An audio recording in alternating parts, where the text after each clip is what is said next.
Now, preview time. So let's take a look at what's coming your way.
Jeff Meacham Network's Multiverse of Media.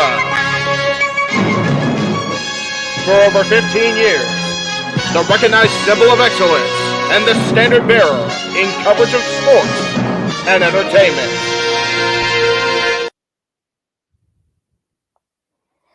Welcome, ladies and gentlemen, to the Jeff Meacham Network Multiverse of Media coverage of Impact Wrestling Sacrifice. I am producer man in the studio today, the renegade JJ Williams, and here to join me while we wait for our illustrious commentary team to join us, the man, the myth, the legend, the man whose name is on the marquee, the West Coast professor, Jeff Meacham. Hey! And It's about speaking time, of, man. once I give you that dramatic introduction, here is our play-by-play man. Well, yeah, because you The know, simple man with the spectacular voice, Noah Foster. Hello. Everybody's here. Here we The go. man who literally about 45 seconds ago finished his own live stream of simply predicting, Right. hyping the show. That's it, brother. And what can I say? I'm always doing something. Yes. I swear to God, the hardest working man in the IWC YouTube community. For real. Hell for real. yeah. Hell yeah. I try. How's everybody doing tonight? Who's looking forward to seeing what Impact Wrestling Sacrifice not only brings forward, but hypes up not only Rebellion, but Multiverse United, considering right now we have audibles for both the key world champions. I was Right. going to say, talk about sacrifice, man. The world champion's health have been sacrificed in the last 24 hours. Right? Seriously, Good grief almighty. We'll get more in depth on that on open mic night in between, all the wheel spins that are going to torment Noah. But like, We'll see.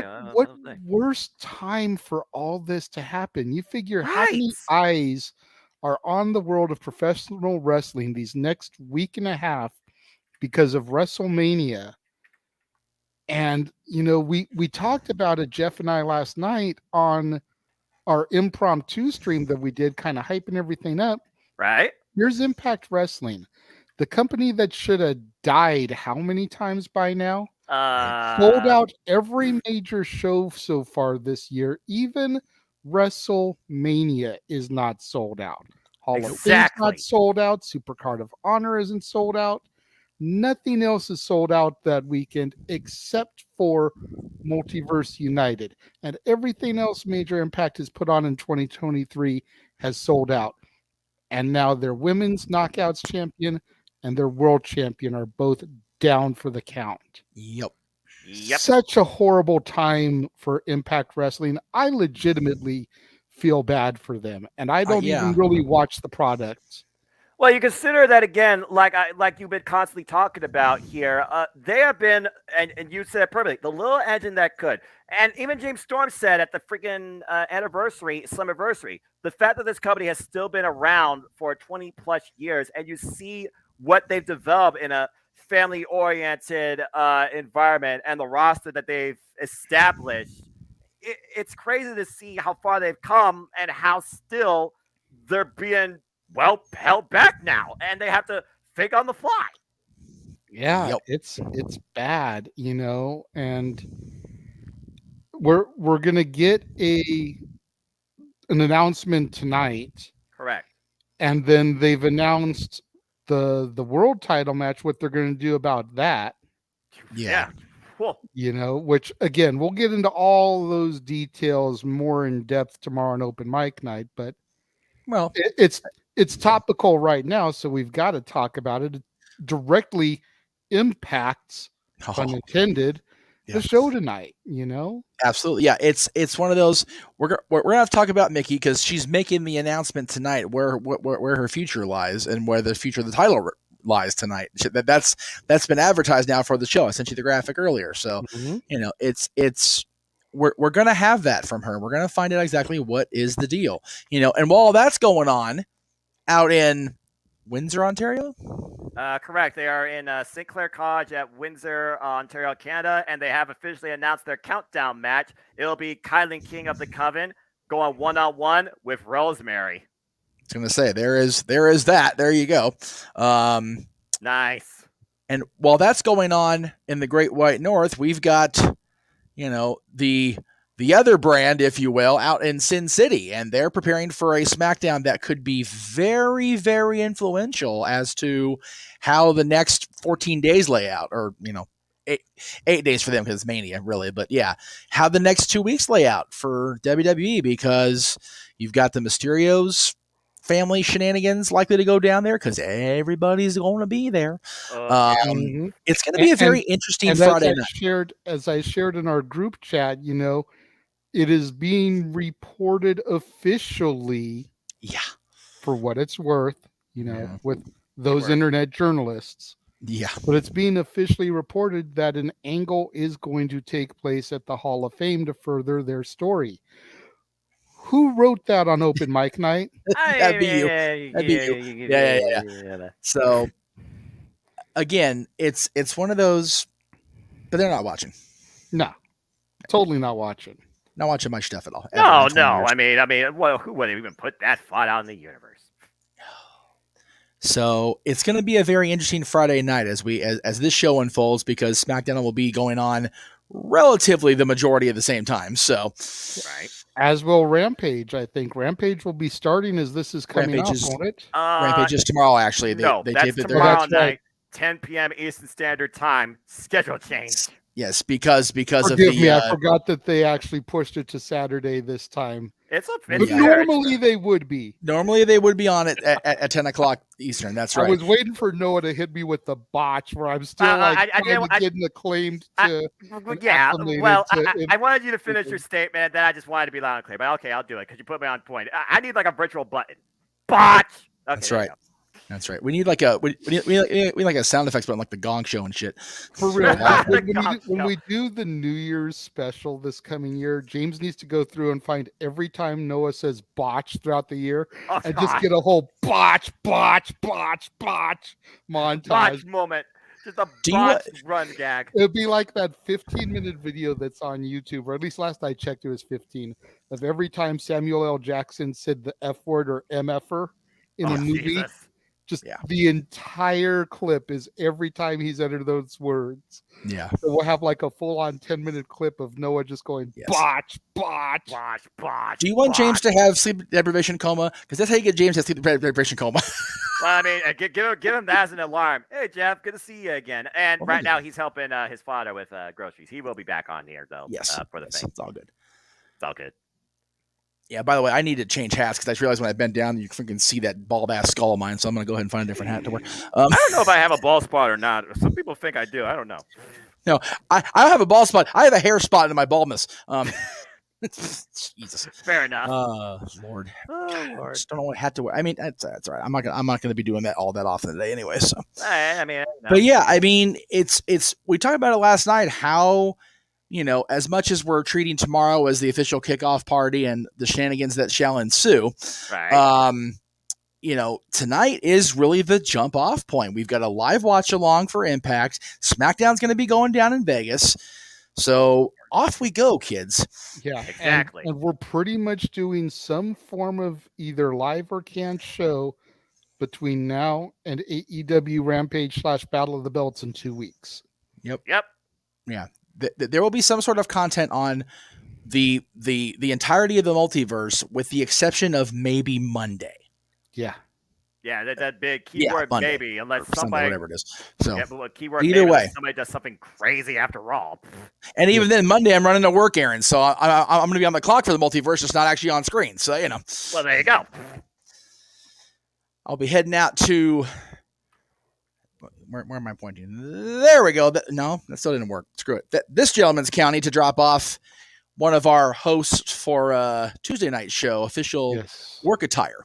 So analyst. Yes. Yes, my daughter is getting her first Multiverse T-shirt printed. Hey, good for her. She came up with her own catchphrase. Like, what is it, Jeff? Like at least a year ago. No. It wasn't quite that far. No. It wasn't quite that long ago, because we were talking about it having printed in time for Christmas. Hence the reason we went with. I'm just talking about when she first came up with that catchphrase. Oh God, that I couldn't tell you. Yeah, like at least a year ago, she came up with this catchphrase. You figure she's a teenage girl. Right. Whenever she's getting punked or pushed around, whatever, she says that's bullyism. Bullyism. Yeah. Like that. So we Bullyism. legitimately got a shirt printed that says that's bullyism. Yes. That's brilliant. But Green t-shirt, red lettering, because like Jeff said, it was Christmas time when we kind of themed everything. So got the green red for Christmas.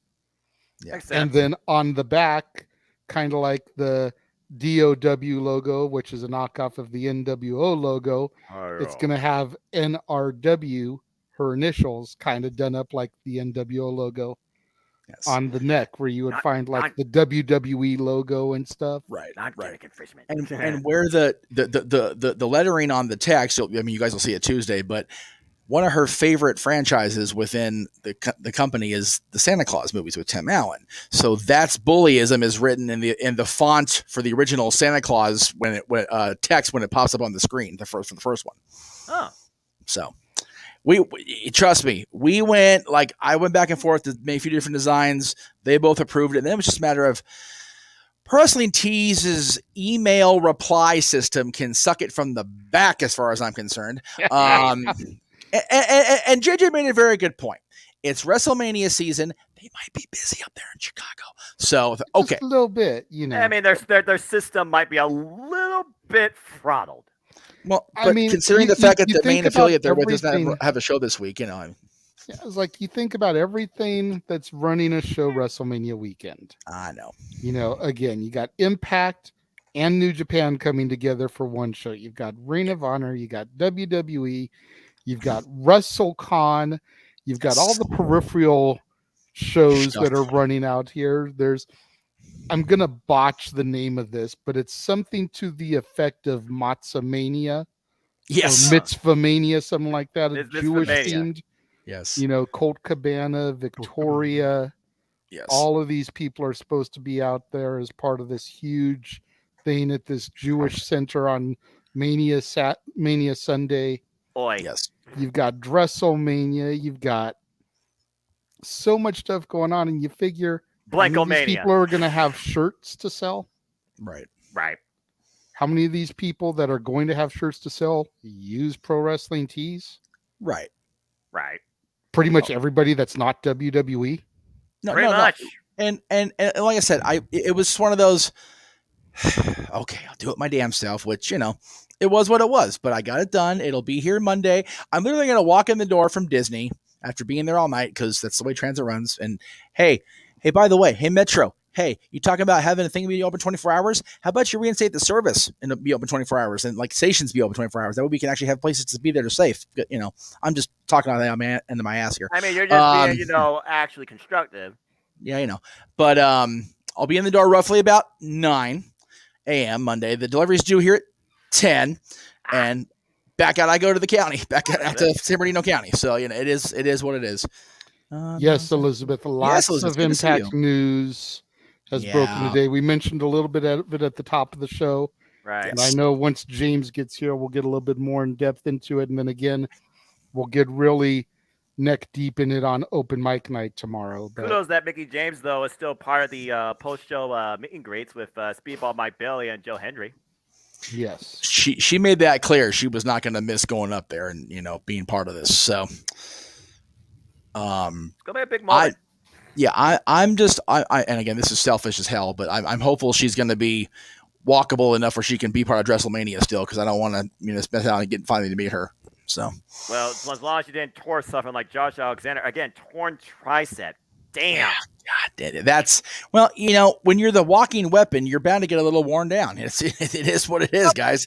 Do a 60-minute match on Impact TV for the Impact World Championship against Speedball Mike Bailey, considering everything else you did before that with freaking Alex Shelley, freaking Kazarian, Joe Doring, Eric Young, Moose, Bobby Fish, just to name a few.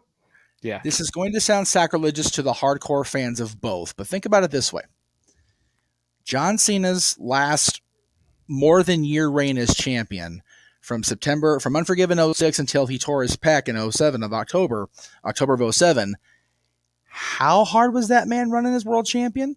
Yeah. How many defenses did he have? How many matches did he have on TV that year plus? You mean outside the house show circuit? Yeah, we're still human beings, folks. At the end of the day, everybody in the business is still a human being, except for RoboCop. And that was almost 40 years ago, so it is what it is. But they made that though, to be fair. That's fair. And but human frailties are a thing, and when you're doing that full tilt that often for that long, shit's bound to happen. You know, Mickey, again, she's, it's no secret she's not the youngest pup in the yard, so injuries are going to be more likely for her.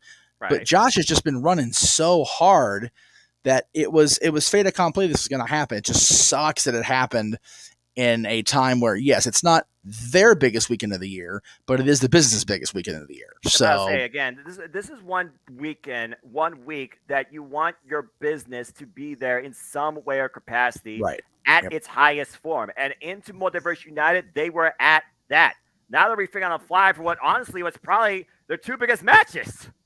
Yeah, and it's lucky that they were able to. Okay, Rebellion's only a few weeks out, but they had that ready to go. No, this is our main event now. This is how it's going to be. Thank goodness for a pre-tape cycle as well. Well, right, and that's people give them shit for pre-taping so much, and it's like, well, yeah, but now they can adjust it on the fly. Exactly, it pays their benefit. Again, I went to I know how they do it. The standard 3-hour taping is not just straightforward boom, boom, boom, boom. It is content that you literally see across weeks, including the freaking monthly special. I saw Matthew Waywalt Impact debut with Deonna Purrazzo, while I also saw Josh Alexander's Black Taurus in the same freaking sitting. Yeah, they do very much treat it like a television taping schedule. It just happens to be a wrestling show. And it works for what they do. It does. It works better now. It's so funny that it works better now when the internet's more out there and you can get all the results you want. Get in the WCW Disney days, it was, oh God, they're ruining it. It's like, no, they're not ruining the business. They're just keeping costs down, Mucker Brothers. I mean, yeah, you got to at the end of the day, you still got to be within budget. Money don't grow on trees. But the thing is, when the thing that WCW did that Impact is not doing, they're actually being better about it. Is they would tape these segments with so and so being the world champion. Great example. Rick Rude was taped months in advance, wearing that big gold belt, and then the NWA went, excuse me, we decide that, not you guys, and that's like, okay, well. Now it's just the big gold belt. Now it's just the international title. Same thing with Sid. They had tapings that were going to bleed into this. Well, bleed's the wrong choice of word. That were going to go into December with Sid having beaten Vader at Starrcade for the WCW Championship. And then he and Arn got a little scuffle. It had a little stabby. So it's like, oh, okay, who is? And then, okay, well, Hot Shot Flair. Huh? So. It just it can be a good or a bad thing, but it's one of those deals where Impact seems to be at least realizing that contingencies have to be accounted for, which is why they were able to pivot so quickly to the new World Championship match, which is why they're having Mickie James come out and say what she's going to say tonight, because it's going to be a big moment, because this has been her. You talked about last night. No, the last rodeo has been on the ride now for this entire year and into last year. So we'll see how it goes. It's really just. It's one of those deals where we just, God forbid wrestling fans wait and see rather than, oh, well, no, I want to know what. It's like, no, just let it happen, folks. The reason why people are so glued into their phones and have every notification on imaginable, and I wonder how their brain cells still work.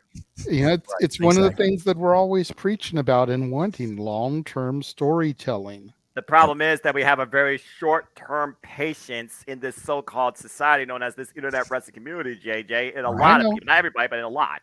I know. Yeah, for all the great things that the internet has brought us over the last 25 years, give or take, it's really dumbed us down to. Oh yeah, to where I literally know people that will go to see a movie in the theaters, sit down in the chair and wait as, the trailers are running, go on their phone to Wikipedia, look up the synopsis of what is about to happen in the movie, just so that they don't get startled or scared about something, like they know to expect it. What? So I'm why did you just spend your $15 to go to the movie? Are you afraid of a new experience? Go ahead, Joe. I was like, what? I will cop to doing that only at a Marvel movie. And when the movie's over, it's like, am I staying for a post-credit scene or not? All right, not all right, let's get the hell out of here. Because most time when I'm at the movie theater now, I got the kid with me and we got shit to do. It's like, all right, do we have the post-credits? Okay, good, we can go. You got priorities. Other people are like, I'm here by myself, but and to be fair, I don't read what the scene entails. I just look for, okay, that's the end of the movie. And then, because Wikipedia always says, in a post-credit scene or a mid-credit scene, okay, there it is. Okay, well, wait. Again, also Wikipedia is a fan-made resource, so how reliable is that? But still, curiosity killed the cat and also killed the movie theater. So, I mean... Yeah. Just a heads up, while I was off camera, I contacted James. He is on his way. He just got caught up with a couple things. Yep. Post simply predicting, so he said he should be here in time for the pre-show to kick off. Yeah, he definitely had his fun on City Predicting, I'll tell you that much. Yes, he did. You guys are dorks. I love it. You know what? If I can entertain. All I gotta do is media. Just let the friggin' madness just unleash itself. That's it. Goes out. Whatever. It was That's fun. it. Just let go and let God sort it out. Well, we'll see what happens tomorrow, and God forbid Sunday. I'm calling it now. Sunday might be my longest City Predicting to date. Well, yeah, you figure there's 12 currently announced matches for Mania. I'm going to put a timer on them, particularly. Not counting if anything gets added tonight. The women's showcase. We need to finish that out. Okay, me and Jeff were talking about this the other day. Can anybody explain to me, whether it's you, Noah, or anybody in the chat, why the hell the male teams got announced and the women got to qualify? I got nothing. I thought Adam Pearce was just going to announce them on Raw, and then Chelsea Green interrupted that. Why you have a qualifying match for women's tag team when you don't have a women's tag team division is the dumbest booking decision I've heard in my life. Meacham, I see your hand up. They don't know if Ronda's healthy. So they're not going to announce the teams until they know Ronda's healthy. I thought Ronda didn't want to be involved at all, considering it's not for the titles. No, she very much wants to be involved because it's helping Shayna. It's just if she's not healthy, her and Shayna aren't going to be one of the 4 teams. So they're going. Okay. All right, fair enough. And again, so announce the first 3 teams and do the whole hype build up for 4th team TBD. Well, yeah, and then you can announce on the Go Home Raw, Ronda and Shayna are going to be in the final spot. Plan B, Shayna and Sonya, because Shayna deserves the daggone moment, in my opinion. Yeah, I'm not excusing the booking strategy. I'm just explaining it. There's a big difference. Which is fair. I'm just saying. Yeah. No. I don't disagree that. And again, and if they're going to make the women qualify to stall it out, then make the men qualify too, even if you know who's going to go in there. Well, but we already know. Okay, so give the guys time on TV. Right? Yes. It's like you've got a freaking 3-hour Raw. You tell me you can't do 4 matches to have There's a reason the guys why I can't qualify? watch Raw. There's a reason why I don't watch Raw. Just boy. Seriously, they could have this Chad Gable Otis thing be a further build, as to where it's going, and in the process have them be part of the showcase thing or not. Now, granted, they're already in the match, but at the same time, they could have built to have them qualify and then, have them lose their spot or get their spot despite them having issues and just let that be part of part of a story in the process of a throwaway match. What a creative idea. Yeah. Elizabeth, it's a damn shame when NXT has more established women's tag teams than the main roster. Let's see here. And one of them just got broken up, which you thought was a team, but wasn't. Ivy Nile and Tina Paxley. But let's see. You got Isla Dawn. You got Isla Dawn, Alba Fire. You got Kiana James and Fallon Henry, where the As the World Turns soap opera is probably going to end at Stand Delivered. Dun, dun, dun. We'll find out what that is. Aiden and Katana. Yep. Yeah, exactly. That's it. There's still more than the main roster. Yeah. Because aside from Ronda and Shayna, name me a legitimate non-makeshift team on the main roster. Damage Control might be a stretch. They're in the 6-man. They're already booked. That's fair enough. They're in the 6-man, and the champions, the ones that beat them, are their opponents in the 6-man, along with Trish. And Like- let's be honest, they made it a 6-person because it's Trish freaking Stratus. You got to showcase Trish Stratus. Well, I still say they should have the tag titles defended and have Trish have a solo with Bayley. Mm-hmm. I agree. I literally would have put it that way. I mean, if you're not going to do the whole dynamic of frenemy generational tag team rivalry like I was doing in my fantasy booking, that's your next best thing because Bayley hasn't had a single big match at WrestleMania. Keyword singles, big match since freaking ever, I think. I don't She think she's ever hasn't. had a single major match So at then WrestleMania. you throw Bailey in the ring with Lita, who also has never had a singles big match at WrestleMania. Well, but she did have one at Country Redacted against Becky Lynch for the Raw Women's Championship. Well, what I'm saying is they already have Lita and Becky as the champions, so it's like, okay, we have Trish, so it's Freebird rule. No, I get that, but they're not going to do that because they don't expect people to remember that shit because the attention span is so.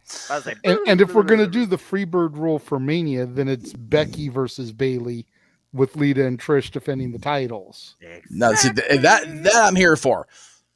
Because yes, we got Becky and Bayley ready, but that never really paid off on pay-per-view. So our premium live event, whatever the hell ever. You know what? The letter dictation. It's the big show. Well, we'll talk about Mickie James as my screen just went black and I hear Tom Hannigan's voice. Looks like the pre-show's about to start.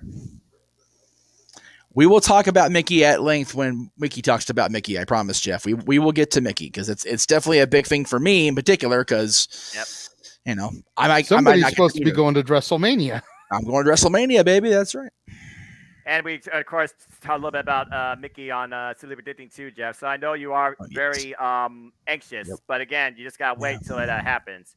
I do. And there's still a whole lot more to this card. Again, we got to hype up our main event now for Rebellion. That will be Steve Maclin versus Kushida. So we got 6-man tag team match. We'll see if Steve Maclin can coexist with Rich Swann and Frank Kazarian as the Countdown to Sacrifice is live. Cool. There you go. Interesting. We're kicking things off with Eddie Edwards. He wasn't even booked for this thing. Oh. Well, welcome, everybody, to the Countdown to Sacrifice as this kickoff to this Championship Multiverse of Media live watch event begins. I'm the Simon Noah Foster with James Hebert, with Jeff Meacham, and with the regular JJ Williams. We hope you enjoy our engagement, reactions, and calls. Please like, subscribe, comment, tell a friend, hit the thumbs up as action's about to get underway. And it looks like Eddie Edwards will be kicking things off in singles action. I appreciate James. Good to see you, bud. I'm glad you're able to get things done. I'm going to go ahead and go back to what I was doing. Like I was telling JJ, I've got 45 things going on here, but the team is here. Do your thing, boys. And I will see you guys post-match. Yes. Sounds good. I'm not able to watch this time, so I'll do my best to try to keep watching, but we'll see. Fair enough. Yeah, fair enough, man. Hey, all right, peace. Go with it. Have a good call, gentlemen. This should be a fun kickoff, James. As we know, Eddie Edwards has been trying to bury his past and get away from it, and the past just keeps haunting him. But apparently he's not alone in this endeavor. He has an unlikely ally, which is somewhat likely considering their past in Kenny King, but I still got to wonder if Kenny King was the wheel man. But we can talk more about that later, as it looks like he's going to go one-on-one with Bahimdar Gunchar. Yeah, this should be an interesting matchup here between these guys. Bahimdar Gunchar, by the way, this is a homecoming for him as they are in his hometown. Bahimdar Gunchar out of the Windsor, Ontario, Canada area, also voted the top rising star of Impact Wrestling last year. Yeah, and a lot of wrestling events have kind of descended down into the Canada region as of late. I mean, Canada has been a hot market for professional wrestling since the Hart Foundation, to be fair, and probably even before that. Oh, past is definitely, I'll say the place is definitely packed. Well, they did say they sold out. So, again, it's good to see Impact Wrestling at Bright Light. Bell Reigns were underway. It's Bahimdar Gunchar versus Eddie Edwards. Eddie Edwards looking to move on from his past. Bahimdar Gunchar looking to build towards his future. Of course, Bahimdar Gunchar previously challenged for the Digital Media Championship that will be on the line later on, as we are 27 minutes and 18 seconds away from Impact Wrestling Sacrifice going live across Impact Plus for Ultimate Insiders on the YouTube channel. Yeah, you can still be a part of it. Yeah, that clock was way behind on my end. So if we could pause for like say 4 seconds, it should be all right. Yeah, no problem. And speaking of things coming together, don't forget, folks, that the Multiverse United is also ahead next week, 11 p.m. Standard Time. We'll provide you coverage for that. Eddie Edwards will be involved in an 8-man tag, tagging along the likes of Filthy Tom Lawler. Curious to see how this guy at Pro Wrestling Noah works with a NJPW Strong champion, former champion, excuse me. And now here we go. Eddie Edwards locking the arm up. And of course, we talk about the past. We will see Eddie Edwards' past in action later tonight as Kenny King goes one-on-one with PCO. And both Eddie Edwards and Kenny King made it be clear they want to put PCO on ice, whatever that means. Yeah, we got a stacked card, James. We do have a stacked card, and right now we got Gunther here and an arm wringer almost for Eddie Edwards. With a kip up, though, countering, trying to hammer lock Eddie Edwards' arm now behind him, as, of course, they also are running down tonight's matches. We got Jonathan Gresham versus Speedball Mike Billy, Trey Miguel versus Lindsay Dorado, Deshelle Shaw versus Deanna Perrazzo, and we will hear from Mickey James regarding the state of the Knockouts World Championship. Oh! Nice back elbow strike there. Also still to come, Tommy Dreamer, Bully Ray, first ever busted open match. Make your opponent bleed first, and you win. It's basically first blood, folks. And the main event, James, your favorite trio you've seen recently, Time Machine goes up against Rich Swann, Frigazarian, and Steve Macklin. And there's a nice drop kick by Gunther. And right now, Gunther slowing down. There's the cover. Only gets a 1 count as we are just under 25 minutes. And as of right now, 20 seconds away from Impact Sacrifice. Going live on YouTube for Ultimate Insiders. Good house night from St. Clair College. Oh, and a cheap shot. Thumb to the eye. Of course, Eddie Edwards, formerly known as the Heart and Soul of Impact Wrestling. He, of course, is a former Impact World Champion. There's a vicious headbutt there by Eddie Edwards. That's always a counter move. Yeah, Gunther just got... You got to wonder if Eddie Edwards used his mohawk as a weapon. Does that count as a disqualification? Get back to me when you get the answer from Sheamus, fella. When he had that mohawk that whole time. And then he had a knife edge chop to follow up there at Eddie Edwards. And now going for a long Irish whip. Gunther reverses. And Gunther falls. Hey, it's a boot. Oh, nice leg sweep. Great leg sweep there by Gunther. Going to try to go for, looks like a ripcord maneuver. Trying to go for a leaping knee. Back elbow strike counter with whatever Eddie Edwards was trying to go for. Manhattan drop. Whoa, what an overhead. Takes Gunther up and over after the Manhattan drop. Eddie Edwards now looking for a cover. 2. Gunther gets the shoulder up and goes for it again, wearing down his opponent. But you notice he's not hooking any body part here. He's just using his body as lateral press, forcing Gunther to exalt more energy. Yeah, which is a very good strategy there by Eddie Edwards. We know that this guy is a long-time, tenured veteran of the game here. He knows exactly what he needs to do to win a match. Sometimes a lateral press is just what you need to win, and in most cases, it wears down the opponent. What a knife-edge chop. I guess that helps, too, when you're compressing the man's chest cavity, forcing him to breathe in more heavily. And now another knife-edge chop. Good grief. Again, someone's going to bleed tonight, but it seems like, Eddie Edwards is trying to make a blood vessel pop on Gunther's chest. Yeah, I was about to say, we might see somebody bleed early tonight. Oh, nice clothesline rebound, though, by Gunther into a back elbow strike. And here we go. Gunther getting back in control. Well, he's got to stay on the attack right now. Eddie Edwards, though, scouted that. Nice up kick. Blocks the shot. Gunther.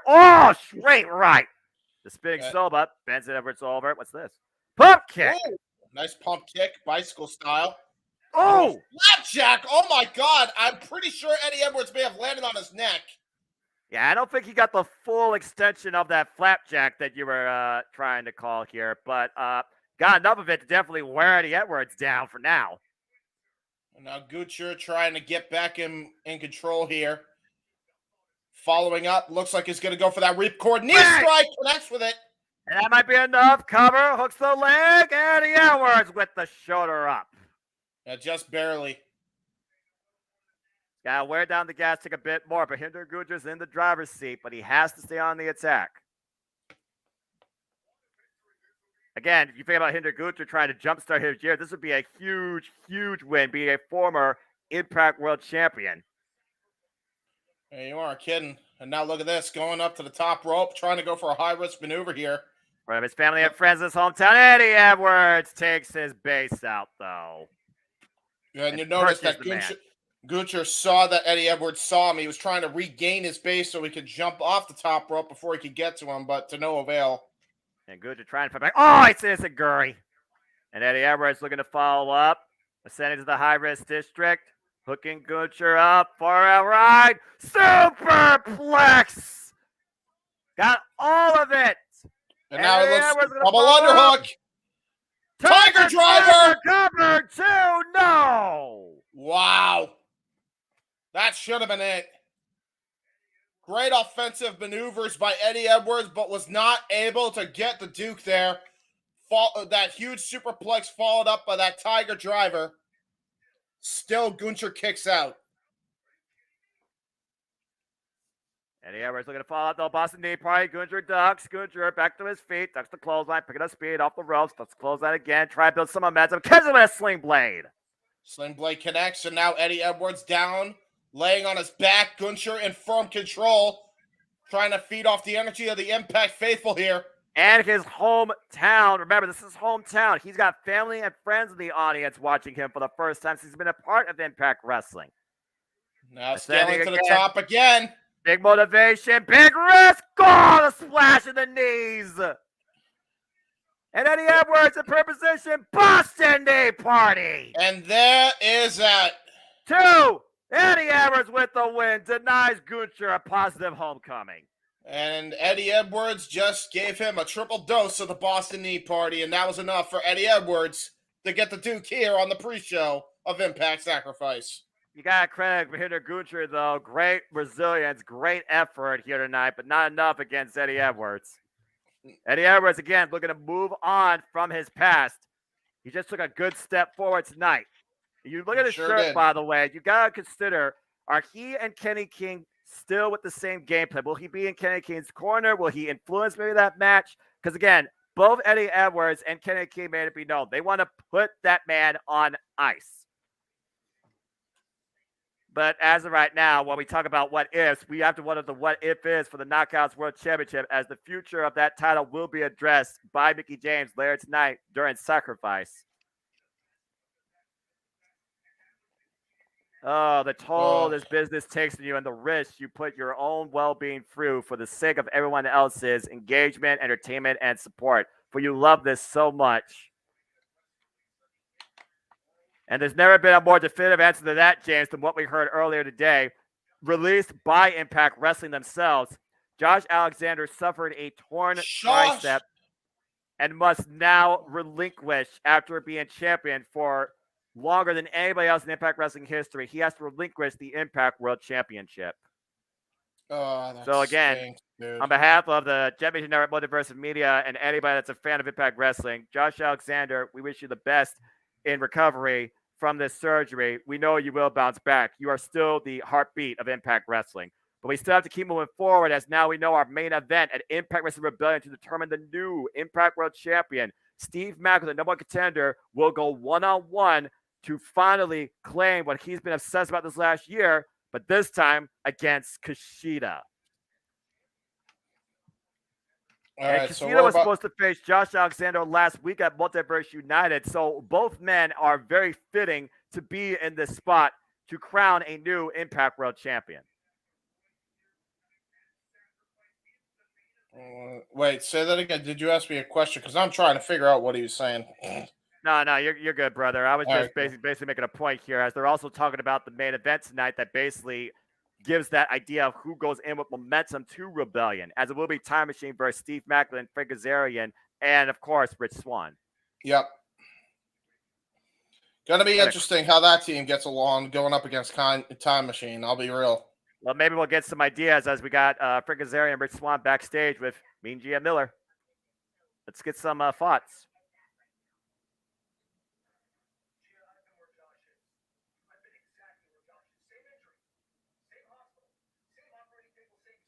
Oh wow. Damn, that's a reflection.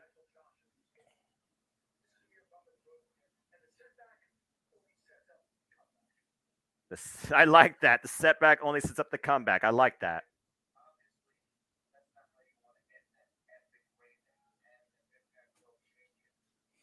It's gonna be interesting what Steve Macklin thinks about all this, though. Do you think Steve Macklin is a man that is humble? I don't know, man. That's a fair statement by Rich Swan. Yeah.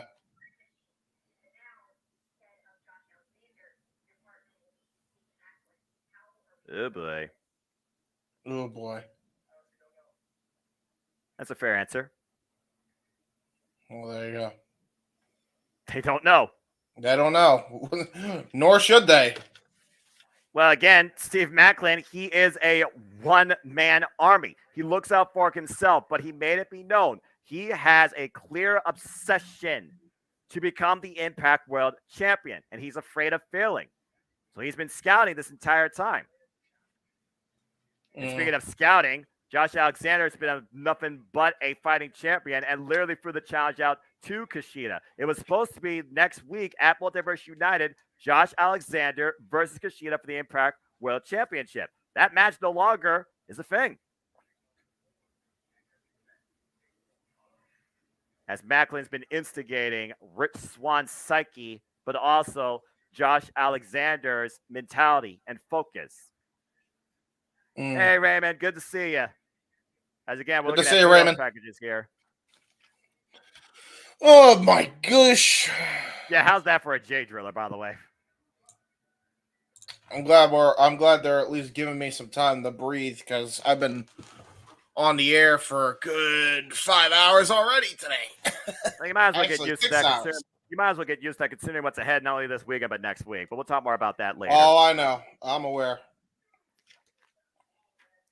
As of course, we look at the story of tonight's main event when it comes to this six-man dance of sorts.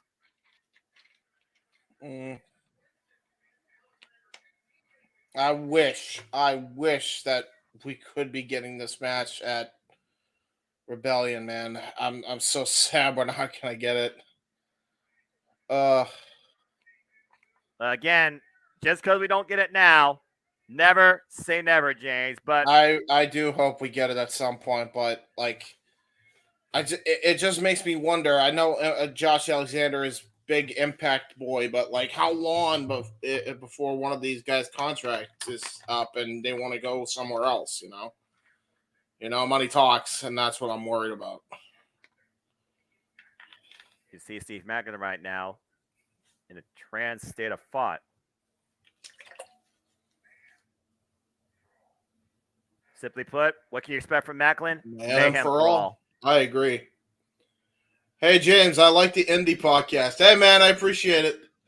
I will say there was some stuff. There are some episodes that I have to go through. Now that I know that we're doing the Throwback Thursday stuff, because I got to make sure I know which ones are good to air, because they're much like Jeff with his old podcast. Some of them are not exactly the greatest to air for monetization purposes, so I gotta double check on that for JJ's sake. But yeah, it sounds like you're just trying to change the past, or tempt the fates, is what could happen if you show that. And of course, it was the fates that Taylor Wilde believed in, calling to a certain spirit that allowed her to summon this tower, Kylan King, and relieve the Death Dolls of the Knockouts World Tag Team Championships. Real quick, JJ, you were going to say? Go ahead. I was just going to say, James, don't get all, sweet and trying to do, PC patrol on me. Next week's episode of A Hardy Conversation has my rant on Michelle McCool going across the multiverse. Oh, boy. Okay, well, hey, help you. I am going to film a disclaimer to throw at the front of it. But it's still going to air in its entirety. So don't go getting all, PC police on me, James.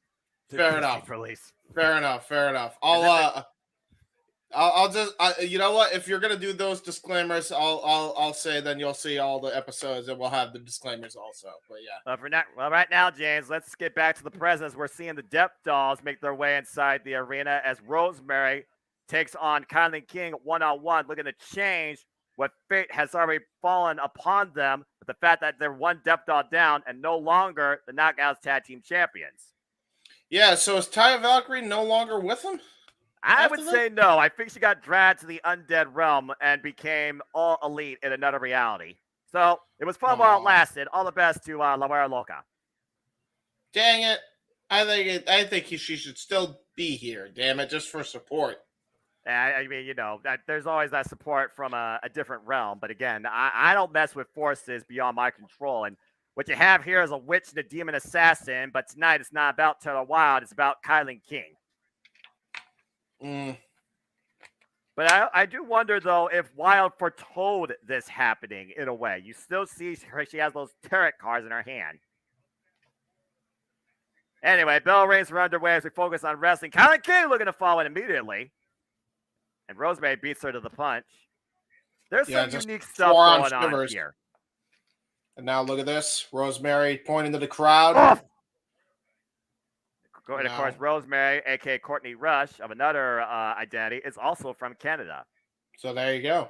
Straight out of Smash Wrestling. It was Demon versus Slayer. Or excuse me, it was... oh, my! Oh, boy! Let's not bite her face off, trying to bite her hand off. And now trying to bite her face off. Yeah, why not? Good grief.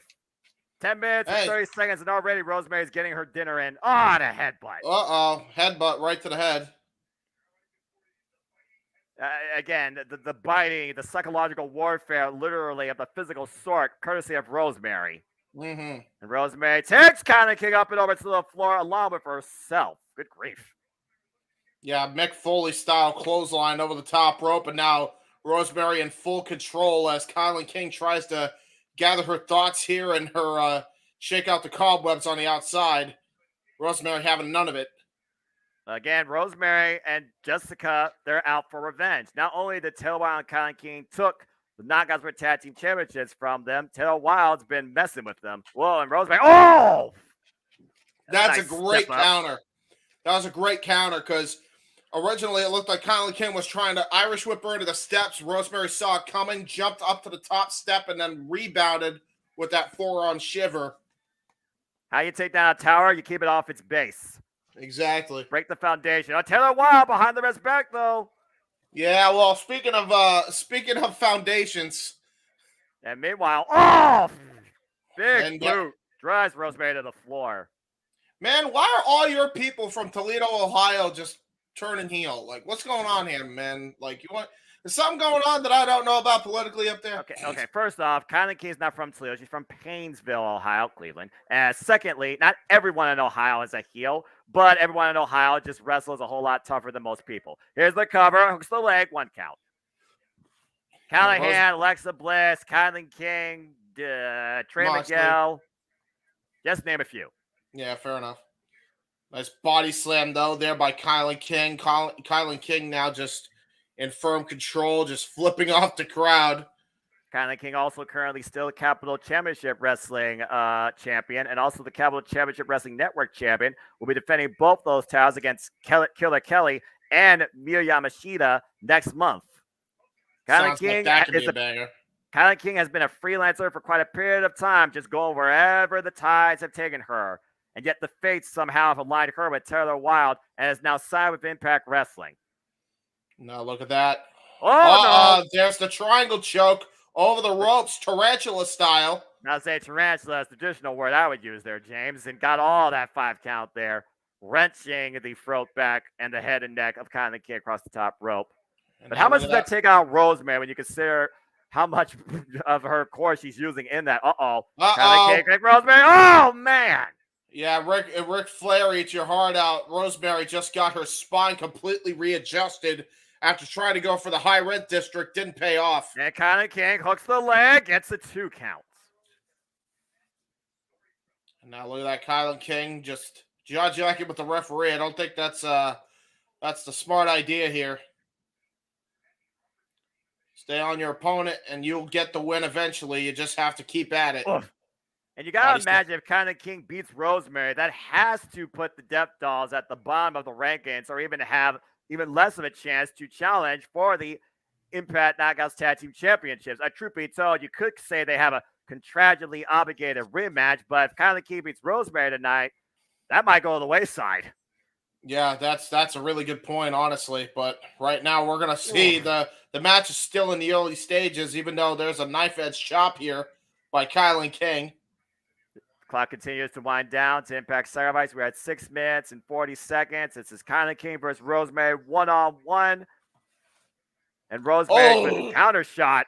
Open pop strikes. Rosemary finally gaining the upper hand after being dominated for the last 8 minutes here. Well, this is a former Knockouts World Champion. What a missile drop kick.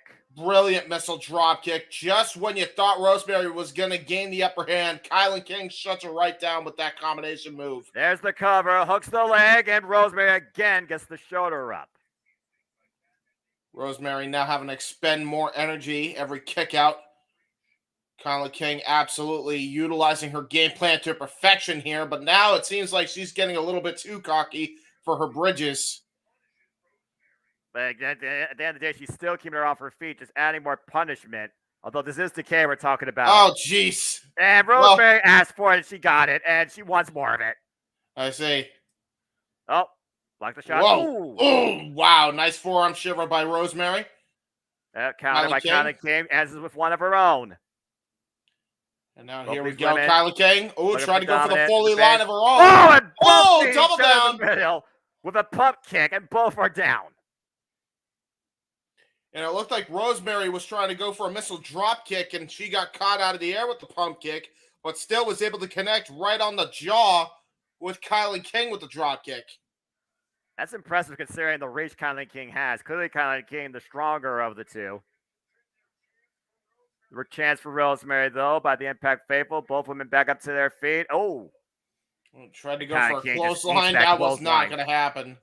Again, this is a tower. Oh, and a sleep leg takes it down back to earth.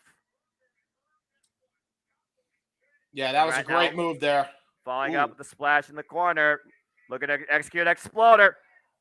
Got it. There we go. King grabs her lower back, trying to get into it. Rosemary with the cover, and again, Kylan King gets the shoulder up. Yeah, it was a good exploder, but again, I think Rosemary is a bit frustrated. She should have hooked the leg. She may have had it there. How much energy did Rosemary exhaust just taking this tower off her foundation with that ridiculous exploder? And now Kylan King with Rosemary up on the shoulders. Uh-oh. Oh, my. Green Blade plunge there by Kylan King, and now gonna scale the top rope here, or maybe going something from the middle rope here. Second rope, sets on, miss. That was a great counter there by Rosemary. Gonna go for the high red district herself here. Now to the very top rope here. What you got in mind? And Rosemary perch flat like a gargoyle crossbody. Hebert, is it enough? Hooks the leg, no. Kick out.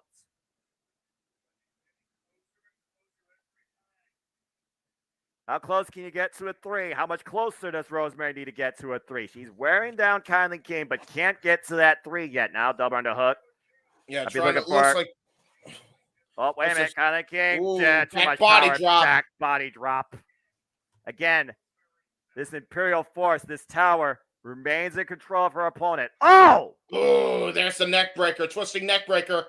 Cover, and again, near fall, 2 count off the twisting suplex / net breaker. And right now, Kylan King seeking advice from the witch, who's seeking, it looks like, a fortune from the spirit, whatever that might be. And that card, I don't read tarot cards. I don't mess with forces beyond my control, beyond natural means. And now look at this, the waist slap of Rosemary finds her way to the ropes. She's trying to go for that bridging German of hers, and Rosemary saw it coming a mile away. Taylor Wilde trying to get involved. Oh, chick kick! Chick kick by Kylan King, and now this. Oh, Skybuster counter. And now Rosemary clubbing shots. There's the roll through cover. 2, 1. Kylan King finds a way to escape. That was really close there that time. Again, King staying in this, but so is Rosemary. But kind of came back in control. Why Jessica right now is, oh my! Well, that was sick. That's one way to, get the bear of a witch. And a spear by Rosemary for Counting King. Here's the cover, too. Rosemary with the win. And it looks like they just got themselves right at the top echelon of the Knockouts division. The Knockouts tag division specifically. Number one contenders, you'd have to imagine. Critical win, as Tom Hannigan alludes to, and as you also adapted to with a very key fought there. In fact, Rosemary just pinned 1/2 of the Knockout World Tag Team Champs. Stepdolls definitely front in line for another rematch for those titles sooner rather than later. Well, again, good kickoff action as we are just literally seconds away from going across Impact Wrestling's YouTube channel as Ultimate Insiders to engage in Impact Wrestling Sacrifice. There you go. You're still muted. To address the question there by Raymond, yes. As of earlier this week, I got the numbers needed. As the ticker says along the bottom of the screen here, this is the first monetized watch along going across the Casa D18 Studios channel. So if anybody is watching it on the Casa channel and you would like to show your love and your support for all the hard work, production that I've been putting into my shows, please feel free to send some super chats, put some super stickers on some of my old reviews, whatever you can do.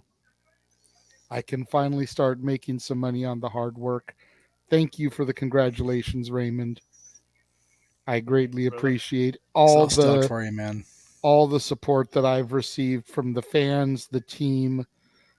At the end of the day, that's what the live stream was about yesterday. It was all just a shill to kind of plug that. Right. We did do some other stuff too, but that was the main focus of it. The meat and taters, if you will. Yes. Yeah, if you will. As I have the FBI warning going across my screen. I do too. As of course, we now change gears to Sacrifice in full as they ran down the card. We ran it down 2, and it's time to really kick things off. So we got Mackin on our screen, which means it's time for our opening build package to see who is willing to give what is needed and more for victory tonight at Sacrifice. And as we talked about, we had the world champion and the knockouts champion already sacrificed their bodies in the line of duty here, so we'll see how things play out now. Yeah, that was a long-term sacrifice, though, apparently just waiting to happen. But again, it just goes to show that toll that you put your body, your mentality through, the risks you take being a part of this industry. And Josh Alexander, Mickey James personified that than most of this entire roster in Impact Wrestling. Yeah, seriously. Not that I'm lessening anybody else, but again, when you consider the circumstances, you consider the accolades, you consider the longevity, you consider the record. I'm curious to see what everyone else brings tonight. A lot of bad blood. Whatever it is. Yeah, no kidding. There's going to be a lot of bad blood. There's going to be a lot of tension, a lot of hostility, and above all else, a lot of incredible professional wrestling. And I agree with that. There's a lot of names on this card that I'm still getting used to, that I'm still learning. And then there's those names, man, that go back almost 20 years with me. Oh, yeah. $10 super chat. Let me be the first to contribute, good buddy. Ding, Congrats ding, ding, on ding. getting monetized. Yeah, buddy. Wayne, thank you so much, my friend. There you go, brother. Thank you. My first super chat right there. There you go. There you go. Screenshot that. That's a moment in itself. And he freezes as he's trying to announce it. No, I didn't. No, he didn't. You did? No, we can see him. We can see him. He might Okay, be good. closing on your Okay, end. well then it's my end. There, even better. If I had money, I would. You know what, Raymond? I completely get it. There's going to be a number of opportunities coming up over the course of the next 2 weeks. Especially. Yeah. But just think about it, JJ. Think about it. You got 10 tonight. Mm-hmm. Just If need 90 more. I'm gonna say, no, hang on. If we get a couple more tonight, and then they make upper left there do the too cool dance, we good to go. Well, anyway, what is too cool is finally seeing Impact Wrestling Right along. back in Canada as they are live Yes. tonight from Windsor, Ontario, St. Clair College in a sold-out arena. This Yep. is Impact Wrestling Sacrifice, and we're kicking things off with a classic that is going to definitely set the pace. Speedball Mike Bailey and Jonathan Gresham 2. The only promotion in the world right now that has stuff booked WrestleMania week that has shows that are sold out. For the record. And Yes. this guy has to be one of the reasons. Say that a million times. That's it. There you go. And to get back to what I was saying before, I was completely blindsided by Dwayne's super chat, which again, thank you, Dwayne. There's names on this card that I'm still learning, still getting used to. And there's people on this card that go back damn near 20 years with Jeff and I. You know, you think about the Motor City Machine Guns, Sabin and Shelley. You think about Frankie the Future Kazarian, who I guess you could call Frankie the now Kazarian because he's no longer the future. Yeah. You got guys like Bad Dude Tito, you know, on the tag team match tonight, who me and Jeff literally saw during his training. Oh, yeah. At the Santino Brothers Wrestling Academy dojo. And here he is on Impact Wrestling this evening. It's Hiroshi Tanahashi versus Mike Bailey on Multiverse United. Oh, James just found out the news. Holy shit. Yes, James. As JJ was, given our intro diatribe for tonight, it's going to be a stacked card. Yes, at Multiverse United, Speedball Mike Bailey, who is on the run of his career, is not letting up anytime soon. As after tonight, when he faces Jonathan Gresham, next week at the Multiverse United, he goes one-on-one with the ace of New Japan, Hiroshi Tanahashi. And yes, Ospreay is hurt. That's why that we're getting Bailey and Tanahashi. But, gee, Tanahashi's not the worst plan B in the history of the universe now. I mean, we're just talking about the ace of New Japan, former multiple-time IWG Pure Heavyweight Champion, the guy that was the least of the Tokyo Dome and Wrestle Kingdom, just to say a few things. Yeah, you know. Raymond, I think that's the understatement of the year that Noah doesn't want to do anything for open mic night. And yes, Dwayne, for a $50 super chat, Noah's going to do the Too Cool dance. But deep arm drag and this head scissors takeover by Speedball's actions underway here. And again, both these men counter each other move for move. This is a pure technical background by both. And again, neither man can hold each other down. Stalemate in the early going. Well, I'm not seeing the stalemate. I'm seeing the stalemate. Hold on. Arm drag, head scissors, arm drag counter, head scissors. And now we're in a stalemate now. All right, you're all good, man. Speedball, Mike Bailey, Jonathan Gresham is their second singles encounter in Impact Wrestling, but this is their sixth overall singles encounter between each other in their illustrious careers. And this is what's setting the pace for tonight. Not the X Division, not the knockouts. Gresham and Speedball Mike Bailey. Yeah. And that's the big thing right there. I know I said top that bleep before, but after this match, I feel like that phrase is going to have more merit to it. And Gresham's like, oh, you want this? You want it? Is it time? You want to pick things up? Again, you talked about before how Jonathan Gresham, he literally is a guy that has adopted to pretty much every style in wrestling and made his own. He's called the Octopus for a reason. He was the foundation of Ring of Honor for a reason. Call double tie-up. I'm not seeing the collar and elbow tie-up yet. Yeah, you're good, man. Now I'm seeing the collar and elbow tie-up. And both men right now jockeying for position, jockeying for leverage, jockeying for dominance. These two bulls going at it. Ooh, look at the leg strength there by Mike Bailey. Right now, neither of these men are given an inch. And still remaining firmly in place. Ooh, look at that. The sprawl here.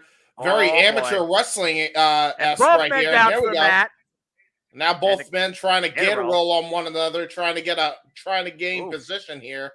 Right, just try to disorientate your opponent. Neither man letting go of the hold until now they roll the outside. We are watching two of the most pure, technical, founded wrestlers on the planet right now. Kicking things off tonight, Impact Wrestling Sacrifice. And they're slowly making their way inside the ring. You got to wonder if someone's going to take advantage at some point here, using the environment maybe for leverage, such as the ropes. There's a lot of respect, but there's also a lot of pride between these two. Yep.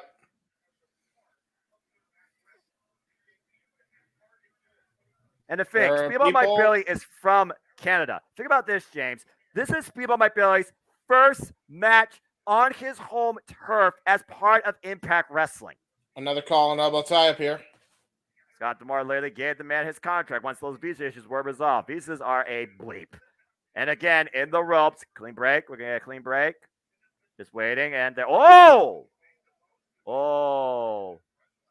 Yeah, Gresham, maybe on instinct with the slight shot to the eye. Whose blood's boiling over right now? We know Speedball Mike Bailey is very composed, namaste to a degree with his mixed martial arts, but we also know that Speedball Mike Bailey, he can get violent. We saw what happened with him and Kenny King during that pit fight. That was a firm handshake there. It seems like Jonathan Gresham trying to play a little mind games there. Now it looks like we're going to go for a test of strength almost. Oh, look at that, though. Oh, there's Jonathan Gresham trying to go for a standing switch. Armringer submission there, or trying for it. And Jonathan fights back, takes control of the arm again. Whoops, Speedball. Broke through, the kip up, and again. Oh, wrenching. Ooh, wow. Yeah, he wrenched on that hard. That was definitely a little bit of a force. Oh, but look at that. Look at that. Smart maneuvering there by Jonathan Gresham, trying to keep his arm by forcing it back into position. That was really brilliant there by Jonathan Gresham. And now look at this. Going for a drop toe hold. And now right into a leg submission. Almost looks like he's going to try to go for a Regal stretch of sorts here. Or maybe a Romero special modified of sorts, trying to hook both arms maybe.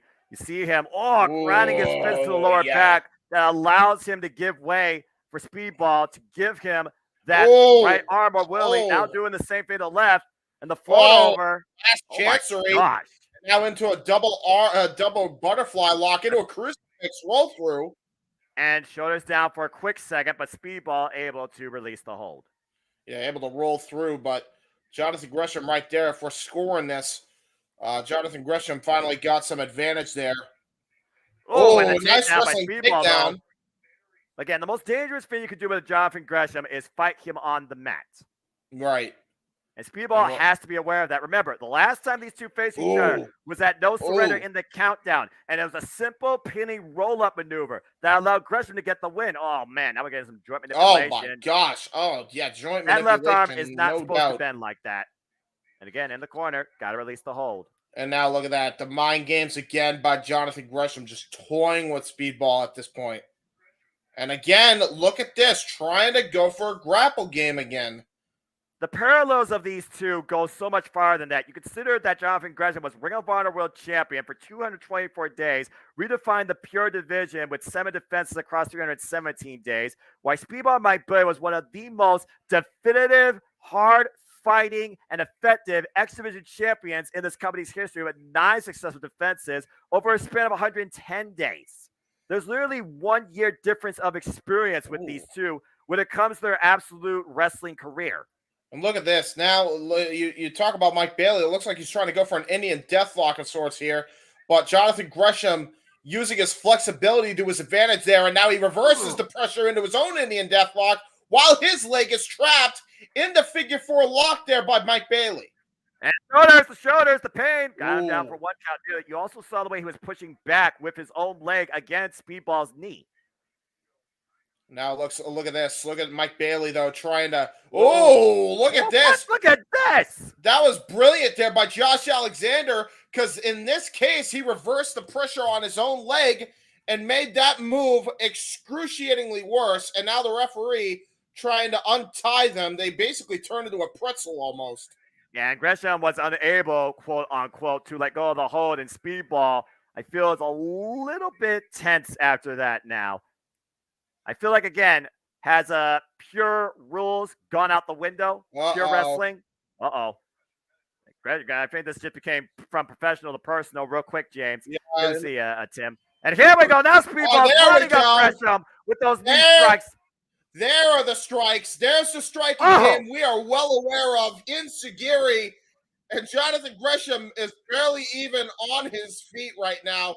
I don't even think he knows where he is. I think he thinks he's in a different area code into a pump kick by Mike Bailey. And we know what Speedball falls up after this. Triangle moonsault off the second to the outside. Not only a triangle moonsault, but a triangle moonsault Pillsbury flop style. Take a look at this again. And finally, Speedball Mike Bailey takes Gresham off his feet. Brilliant maneuvering there. I think, by the way, is that beard a Shane Wells sighting in the crowd? Because it looks like it. I don't know, but it wouldn't surprise me. And now Speedball control. We know in the striking game, Speedball can take the advantage of Gresham. If Speedball can focus on that, he could definitely wear down the Octopus enough to set him up for Ultimate Weapon. Yeah, and not only that, but that leg kick right to his leg, Owen Hart style, and then right into a knife edge chop. Oh, wait a minute. As you say that. Jonathan Gresham dropped toe hold, and now he's got him back where he needs him on the mat. And he picked the left. Oh, my. Oh, my God. Ooh. Driving the knee constantly into the mat. Seeing if Speedball's willing to verbally submit. Yeah, let's just give a handshake right to the foot and then smash his knee into the canvas multiple times. That works. And now you see Speedball Mike Bailey favoring his left knee. Speedball, of course, has... Oh, my! Right to the ankle. Stop into the ankle. Right here, it's almost like he's channeling Pete Dunne here with this joint manipulation. Oh, and as soon as I say that, there goes the big toe. Oh, God. Oh, my gosh. That's a whole different level of joint manipulation, as you were alluding to. Cranking back on the ankle, the toes, the entire foot and leg of Speedball. Ooh. Oh, my God. That was the craziest transition into an ankle lock I've ever seen in my life. And to be fair, it probably was to Speedball's disadvantage that he doesn't wear normal wrestling boots, which had even more impact on that move. Up kicks were able to break it up now, and there was a forearm shiver and knife edge chop combinations while Jonathan Gresham trying to regain himself on the ropes. And now look at that. Bring back down, and right back to the ankle lock. Wow. On the already injured left leg, and now trapping both legs. And applying it to the left again with the right crossed over. Speedball firmly down on the mat. Oh, and now look at that. Knee right to the small of the back there as he's just wrenching a pin-up Strawn. I haven't seen this submission move in years. There are so many ways Jonathan Gresham can trap you on the mat and make you tap. Oh, and stomps the knee right back onto the canvas. Anytime I see Jonathan Gresham work like this in the ring, it reminds me of William Regal and the way he would dissect his opponents. Jonathan Gresham is exuding that in spades, and that was just a nasty short arm clothesline. And a cover, hook the leg, and Speedball gets the shoulder up it too. And now we see that in Charlie Dempsey right now in NXT alongside Drew Gulak. And again, we talk about the parallels with these two. Let's talk about their journey. I mean, think about it. The first time these two met was back in ZCW in 2015. There's a cover again, and Speedball got the win. And then following that in C4 in 2016, Speedball got the win again. But Gresham got the better of him in 2022 in GCW. They actually exchanged victories there, and it was here where they finally met in Impact Wrestling. Whoa, that Gresham finally got the better of Speedball, at least in one going, and makes the record 3-2 against them. Right missile drop kick there by Mike Bailey. As Mike Bailey's trying to get a definitive win here, and at least in Impact Wrestling against Jonathan Gresham, and now looks like he's going to try to go for a spinning Solbot, connects with it, into an axe kick right to the shoulder blade, and a nice left middle kick.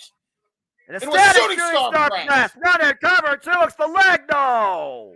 And that's the strength of Mike Bailey. That's what he's got to do all match here. He's got to just use his athleticism, his agility, and his martial arts background in order to even stand a chance against Jonathan Gresham. Meanwhile, Jonathan Gresham's got to do the opposite and ground his opponent. Oof. And right now, you got to wonder if it's taking the toll on either man here. And how effective are those strikes considering how much Gresham has worked the legs over in this match? Right now, yes, Gresham is off his feet, but we also know Gresham is dangerous from that point as well. Oh, and now look at this. Leg. Waist lock, maybe looking for suplex. Waist lock, standing switch exchange here between both men. And again, right now, neither of these men. Oh, brilliant. Absolutely brilliant by Jonathan Gresham. The standing switch exchange ends by Jonathan Gresham taking him into a DDT, completely catching Bailey off guard. Smart wrestling there by Jonathan. Speedball Mike Bailey has also been in action outside Impact Wrestling before this match against the likes of Masha Slamovich and Timothy Thatcher in 20-minute bouts. So again, Speedball, has definitely been worked over before this match even came to fruition. Yeah, and drop again, kicks right to the pinpoint knees. focus to the knee. Here's the cover again. Hooks the left leg, and Speedball pushes him up. Wow. But Gresham remains holding. Oh, wait a second. Oh, wait, small package. Kick out again at 2. Ooh, into a martial arts kick to the chest and then again to the leg. Whoa. Trying to go for the PK. Up kick right to the knee. And once again, Gresham slows Speedball down while Speedball grabs his left knee in pain. That is how quick on the fly this match has changed for either guy. Yeah, in a split second, it was in Mike Bailey's control. And then in a split second again, it was back to Jonathan Gresham. It's like a chess match right now in the ring, Noah. I mean, would you expect anything less with these two? Let's be honest here, man. Yeah, exactly. Both men, though, look, they're grasping their thigh. They're grasping their left thigh. Yeah, and that's going to be the story of the match. Who's going to have the wherewithal to endure the pain more? Forearm shiver by Mike Bailey, returning in kind by Jonathan Gresham. And right now, both these men are slugging it out. Paul, you can join in if there's an intermission, but this is Impact Wrestling. There really isn't, so we might see you afterwards. And there's an up kick by Speedball. And again, forearm shiver by Gresham. Both these men jockeying for position on a vertical base this time in a striking affair, and Gresham immediately goes back to the left ankle, but Speedball pushes him off. Yeah, up kick again. Speedball flows it right in. And Gresham now getting the better of the exchange, so it looks like. Oh, and the hamstring again getting tied up. You talked about it earlier, how he's able to try and stay on his base. Immediate kip up. Oh, my God, but he tweaked his knee. Oh, wait a minute. Roll through, though. Jonathan Gresham, though. We're trying to go for back for the figure four leg lock. Here it is. And look at Gresham's right shoulder. Gresham's right shoulder's off the mat. Referee in perfect position, though, for Speedball. Again, will the pain be too much? Can he catch him in a pinning attempt here? That was Speedball great has there to roll through to reverse the pressure. And the way he's making sure his shoulder's on the mat, you'll notice, Noah, he's actually grabbing the upper part of the foot of Jonathan Gresham to keep his shoulder off the mat. That's brilliant strategy, honest to God. As Gresham drags Speedball away. Speedball down, Speedball down. Oh, 2 count. Almost got caught there. Yeah, trying to take a little bit of a breather. Cover again. Again, trying to take some breathers there. Minimum of a 2 count. He knows that, and now he's trying to roll through here. Try the roll through strategy. Cover again. 2 count. Every time we think that something's about to happen, Speedball almost gets caught right now. Trying to do everything possible to reverse this whole cover again. The pressure. Oh, man. 2 count again. But Speedball refuses to relent. And now both men rolling towards the bottom rope. Gresham has to release the hold. Now look at this. Bailey going to stay on the apron. Try to get some feeling back in his legs for the time being. Jonathan Gresham exhausted after exuding as much energy as possible to put on that hold. And again, this is our opening bout tonight at Sacrifice from Ontario, Canada. Hell? Gresham trying to go for a figure 4 on the apron. Up kick sends Jonathan Gresham into the square post. Yeah, Speedball looking to follow up, but again, he's walking gingerly.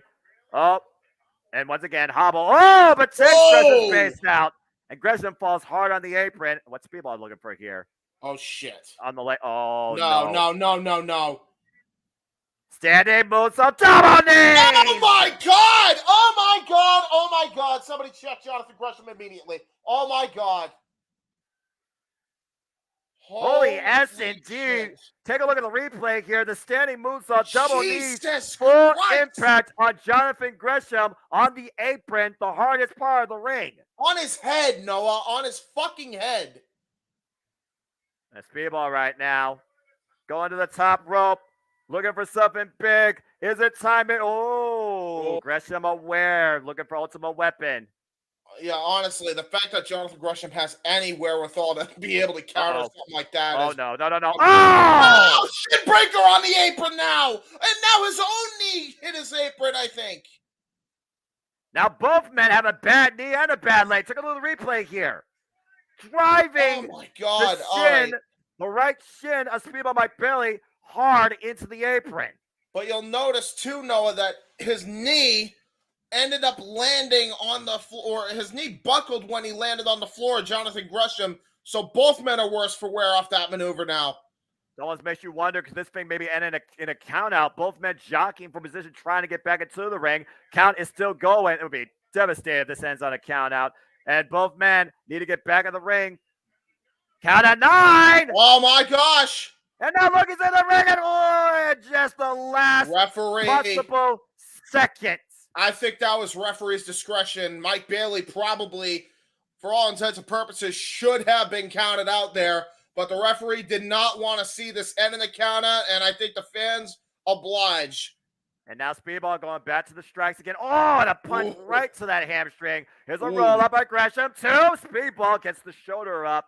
And again, I feel like you're right. Referee discretion there. Gresham again, you see him going quickly for the near falls here. And once again, trying to hook Speedball. Speedball sits in, hooks both legs too. Ooh. That was a great way to transition into the jackknife. And there's a nice martial arts kick to the side of the head. Not that one though. Gresham up and over. Trying to take Speedball down. Speedball rolls through. Still hooks the left arm.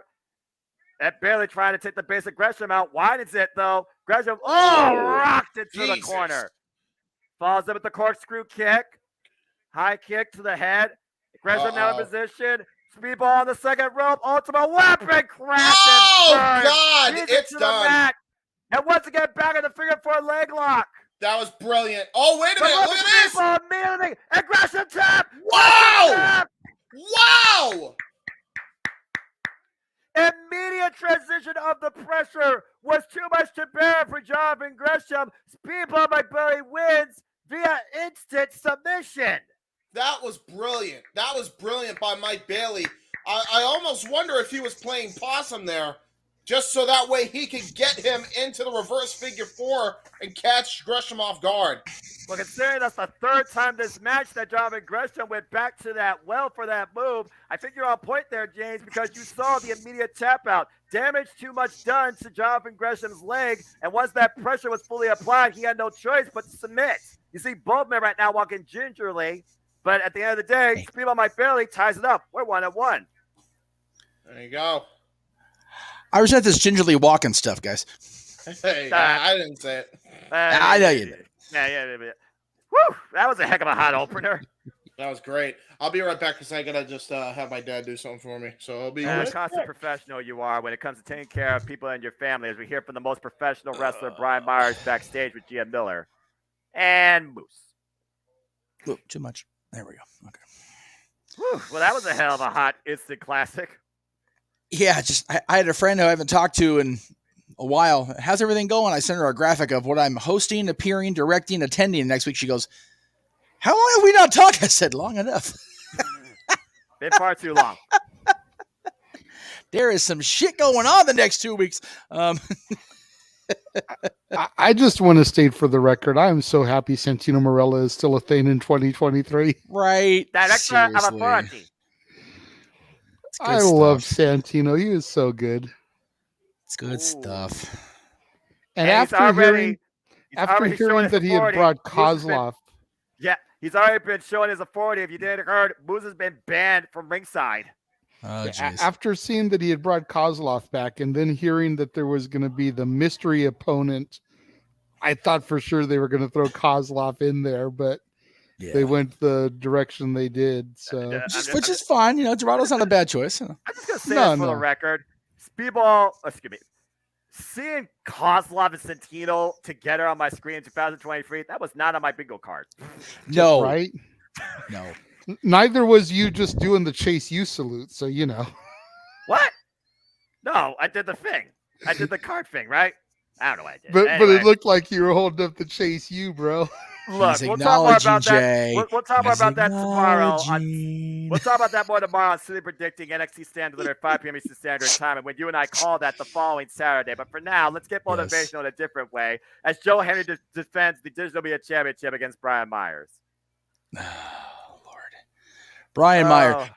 It's so funny that we're talking about Brian Myers being on one of the major shows cards this week and next week. And same with Chelsea.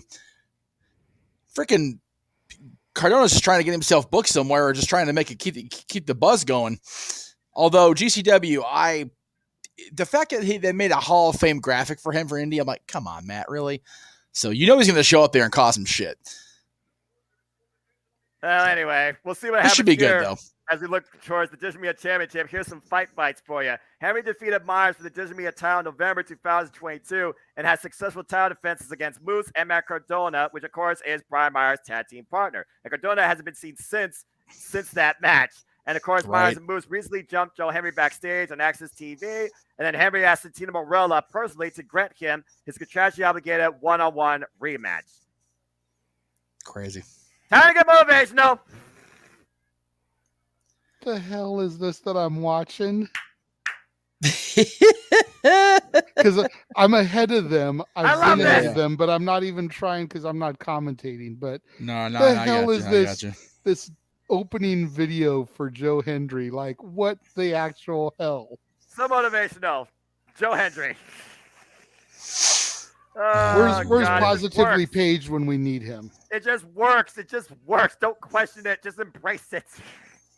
Speaking of which, Joe Hendry will be part of Multiverse United 8-man tag team action alongside Eddie Edwards, Philly Tom Lawler, and JR Kratos as they take on PCO, Callahan, Alex Coffin, and Fred Rosser. But tonight, Joe Hendry is motivating the masses in Windsor, Ontario, Canada, and looks to defend his digital media championship. Oh, God, this guy. So as they're doing the intros, let's just be glad that Jeff couldn't go to WrestleCon because Buff Bagwell is debuting new top hats he's selling at WrestleCon, and Jeff Meacham would be broke anyway. Damn it. Broke them right now. Okay. $75. If you will. But I mean, they are pretty cool looking. There you go. See that or not? There you go. All right. Well, let's hear what Joe Henry has to say tonight. How's he going to motivate everybody? And Paul, like Noah said during the last match, I don't mind if you join, but we leave it to Noah and James to call the action. Everyone else just pops in the after effect, the in between. If Noah wants to shoot you the link, I'm cool with it. I'll do it in a moment. For now, let's see what Joe Henry has to say.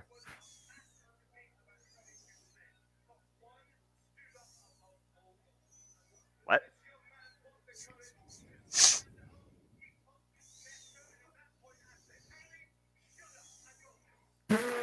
He's got to forget it.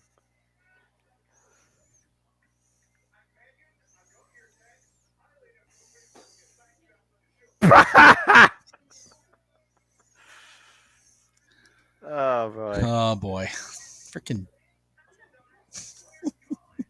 this freaking guy. Multiverse United Elizabeth is next Thursday, not Friday. But yes, it does look like it's going to be a hell of a card. Friday is Reign of Honor, Supercard of Honor, and SmackDown, the Hall of Fame. So yes.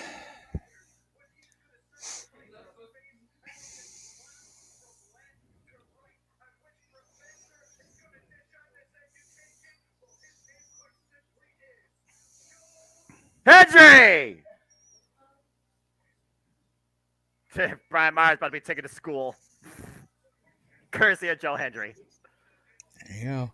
That's intensity and that's motivation for you, but whether or not that's professional, that's your own judgment. Again, the gimmick, the song, everything about Joe Hendry, it just works, JJ. It just works. I guess, bro. I mean, to each their own. I am not gonna hate. I'm already enough of a hater about certain individuals. But, hey, as long as you're a hater for one particular hater, you and I are cool. That's right. But see, I'm the other type of hater for that hater. So Oh no. Well, Okay, why? Who's your AEW female favorite? You know who my AEW female favorite is. I know. I just want to give you shit. That bitch. Well, yeah, but Anyway, you don't have to dislike Hater just because you like Jade. Yeah, I mean, but I just haven't seen enough of Jamie for her to grow on me the way that she has for Noah. So this is fair. This is a fair that's statement. all it is. Yeah, it's a fair analysis. I respect that. And we'll see if this goes fair and square tonight. There's going to be a championship on the line. Joe Hendry defending against Brian Myers. This is Joe Hendry's 7th defense. He has been champion now for 153 days since beating Brian Myers for this last year. Have I been We're on not mute?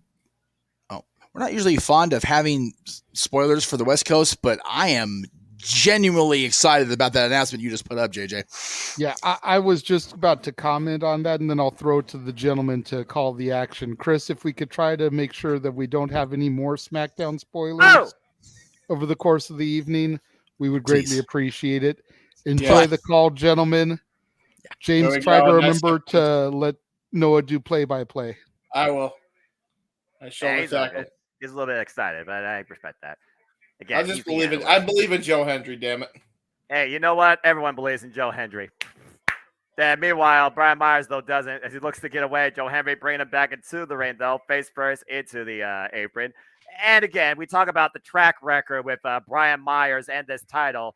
Brian Myers, Matt Cardona, they basically held this title hostage after taking it off the likes of Rich Swann and Jordan Grace. Of course, Joe Hendry is our 5th digital media champion since this title's inception. And I believe so hard. I believe Brian Myers is going to have a different face after this match if Joe Hendry keeps this up. Yeah, you're damn right. Let's see. What weapons are we going to see tonight? Is it? Oh wait, or is it not weapons tonight? I don't know. We're gonna make professional. This is a straight wrestling match. All right. What? I thought it was always no disqualification. You can't always have combat. Oh, what do you think this is? Your local visit to your local Radio Shack constantly? Ain't enough of those in the country. I don't know if that's even a thing in Canada anymore. That was a good body slam there by Joe Hendry, I believe. Yeah, that was a good thing. I believe in that body slam, And Darren McCarty apparently is a huge fan of Joe Hendry and Impact, as my friend Paul alluded to. And Joe Hendry breaks up the count. And Brian Myers sending him into the apron. Oh, no. I don't believe in Brian Myers. I believe he's not professional. I think he's a dick. That's a fair take. Oh! Good flatliner, though. And Myers right now, he picks his spot and he finds it. He looks for an opportunity. Hey, isn't that freaking typical for an edgehead? Con the grass of the motivational Joe Hendry. He got goozled. And no! And chop block. Oh man, crumbling Joe Hendry's leg and driving it from first to the top rope.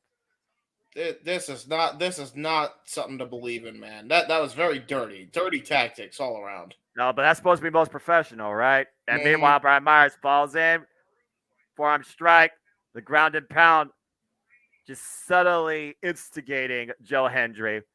The fact that Joe Hendry is using this as not only motivation but revenge shows his merit, but also the way he thinks as a champion. Again, Brian Myers has not had a chance to regain this title since he lost it. And usually you think the challenger would be the one to go after the champion for the rematch. Nope. Joe Hendry asked Santino Marella, let's give Brian Myers his rematch. Drop toe hold. And here we are tonight. And now Myers, look at him. He's super cocky. Well, again, when you were literally with somebody that was about, for the benefits of those who flash photography for a better part of his career, I think you carry a little bit of that with you. Let's not forget where Brian Myers came from and also grew himself to be professional in a way, James. I'm not going to say it. Nice suplex. Here's the cover. Hooks the leg. Joe Hendry with the shoulder up at 2. At this point, you wonder if Brian Myers actually cares about the title since Joe Hendry is the one that gave him the match, or does Brian Myers just want to embarrass Joe Hendry after what happened with him and Matt Cardona? A chin lock. Joe Hendry fighting back, though. And meanwhile, Joe Hendry might be looking for a backslide. Got it. Cover. Shoulders down. At 2. Ooh. Kick out. Oh, man. There's a good drop kick there by Myers. And Myers with the cover. Very like a daisical. 2 count again. Yeah, see, that's what happens when you don't believe hard enough, man. You should have hooked a leg. If he believed in hooking a leg, he would have won the match. Hey, to be fair, Brian Myers at least believed in Joe Hendry one point where he literally did the clap after Joe Hendry provided him shrimp. Face first into the mat. I do feel like deep down, Brian Myers does believe in Joe Hendry. It's just going to take a loss tonight for him to truly believe what Joe Hendry's been motivating him with. Well, And right Brian now, we Myers got right Brian now. Myers just, talking smack. And wearing him Nothing down to in the do. rest hold. We got chin lock here. By the way, shout out to Shayna Baszler. Great video on the rear chin lock. When you think about not so much it being a stretch, but more so a compress for added effect. And not necessarily over the jaw, but underneath the chin. Not directly over it. Brian Myers up and over out the back door. Nice! Ooh, Michinoku driver. Michinoku driver with both legs and gets a near fall. Good move by Myers. Don't believe still. You really are very lackadaisical here at this match, I must say. I just want Joe Hendry to win. I'm waiting for Joe Hendry to get his offense back. I believe in so much that I believe Joe Hendry is going to get some offense in at some point. That's when I'll be happy. And one of these days, Joe Hendry will endorse a drink, and I guarantee you'll be picking that up off the shelves like nothing. Oh, you damn straight. Like, considering he's Scottish. Oh! And again, Joe Hendry Knife edge chops. Yay! Brian Myers, though, reverses. Irish whip. Joe Hendry off the ropes. Falls in, though, with the elbow. Yeah, nice Devon strike there. Devon spinning elbow strike. Joe Hendry trying to draw from the masses. Give him the motivation he needs to succeed. Big clothesline following. And again, Brian Myers right now a little bit rocked off the ropes. Doesn't hit the clothesline, though. I'd be looking for somebody here. Caught in the crossbody. What an overhead throw by Joe Hendry. And a kip up. Shit. That was the greatest fall-away slam I have ever seen in my life. Joe Hendry in the driver's seat, waiting for Brian Myers. Turn around and see what... Oh, there's a little bit of misdirection. Big ace crusher. Big cutter. Is it enough? Cover hooks the leg. No, Brian Myers with the shoulder up at 2. I still believe in Joe Hendry. That little shout of offense was great. It's the most professional versus the most motivational. Joe Hendry defended the Digital Media Championship against Brian Myers in our second contest tonight at Sacrifice. The audience believes, James believes, does the chat believe, I wonder? And meanwhile, Brian Myers breaks the grip. Oh! Oh, nice Pele kick by Myers into a thrust kick. Then Joe Hendry up and over. Implant DDT wasn't glorious for the 3. No! Oh, that was close. That was close, but I believe Joe Hendry got his shoulder up. Shout out to another all-time Canadian great in the glorious Bobby Roode, once the it factor of TNA Impact Wrestling, former TNA World Champion. And Brian Myers looking for maybe a spear pop-up, though. Joe Hendry up from underneath and over. Doesn't need to close on again. Brian Myers looking for the spear! Spear! Broken in half! The cover! No. Oh, no! No! Oh! And Joe Hendry survives the onslaught. Come on, Hendry, I believe. 2.9. Take a look at the replay here. Brian Myers got all of that spear. Down middle of the ring. Deep hook of the leg, but Joe Hendry does get his shoulder up before the 3. Yeah, I was really, really close there. Myers almost had him, but Hendry just believes in himself too much. And I don't know, maybe you're seeing a little signs of frustration here by Brian Myers. Does he not believe in himself? I mean, there's inspiration, and then there's assumption. So you tell me.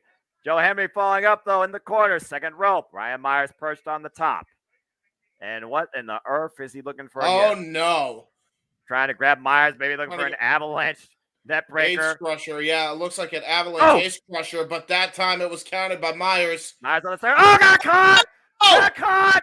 Out of nowhere by Joe Hendry into the ace crusher! Pop up! And it's a standing ovation! Cover 2, Joe Hendry retains! Yeah! Now that's motivational. Joe Hendry. All right, that's all I'm doing it. I believe in Joe Brian Myers Hendry. took the opportunity that Joe Hendry presented him with, and in the end, came up short because the motivation was too much for him to overcome. Joe Hendry is still our digital media champion. And a standing ovation what led to the 3 counts. That was You may believe in Joe Hendry, but if you want to be fair to Flair, you got to be fair to Flair and talk about how Charlotte Flair is going to be in a match at WrestleMania. If you really want to be fair. No. God that's damn. fair point. How much do we believe, folks? All I know is I believe right now in Joe Hendry as he still is motivating the masses as our digital media champion. Brian Myers, most professional, but not most effective. That's right. Oh man. Let's By go the way, backstage now. fun fact: every entrance theme that Joe Hendry has ever had since his ICW days, all the way to Impact, he has done his own theme songs. This is true. Well, He is let's very see. multi-talented. So let's go ahead and hear from somebody that's been doing things her own way for the longest time. We are backstage now with Gia Miller and Mickie James. Okay.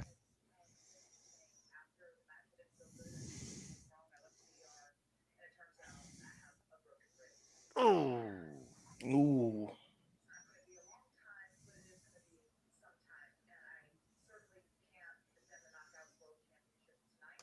Right.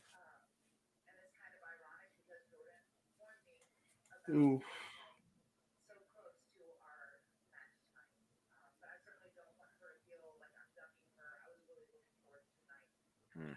Oh, that's stinky. I sad. Big sads.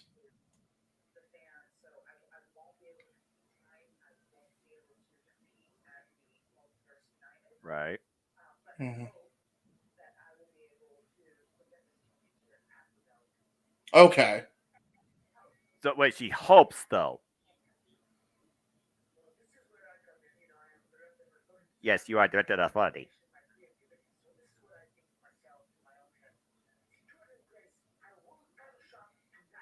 Yes. Ooh. Okay. Yes.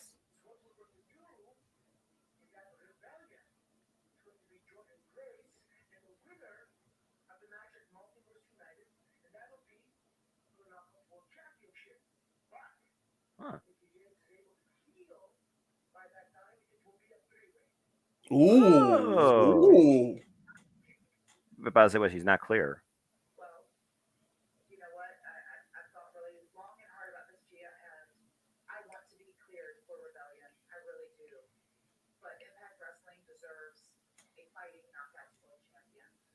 There you go.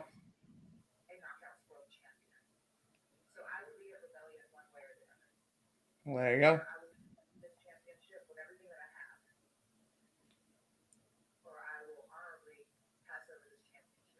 Well, there we go. So it's official.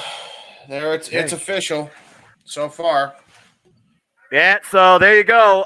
Mickie James for now is still our Knockouts World Champion, but to sum it up, she has a broken rib. She will not be able to defend tonight or at Multiverse United. In the meantime, Team Morella has decided that the women at the Multiverse United match will be fighting to fight Jordan Grace at Rebellion for the Knockouts World Championship in what could be the crowning of a new Knockouts World Champion. However, if Mickie James is able and is medically clear to compete at Rebellion, it will be a triple threat match for the Knockouts World Championship.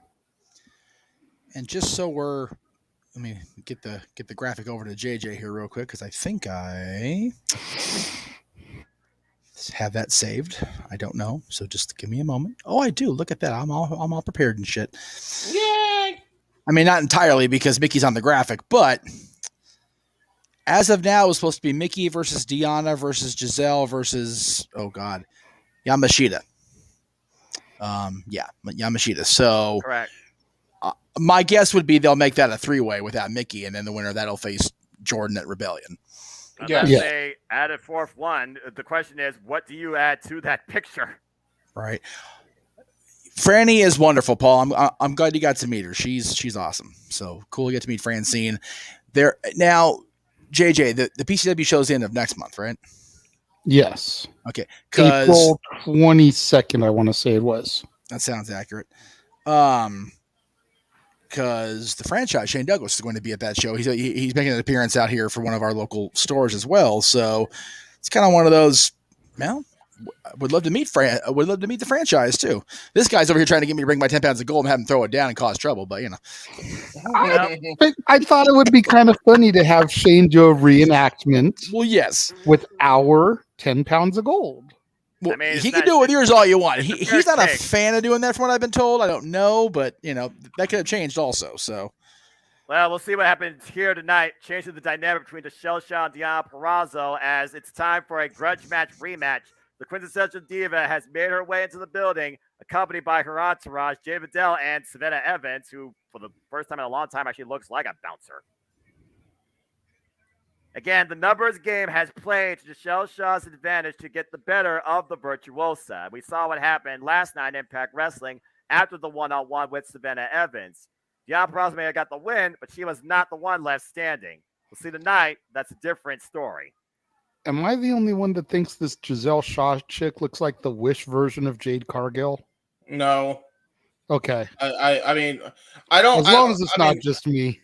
Well, matter to me, because what matters to me is the personification of technical excellence and the Oh, standard. well, there you go. They've added Masha Slamovich to that three-way, now four-way for Multiverse United. I figured it was going to be her, so there you go.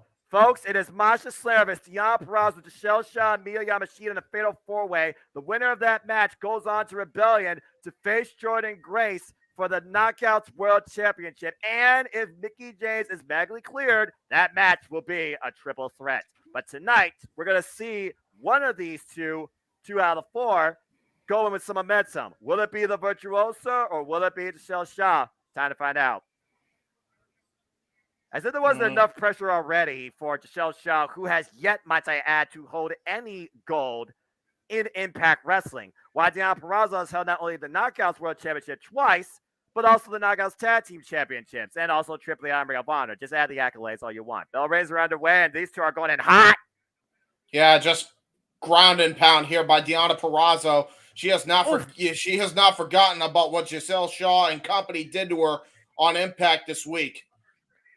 Hey, opportunity is opportunity. You take whatever opportunity you can. And Giselle Shaw, she talks about making sure nobody else is there because no one else can be in the spotlight like me. She literally made opportunity for her every time she could. With how vindictive Deonna Purrazzo has been with Giselle Shaw, I would be careful. She might try to use one of those chops to pop an implant. Just saying. Well, let's not forget Giselle Shaw has also been a victim of the Fujiwara armbar, which of course Deonna Purrazzo's go-to. Some quick roll-up attempts here by both. Each kick out at 2. And now Virtuosa with the backslide. Shoulders down for a 2 count again. Giselle Shaw now with the follow-up. Crucifix bomb attempt. Crucifix hook. 2 count again. Yeah, women right now just empty on everything. Jackknife, float over. 2 count. Deonna with the counter. 2 count again. Did not have the legs over the shoulders. And Giselle taking Deonna down, going for her own armbar. That's interesting. Trying to go for a cross arm breaker. That was very smart. You're not gonna out-technician the technician of the Fujiwara armbar in the Knockouts division. I'm just gonna say that for the record. Well, I'll tell you right now, she almost did it. It's just Deonna was able to roll through and almost get that. But you'll notice that Giselle Shaw had that move or tried to apply that move on the off chance that if Deonna did reverse it, Giselle Shaw would be on the outside. Well, then she got baseball slid. I mean, baseball drop kick. That also works every time. You see Savannah Evans try to come into play, gets driven torso first into the apron.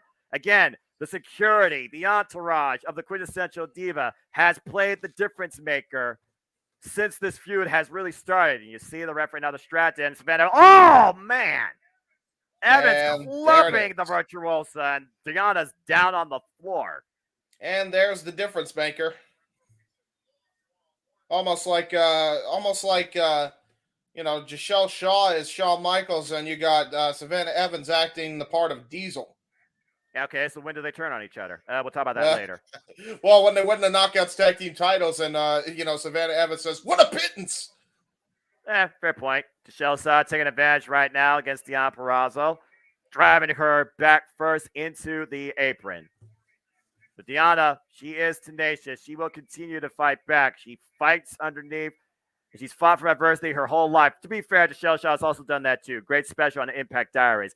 Here's the cover. Hooks the leg. Deonna gets the shoulder up at 2. And again, we figure about the history that these two share, particularly with Masha Slamovich. Masha Slamovich has not only smashed Giselle Shaw, she has also successfully smashed at one point Deonna Purrazzo. Knife edge chop there by Giselle Shaw. And right now, Irish whip. Deonna sent hard into the other corner. Giselle Shaw taking control. Uppercut there by Giselle. Again, Another one. Shelsha has been looking for Knockouts Gold since he's come to Impact Wrestling. And every opportunity she's made for herself, she's been unsuccessful. Here's the cover, hooks the leg. Nearly got the better of Deanna here with a 2 count. Yeah, and Giselle, ever since showing up on Impact Wrestling, she's definitely been making a splash here. You know, she brought back the term diva in a positive light, I will say, only due to the fact that she still wrestles in that ring. And we've seen her hum with the likes of Mickie James and Deonna Purrazzo and Jordan Grace in classics. In fact, she previously challenged Mickie James for the Knockouts World Championship. Here's the cover again by Giselle to the cheap shot. 2 count again. And remember, with Deonna Purrazzo, all people, Deonna Purrazzo helped Mickie James retain that title when Savannah Evans and JMN were getting involved and nearly costing her it. And that was just a few weeks ago. Yeah, honestly, I there is some mutual respect there because at the very end of the day, at least Mickie James won the bout between her and Deonna straight up. And then got the better of her in a follow-up. Deonna Purrazzo is 0-2 against Mickie James, while Deonna has basically beaten everybody else in the Knockouts division at least once. Oh, double stomp there. Shades of Sasha Banks right there. Mercedes Moné. Cover, hooks the leg at the cover's midsection. 2 count again. Deonna still in this match. Michelle Shaw, 8 years of experience, a 2-time Rev Pro British Women's Champion, combined 10 successful defenses during her reign. Deonna Purrazzo, like I said, 2-time Knockouts World Champion. One reign lasted for 343 days with also 10 successful defenses. Ooh. There's only 1 year difference of experience with these two athletes. You notice her knee is right on the upper back of Deonna Purrazzo while she has this brutal chin lock applied. And Deonna Purrazzo, she's also coming back from the Lucha Libre World Cup where her and Team America, Camille and Jordan Grace, won. Yeah, they did. Last eliminating my favorites, and I was sad. And right now, Deonna Purrazzo fighting out from underneath. Oh, clubbing shot by Giselle once again to the spine. Looking to follow up, and Deonna up and around, and the neck breaker takes her down. Very beautiful maneuver there by Deonna Purrazzo. Can she capitalize? I'm not sure if she can. Trying to gain back some momentum here. Not able to make the cover. Well, at this point, though, she slowed down Giselle Shaw. She slowed down her momentum, gave her a chance to get back in this match. Now looking to fight back. Big right. You see Virtuoso trying to get her equilibrium here. And again, following up with Giselle Shaw in the corner. Not going for the Fujiwara yet, but we all know that is her ace in the hole. And there's those clotheslines. Spinning Solbot there by Deonna Purrazzo. Deonna Purrazzo disciplined in many yards with a rising knee strike, including MMA. Nice Russian leg sweep. Brings her down, hooks the far leg too. Giselle with the shoulder up again. You know, sometimes people don't think going back to the basics is as effective as the now modern moveset, but I got to tell you, Russian leg sweep, nobody does it better than Deonna Purrazzo in the game right now. I'll tell you that right now. Well, considering some of her training was by Rip Rogers, while Giselle Shaw was trained by the likes of Canadian great Lance Storm. Makes a lot of sense. Oh, ooh, what a nice pump kick. Brilliant pump kick. kick. And a super kick. Speaking of Lance Storm. Exchange. Oh, look at hook her up. Oh! Ooh, great flatliner. And then a Koji clutch. Koji clutch there by Deonna Purrazzo. And that is the danger of fighting the technician that is the Virtuosa. Can catch you in a move at any time. But will she tap? Wait a minute, Giselle reverse the pressure, shoulders down. Almost got her. That was very smart. That was a very smart way to break the hold. And now Deonna looking to finish her with the pump handle, pile driver, Queen's Gambit. Can she hook her up? No, Giselle fights back. And now Giselle looking to hook Deonna up. Full Nelson. Try maybe a full Nelson slam or maybe a full Nelson submission. And right now, both women trapped in a wrist lock. Oh, here we go. Ooh, what a vicious forearm by Giselle Shaw. And neither giving an inch right now. Who's going to get the better of this exchange? Will it be the quintessential diva or the Virtuosa? Neither one giving an inch. Neither one relinquishing the hold. One goes down. The other one gets right back up and swings for the fences. Who's going to give? Whose spirit's stronger? Who's more hungry? Oh, man. Now we're picking things up here. Now we got a firefight. Close range combat with these forearm strikes. Oh, Oh. Michelle doesn't need that one though. Hook her up. Oh, man. Full Nelson backbreaker into a flatliner DDT by Giselle Shaw. Here's the cover. It's the leg. No. Wow. Brilliant innovation there by Giselle Shaw. That was just absolutely brilliant timing. The way she was able to hit that combination offense, almost a lethal injection type maneuver, but was not able to get the 3 count. Take a look at this again, Noah. The shock and awe, as she likes to call it. Not enough for the 3 count. As you said, the backbreaker into the immediate implant DDT yields a 2.5. Uh-oh, it might be lights out. She's looking for that running knee strike. Whoop! The denouement denied, and Deanna looking for the Fujiwara armbar. Can she hyperextend it? But you see Giselle immediately crafts the wrist. Prevents full extension. Oh, wait, got her hooked. Confirms the fix rollover. Oh, Deanna reversed the pressure again. Still has that arm there hook. it is. Fujiwara. It's There in. it is. Can she push the arm back? No, Giselle still fighting back, though. And look at this roll through. Transition. Still grasps the arm. Down to the other arm. And now to the other arm.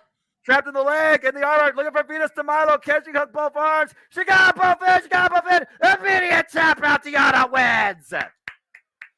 Long may she reign. The virtuosa humbles the quintessential diva tonight and takes away her spotlight. And big momentum ahead of the Fatal 4-Way next week. Is the virtuosa on her way to rebellion? I gotta say also, as much as Giselle Shaw had to give it up because she really had to, oh, come on. Drilled from behind. This is exactly what Giselle Shaw does. She doesn't get the win, but she still is the talking point in the end and gets the better of her opponent, courtesy of some help. Savannah Evans with the ground and pound, virtuosa down and out. Now, come on, this is unnecessary. This is not necessary at all. I understand trying to make a statement, but here. You lost fair and square. And meanwhile, trying to bring Deanna up.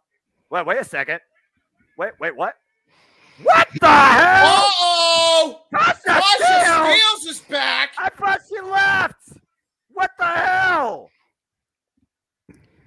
Tasha Steelz, the former running mate of Savannah Evans. Her former tag team partner. Well, this is interesting. Tag team championship partner, if I'm not remembering correctly, Noah. Exactly that, yeah. All right. Well, is this a reunion of sorts, or is this a statement? We'll see. Tasha Steelz is always about being in it for herself. The hell? Always keeping us guessing these knockouts. Oh, no. And it looks like Tasha wants to instigate the end of the Virtuosa. Tells Savannah Evans to finish. Well, wait a minute! Hey! And Steelz She hit her with an elbow strike. Yeah, to the back of Evans. Clearly, this business relationship's over. Wow. Yeah, it's been over. Oh, wait, Jay Vidal. Vidal tries to get involved. Tasha fighting back, though. There's a kick to the midsection of Evans. And meanwhile, using Evans as a spring. DDT! Oh, my God. Damn. Well, 2 for the price of 1. Tasha Steelz doing whatever it takes. Oh, the cutter! Crusher. Jay Vidal, just stay down, man. And there goes the scratch. And he's gone. Of all the people I would ever think to see stand alongside the Virtuosa, impromptu or not, this was the last person on my mind. Tasha Steelz, folks, is back in Impact Wrestling. And Giselle Shaw's mad. He's very angry. Very angry. Well, I don't know what this means going forward for the long haul, but at the end of the day, the Virtuosa goes in with some big-time momentum ahead of that Fatal 4-Way next week, and Tasha Steelz is still a part of this Knockouts division. There you go. Well, that's a development I didn't expect tonight. You know, I apologize. It was Tasha and Kira that were champions. Okay, yeah, you're talking about Fire and Flavor. Fire and Flavor, yeah. House Live to Decay at Slammiversary 2021, if you will. Yes. That was an awesome match. Again, these two, great bout. And now we know, Jeff, next week, Multiverse United, we got our 4. It's Masha Slamovic, Tiana Perazzo, Giselle Shaw, and Miyu Yamashita, who will be making, by the way, her Impact Wrestling debut next week on a special live edition of Impact Wrestling ahead of the Multiverse United next week, Thursday nights. You know, Bully Ray's the master manipulator. Bully's the one that helped hurt Mickey. Bully and Masha are a union on television. Wouldn't it be something if Masha went all the way and won the championship, and if Mickey gets cleared, Masha beats Mickey, and it's all been the puppeteering of Bully Ray that made that happen? Wouldn't that be some shit? Right. I mean, I'm sure right now he'd probably be boasting that on the Twitter, if not already owning credit for that. I'm sure he's tickled pink trying to compose that tweet right now as you speak. And well, for everybody that's not a college basketball fan, that comment is what it is. But freaking Bama loses. if brackets weren't broken night one of my March Madness, they sure as shit are today. God, it's been a long day considering everything that's going on, and SmackDown is getting crazy already. So well, I mean, it is the premature SmackDown go home show to WrestleMania. It is the penultimate show before. Yeah, that's so it's it. time there to you get that go. card in order, book some matches, get that women's showcase figured out, get Ray and Dominic figured out, and get some freaking order to your damn night 1 and night 2. Well, Ray and Dom are apparently on right now. I'm not, I don't have it in front of me, but looks like, and like I said, they're starting to lay out the card for nights, which is nice. Thank you guys for doing that. Yeah, for real. Help us out when we do predictions on the Simply Predict in panels this weekend, and then makes Sunday, the 5 graphics p.m. Eastern easier. Standard Time. Yep, I'm doing it. I'm a madman. Well, graphics luckily are going to be what they're going to be. I didn't factor in nights for those, but it's going to be nice to be able to record our opening. Yeah, Exactly. You just make the black LED marquee just blank. And speaking of things going black, how does this guy literally wake up out of black and unconsciousness and still keep going? I understand he's not human, but seriously, this freak, this anomaly. Because he's Frankenstein Jr. and Frankenstein, his father, is a former No DQ CAW champion. We've talked about this. That's right. Now, your freaking reincarnation is what I'm hearing here as PCO makes his way inside the arena. It's time for PCO versus Kenny King, as Eddie Edwards once again is still haunted by his past. But yes, no. I still can't believe that this dude was a WWF tag champion 30 years ago. Yes. Pierre Carwallet, man. Tell you. A former Ring of Honor World Champion, by the way, taking on a former two-time X Division champion. Oh, this is a homecoming. Our tag team champion. I didn't even realize this is a homecoming for PCO, isn't it? Yes, I figure they're in Canada. But just remember, he's not the Mountie. He always gets his man. Well,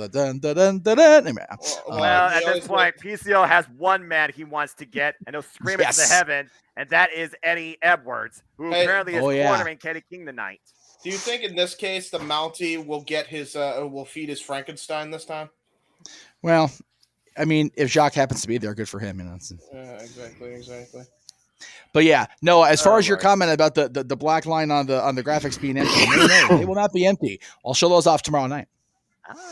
Yes, very good. I will also use those for Simply Predicting then. If you will. Appreciate that. I will send everything your way in that case. Shit. You know what? From now on, Simply Predict. If I can get your grabs for Simply Predicting, get cross promotion. Let's just do it like that from now on. On it. Yeah, I agree, because I have the Jeff Meacham network on the intro anyway. All right, here we go. Bell rings. We're underway, and Kenny King, he's mean. He's being a mean guy. To be fair, this is not going to be a wrestling match. This is going to be a fight. This is a weird grudge, and you're facing an anomaly, PCO, that won't stay down. Yeah. Oh, shit. And right stomping the mud hole in Kenny King. Here we go. Kane uppercut. Another Kane uppercut. Conscious enough of the referee. Yeah. I'm surprised he's conscious at all. Kenny King gets out of the ring and regrouping with Eddie Edwards. Again, was Kenny King the wingman? Was Kenny King the guy that ran PCO over? They never fully, confirmed or denied that, James. I'm just saying. And is Kenny King doing this for himself? Is Kenny King doing this for himself or for Eddie Edwards, or is there another agenda in play here that we don't know? I mean, Kenny King, do you really trust him? All I know is if Kenny King was the man who did it, he deserves to be in jail. Oh, avalanche splash. Well, I mean, out in Las Vegas in the middle of the desert, how many crimes are actually accounted for? Oh! Whoa. Not that one, no. now we got. Oh boy. Uh-oh. Again, twice PCO's been left for dead, and this walking Frankenstein reincarnate, as you like to call him, has found his way back to the Impact Zone, and more particularly Eddie Edwards. Right to the gut with that stomp, right to the gut. And now look at this. Eddie Edwards being mean to Frankenstein Jr. and PCO having none of it. He's like, you. And Eddie Edwards luring him in. Again, I don't know if this is wise. If PCO is playing Eddie Edwards' game right now, he needs to be aware of his opponent in the ring. Yeah, this might be a bad strategy here. Watch out! Oh, Jesus! Tope! Spinning tope by Kenny King. I told you. Man, I hate being right sometimes. Incredible athleticism, though, over the top rope, as you call it, by Kenny King, wiping out PCO and a nice scoop slam to the floor. Mocking PCO. And again, what happened to the last guy that mocked PCO? Hi, Trey Miguel. You remember that happen? You remember that moment? I do. Got planted on the apron. Speaking of which, why are they still Honor No More when Honor is alive and well and the kingdom that used to be their former running buddies is back in Ring of Honor / AEW? I'm just saying. Because Honor No More was a different message and motive in a different period in Impact Wrestling. Honor No More is no more in Impact, but Honor is restored in Ring of Honor. So my point is, it don't make sense though, because he's still rocking the T-shirt. It makes no sense, Kenny King. That's a fair point.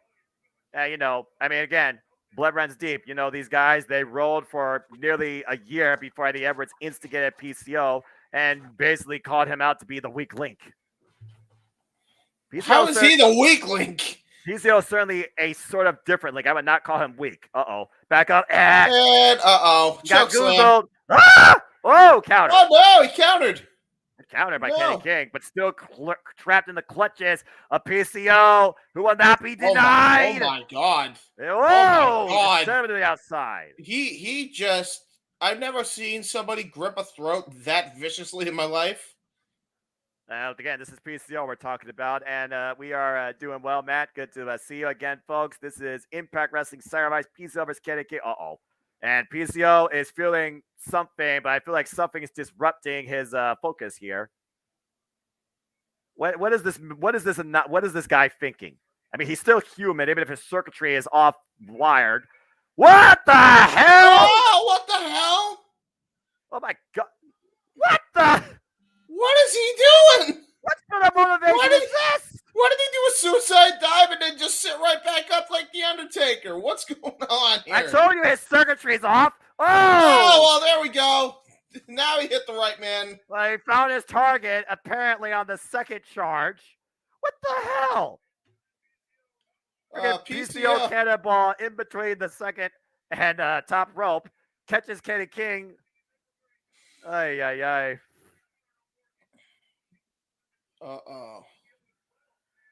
And right now, you see Eddie Edwards trying to wheel Kenny King back into this madness. Yeah, Eddie Edwards earlier tonight on the pre-show, victorious. And once again, ducks underneath. Ooh, catches him. Overhead kick, but PCO still up in his feet. Gets out of the corner. In the ribs first. And again, Mickey James soon broken rib. That's no joke. Oh, DDT! Oh, great DDT there by PCO. I mean, seriously enough of those tonight. That's to say the least. PCO right now on wobbly legs, still fighting, if you could call it that. Animated, conscious. Big clothesline wipes Kenny King out. Yeah, Stan Hansen-like with that lariat. And Jeff on point with the comment. Ay. Yep. PCO falling in. Kenny King gets the boot up. Kenny King now go to the second rope. Oh! Ooh, takes out his base. Nice kick. Oh, man! Oh, lung blower. Great lung blower counter there by PCO. That was great. That's one way to effectively use your environment. And PCO, Kenny King might need a defibrillator at this point. Give him a kickstart. Chance for PCO right now, riling Eddie Edwards from the Impact faithful. And remember, he is an amazing French Canadian. He is a Quebecer at heart, even though he may not have a heart. I mean, he whether it's electronic or actually organic, I feel like PCO has to have some sort of heart if he's aware that Impact Wrestling appreciates him. Oh, God! Atomic leg drop, Hulk Hogan style, right across the back of Kenny King's head. We've said it countless times, James. It's the shots you don't see that are the absolute worst. And Kenny King felt all of that and had no idea it was coming. Yeah, you ain't kidding. Oh my gosh. Good grief. No, it's just like dragging a lifeless corpse, ironically enough, for PCO with Kenny King. Oh no. Looks like he's going to channel a little bit of his old running buddy, Mark Calloway, possibly going to go for a super version of the apron leg drop. No, dude. He's going for the de-animator. He's going for the freaking swanton or center, whatever the hell you want to call it, off the top rope. And Edwards trying to play difference maker. Does for the moment. Kenny King back up to his feet. Both men in the corner. Oh, God. Oh, wait, no. Whoa. And Kenny King. Oh, my God! Oh, no! Oh, God! Holy fuck! Oh, no. Oh. What in the holy hell is wrong with you guys? Ripping PCO off the top rope, down to the apron, spine first. Oh my God! You know what's worse? If he is, oh God! Steps. If he is animatedly programmed, Noah, here's the worst part. They use that to their advantage because that's the old senton that PCO used to do while he was with the Quebecers and the Amazing French Canadians, and he hit nothing but the apron on it. Yeah, the difference here, he didn't hit bone and human, he hit steel. And now the floor is exposed. No. Oh, snap suplex now. On the exposed floor, even with that padding. Thinner padding than the actual thick black padding, and now looking to follow up with even more punishment. Oh, Blue Thunderbomb now. Oh, my God. Take the count out, man. He suffered enough. He's already dead. If Kenny King calling himself a monster, you might want to call him that after this onslaught. Jeez, yeah, look at the back. Oh, my God, the back of his head. I just noticed that now. The back of PCO's head landed right on the concrete. Yeah, at this point, Kenny King, I mean, a count out might be for PCO's own, self-saving. Yeah, you ain't kidding. And what the hell is Eddie Edwards doing here? Bringing out a steel chair, apparently, James. And this match is not no disqualification, but clearly the ref not aware. And we got a count of 6, count of 7. How the hell is PCO still active? How? Here's the cover. Hooks the leg. Let my God be over. No, it's not. Oh my gosh, he kicked out of 2.9 pretty much. And now the full Nelson Snapdragon. That's gotta be enough. Snap suplex. PCO still conscious enough to kick out before the 3. What the hell? See, there's wrestling, and then there's just human harm. Well, baby, PCO's not human. Oh, big splash by Kenny King. Cover 2. PCO is still in this. It looks like he's charged up. He's alive. He's alive and well. PCO's not human, and he's hulking up. And that's a fair point, Elizabeth. To beat a monster, one has to become a monster himself. Kenny King trying to unleash his inner monster, and this isn't a Skillet song. And PCO once again clutching Kenny King in his grip. And Eddie Edwards, though, bringing the candlestick back in. Ref saw that. Referee and wait a minute. Watch the back. Oh! Wait a minute. That still chair shot looked like it woke up PCO. Oh, my God. Eddie Edwards trying to get into play here. Once again, distract PCO. The referee not aware. Oh! Good night. Lights out, cover, count the man. 1, 2. PCO wins. PCO wins. I called it.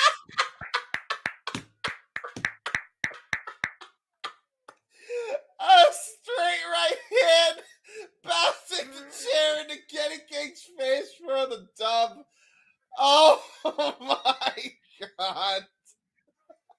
I mean, again, you you saw the shot, right? The first shot connected to the back of PCO, and then PCO followed up. I don't know if the lights were on, but damn sure lights were out with PCO knocked Kenny King's lights out with that fist. Punch right in the steel chair, right into Kenny King's face. He was down for the 3 and more. Oh my god. All it takes is one right shot. Punched it right in the face. Kenny King lights out. King KO by PCO.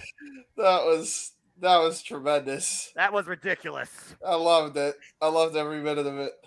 I will say I enjoyed the whole pre-match build for PCO with the whole Frankenstein slab and everything. Right. Yeah. Being a man who's a fan of Universal monsters and the classic horror films, that was definitely a cool touch there. That was cool. What the hell is this, though? I'm scared. It's gray and grainy. I don't like it. Well, that's Toronto, clearly. Toronto. Oh no. Oh. Wait. What? Oh. Hebert.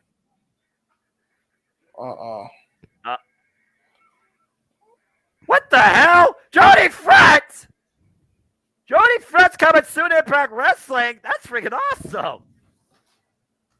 I know he was still a thing. Well, meanwhile, I guess she is a legend out of Canada. I guess she is. There you go. That's, hey, good on her. Sorry, it came out. I was trying to say she. My tongue decided to be stupid. You're good. Blah, blah, blah. Hello, Hassan. And, oh, look, Macklin. Yes. Hello, Hassan. Hello, Gabrielle. Hello, Matt. Thank you for joining us this evening. As always. And yes, I'm off camera right now, but I'm there just because I've apparently been trying to be tagged into the hockey game. I said, I got to be back in this chair by 7:45 tomorrow night. There's going to be some deaths. So I am working on it, though. Yes. And only because my dad's got the Rona and Patrick had a cortisone shot as needed. He ain't going nowhere for a minute. So, Hassan, we are doing fantastic. Yeah, today. buddy. As you can see, the little scroll across the bottom here now, it keeps alternating with the results. Your boy is now monetized, so feel free to super chat, super sticker on the Casa side of things. Show your love, show your support. Oh. Well, we know Macklin. No love lost. He doesn't care about Josh Alexander. This team is not going to go well. He did say the focus tonight, though, get the win. So, I mean, Macklin focus. Maybe that's all these 3 need to actually pull things off. Speaking of focus, Trey Miguel is going to definitely need focus tonight. It's time for the X Division Championship. This is the first time ever singles matchup, and Miguel has not been pinned, though, in a singles match for nearly 3 months in Impact Wrestling. But Lindsay Dorado makes his return to Impact for the first time since 2013. Without giving spoilers, Noah, and everybody who's not watching SmackDown, ask about the showcase match for the women's side being filled, and ye shall receive. I'll leave it at that. All right. Well, I look. Lucha Lit, baby. Lucha Lit's here. Look at this dude. Look at him. What the hell? Is he coming off the Jericho cruise? What is this? You damn right. Look at this dude. He's here. He's ready. I understand that reference. Oh, my gosh. Okay, well, this is not Drip. This is Lucha Lit. Lindsay Dorado has making his way inside the Impact Zone. This is not the entrance I expected. Daniel, I do not watch The Masked Singer, although I do know what happened, and we will be bringing it up tomorrow night on Open Mic Night. Yes. Lindsay Dorado, again, this is the first time ever singles match. He is the current MLW World Middleweight Champion, and he has not been in any sort of in-ring action with Trey Miguel since Pro Wrestling Revolver last year in April, and that was a tag team affair. Uh-oh. Well, this guy may have some charm, but this champion has the mark, as he has literally painted this division in his own image. Trey Miguel. You know, Jeff may want to take his World Heavyweight Championship and a can of black and or red spray paint and have Hulk Hogan do his thing to that NWO in it. Awesome. Ain't nobody touching my X Division title, damn it. Oh, no. No. I don't care if it isn't the same one that he's holding and it's the OG model. Ain't nobody spray painting this thing. Well, as far as spray painting the title, Trey Miguel has made sure to leave an infallible mark on it and looks to keep it for a long time. And if he survives tonight, he's got a 6-person scramble waiting for him next week at the Multiverse United against Frank Kazarian, Rich Swann, Kevin Knight, and Rocky Romero. Oh, what the hell? Trey Miguel, what a dick. And honestly, you got Rocky Romero and Frankie Kazarian, two guys who, again, Jeff and I have got so much history with coming out of SoCal. I'll be happy if either one of them can takes it. Right. Well, I mean, considering that Rocky Romero just recently lost a title he won in Mexico, I mean, the X Division Championship would definitely be a nice upgrade. Yeah, and I heard that his longtime tag team partner, Ricky Reyes, just recently retired as well. So, well, there you go. Trey Miguel, the 101st X Division champion in this company's history, is a 2-time X Division champion. This is his 4th defense after surviving Black Taurus and Crazy Steve in a Monsters Ball match. The rings were underway. Elizabeth, you're welcome. There you go. Respect the classic. That's why I love the fact that Ring of Honor has the classic Ring of Honor World Championship. And of course, that will be defended next week at the Supercard of Honor as Clara Castillo defends against Eddie Kingston. And we'll bring you that coverage and more next week across the Championship Network Multiverse Media. More details to come. Let's see who gets the first shot here and how these two kick things off. And it looks like Carlo Tayab will start things off here. Oh, again, the X Division has been the standard of this company. Even in its darkest times, it still holds up to what it believes in. No limits. And now look at that. Again, trying to go for a collar and elbow tie up twice there by Lindsay, but Trey Miguel knew what was coming and got the hell out of Dodge. Again, this was Santino Marella, the director of authorities, handpicked opponent for Trey Miguel. True that. I feel like it's one of those things where Trey, he has this hubris and this pride about him, but he gets a little bit full of himself, and you almost wonder, did he put, more than he can handle on himself tonight? And let's say Dorado, nice monkey flip, and now monkey flip, counter, and lands on his feet. Popped up like it was nothing. Lucha lit, baby. Whoa! Oh, well. Trey. Ooh. And both these men, there's a deep arm drag by Lindsay, though, and there's a counter follow-up arm drag by Trey. Both these men with a drop kick and a stalemate. Lucha at its finest right there. This is Lucha. C. That is CC. CC. CC. Lucha lit. That is a hell of a freaking gimmick. I love the gimmick, man. All the bathrobes and all the tequila. And all the captain hats. Apparently. It's not a love boat. What's Lindsay Dorado?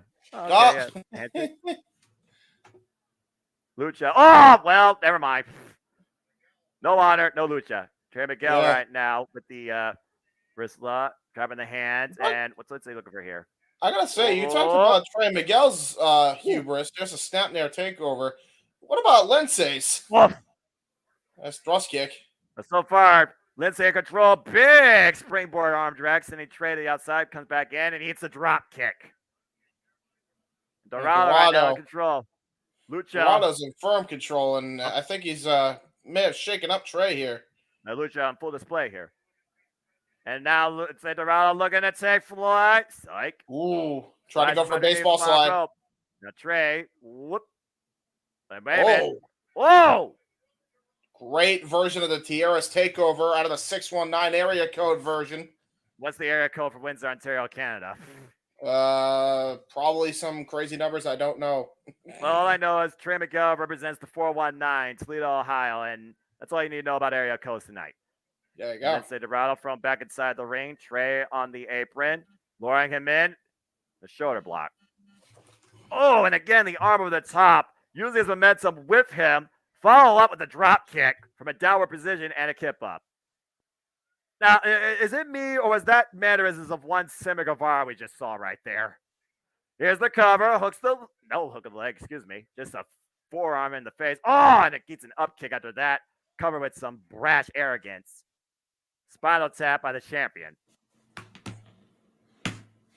And now look at this little bit of dirty tactics here that Trey Miguel's been showing as of late, just choking him on the middle rope here. At this point, this is the most normal match Trey Miguel has had in a long time. Let's just put that in perspective. Yeah, he not finally saying got a lot. decay in his back rear window. And right now, hammerlock in the arm with his leg. Hey, you don't. Hey, grabbing a mask. That's rude. That's very rude. That's not lucha lit. You think Trey Miguel cares about being lucha lit? He's a rascal. Oh, now look at this. Into almost a tequila sunrise submission of sorts. More so, I would just say half crab. And there you go, courtesy of our own Renegade. Thank you for that. And yes, I definitely agree. That should be Stepway approved. Ding. There's a cover, 2 count. Paul, we'll see. I don't even know where Slammiversary is this year, all right? I'm trying to get to Bound for Glory because I know it's in Chicago. Oh! But I'm also going to try and go to SummerSlam as well in Detroit. Big uppercut. I'll work on that. Great uppercut. Oh, boy. And Trailer going to follow up off the ropes. And let's say... body drop gets countered. And goes back to the mask. Looks to rake the eyes or rearrange Lindsay Dorado's mask and face. And Lindsay catches him with a clothesline. And now Lindsay... Oh, God. Oh, Jesus. Oh! Baseball slide into a missile drop kick. Right to the outside. From the apron down to the hard floor goes Trey Miguel. And creating some distance between him and the champion. Lindsay, though, up on the top turnbuckle. Looking to fly! Whoa! Tornado off the top. Works out Trey Miguel. Throwing caution to the wind. Take a look at the replay here. Yeah, you call it a tornado. I call it a tornado spin. Either way, I feel both terminology is acceptable. And now bringing the champion back inside the ring once again, going back up to the high-risk district where luchadors are most comfortable. Big splash. Yeah, great crossbody. Here's the cover. Lateral press. No. Kick out. Brilliant elevation on that crossbody. Great turnaround. Again, look at this again. Twisting splash was awesome. Tornado, whatever the hell you want to call it. Knife edge chop now. Aerial showcase by Lucha Lit. And now following up with corners, chops, and literally repeating the formula. And Trey gets the boot up. And now Trey followed a scoop slam. Power slam. Here's the cover. Deep hook of the leg. 2 count again. That scoop slam was very Apex Predator like. Yeah, we talk about our great friend from the Great North, about District Randy Orton. They go, off the bottom rope. Great moonsault from the bottom rope. And now the second catches it. Shades of Andrade El Idolo with this. Is he going to go for the trifecta, though, from the highest of elevations? The champion is vulnerable. And let's say off the top. Oh, but Rose lands on his feet. Trey aware of it, though. Oh, nice wall kick. Catches him with the stomach Zaguri. And both men down. Whee. And now both the champion and the challenger have to regroup, more particularly Trey Miguel here, slowing down Lindsay Dorado for a moment. Yeah, key word for a moment. Well, how many times do we say that in the X division? I'm just saying.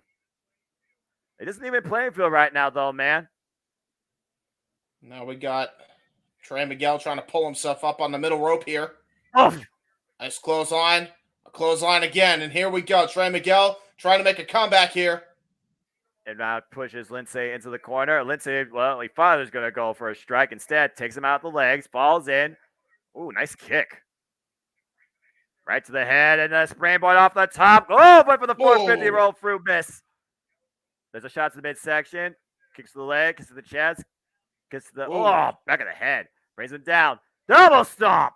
Right to the back. Double stomp. Rolls into the cover. Hook the leg, and 2 counts. And you'll notice, too, when he did the double stomp, he hit the sharpest part of his shoes right to the upper back of Lindsay Dorado. There was just absolute vicious intent there by Miguel. And between the shoulder blades. That's a whiplash effect of a whole different sort, but still not enough to put Lindsay Dorado down for the 3. And the way he rolled into that cover and then hooked the leg towards the 2 count, I feel also helped Lindsay Dorado survive that decision.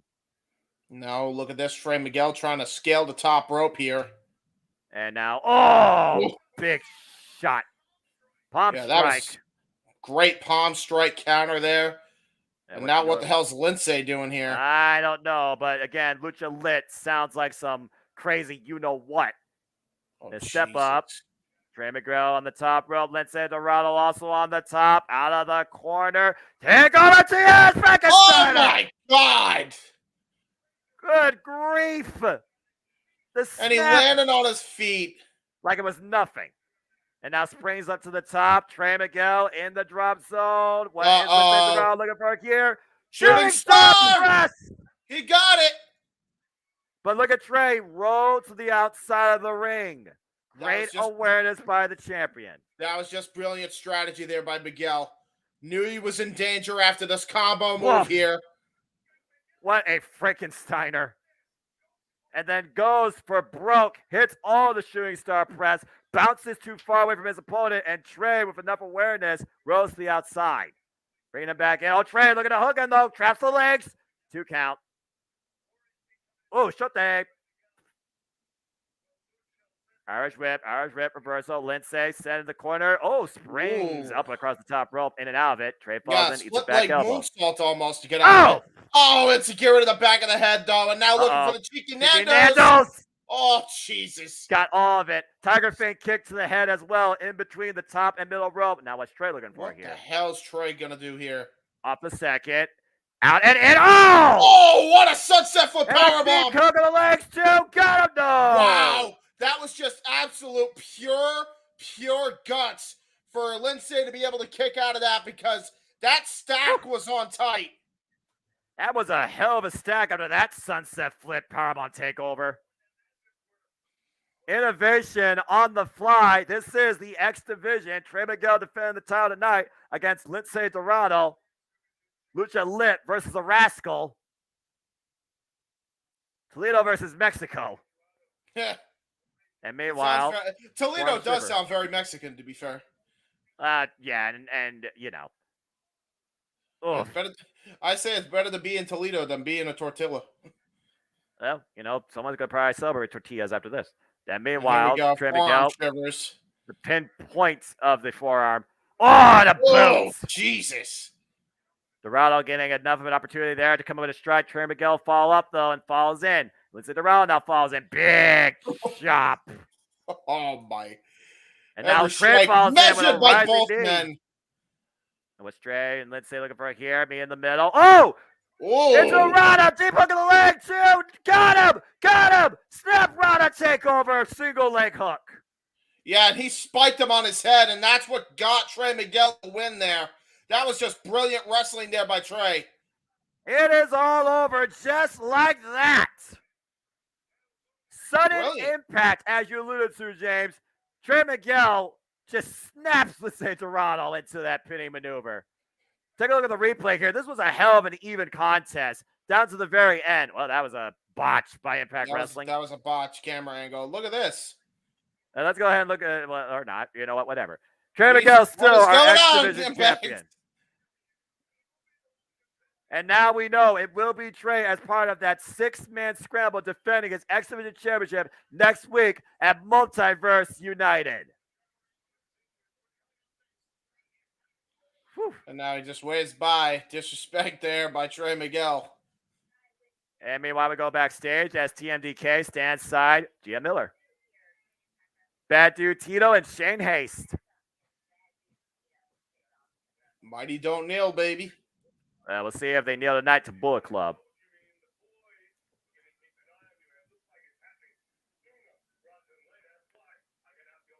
For those that don't know, you might remember Shane Hayes and Mikey Nichols, the former TM61 from My NXT. Yeah, the Mighty.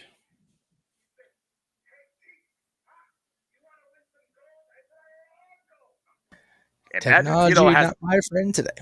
That dude Tito has quite a record, by the way, of tag team title accolades, too. Yeah, he does. Tito is the fucking man. JJ, you're muted, brother, so you know. About to say, this is all time to talk. Go for it. Yes, he does. Yes. So, add a Kings game to my weekend activities because I'm going to be there before I come back from my guy tomorrow. Always on the move, this boy Meacham all of a sudden. Jesus. See, I appreciate you guys telling me what TMDK stands for, because every time I see MDK being a movie guy, I think Murder, Death, Kill from Demolition Man. Well, you could also think of when I think of Murder, Death, Kill, I think of what's that? You think of the guy who died in the death match. Why am I blanking on his name? I've seen him on AEW. What the fuck?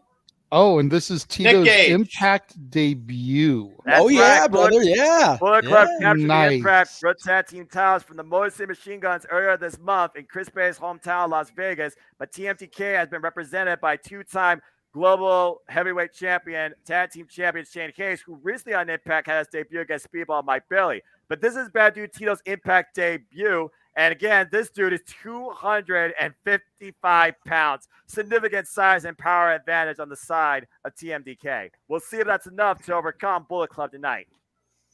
I love this tag. And I am a very big fan of this theme song. This literally sounds like something you would hear out of like a pub in London or something like that. This just fits like the British scene to me. They're looking to get their third sets of championships between TMDK for 2 more pieces of gold added. Remember, Zack Sabre Jr., also part of TMDK, holding the New Japan Pro Wrestling television championship. And he will defend that against Shota Umino at Sakura Genesis. God bless you. But also, to go along with that, you talk about TMDK, you talk about championships. Former IWGP Junior Heavyweight Champion Robbie Eagles, now part of TMDK, he will challenge Hiromu Takahashi for the IWGP Junior Heavyweight Championship at Sakura Genesis. But it's not about Sakura Genesis tonight. I'm going to do my horrible cover because this is what it sounds like anyway. Oh, good grief. I'm going to mute you in a moment, dude. I'm going to mute you in a moment. I don't have the option to do that.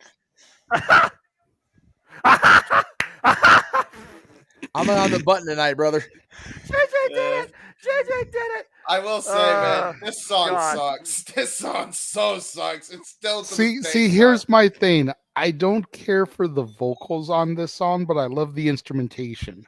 Me too. I actually have this song on my Spotify Wrestling Themes playlist. As do I. And by the way, we'll see who comes in with the gold next week, as both these teams will be involved in a fatal 4-way with the Impact with Teddy Chance be on the line, Multiverse United, against also Motor City Machine Guns and Aussie Open. But who's going to go in as the Impact World Tag Team Champions? Will it be Bullet Club or TMDK? Either way, this match is definitely going to be too sweet. The ever popular question, who comes out the winner? The fans? The answer is yes. Yes. The fans of professional wrestling, damn it, come out this next 2 weeks as fans, as the winners. Golly. Yeah, again, you can't argue with this instrumental. Lyrics are what they are, James. But yes. I'll take this theme over the new bullet theme any day. But you know what else is a winner? Who else is the winner? JJ Williams, because this motherfucker's monetized. Damn right. Segue. And to answer your question, get the money, and someone's looking for that winner purse tonight as Impact World Tag Team Champions, TMDK and Bullet Club. Yes. Chris Bay, Ace Austin versus Shane Hayes, and making his Impact debut, Bad Dude Tito. As you were saying, JJ? I was going to say, to answer your question, Jeff, it's an hour and 20 minutes. Okay. Because, hey. It's far enough. It's far enough where you're not going to go. I got you. No, especially for somebody that I've met numerous times. That's fair. They just keep even though he is about to go in the Hall of Fame. Yeah. Oh, there you go. Yeah. They just keep adding stuff to meet and greets out here, and a lot of them aren't free, but that one was. So that's why I was throwing out Rey Mysterio near him, but it's not near him enough. Anyway, Have fun, guys. We will. Oh, this is going to be a fun match to call for sure. Again, we talk about Bad Dude Tito. I did say he has tag team championship accolades for days. He has been a tag team champion in 5 other promotions. And currently, TMDK, this duo of Bad Dude Tito and Shane Hayes, they are the United Wrestling Network tag team champions. And that's a huge thing, too. And you got to consider, too, it wasn't too long ago that Bad Dude Tito had a killer match with Brian Cage on AEW Dark recently. So Bad Dude Tito definitely not having any ring rust to say the absolute least. Shane Hayes comes in with the most experience, though, 20 years, trained by the likes of Marufuji out of Pro Wrestling Noah. And again, Shane Hayes is a two-time GHC Tag Team Champion with Mikey Nichols, another member of TMDK, as Chris Bay is caught out midair by Bad Dude Tito. The most powerful participant here in this match, clearly. Oh, Chris Bay, though, fights off of the back door and a kick to the midsection. And I will say, too, he's also a former Dusty Rhodes Tag Team Classic Cup winner. Can't forget about that. Man. Oh, just got shoulder tackled by Bad Dude Tito. Down goes Chris Bay. And up in the military press and dropped to the mat. And this is where Ace Austin comes into play. Now, is it inevitable that Ace Austin's going to get some frequent flyer miles? That's a fair assumption to make, but all I know is right now he might fly courtesy at the hands of Bad Dude Tito. And right now, caught the leg, went for the enziguri. Bad Dude Tito dug underneath. And the waist locks, the deadlift. Oh, no. Uh-oh. Ace Austin needs to fight back for his life. Yeah, he does. Big back elbow strikes, and Ace Austin looking to fall in. Caught by Bad Dude Tito. Driven hard to the corner of the opposition. And the shoulder blocks. Tag to Shane Hayes. Shane Hayes again made his Impact debut against Speedball Mike Bailey. A losing effort, but still a strong showing for an opening debut in Impact Wrestling. As the snap era takeover. Drop kick, pinpoint, back of the head. Here's the cover. Hooks the very lackadaisical. And 1 count. Ace Austin, of course, a 3-time. Yeah, right there. Ace Austin, of course, a 3-time X Division champion. Chris Bay, a 1-time X Division champion. But these two beat the Motor City Machine Guns and have been tag champs now for 27 days, even though they haven't even been a tag team for 6 months. Put that in perspective. Yeah, look at this. Shane Hayes now in firm control of Ace Austin here. Marriage whip, arm wringer, up and out of the corner, looking for the step up, the sunset flip, the roll through the cover, and gets a 1-2 count. And now we're in a bit of an even playing field here. Here comes Chris Bay in with the blind tag. Shane Hayes gets kicked in the head, kicked in the head again. This is how Bullet Club is so effective. We see it all the time.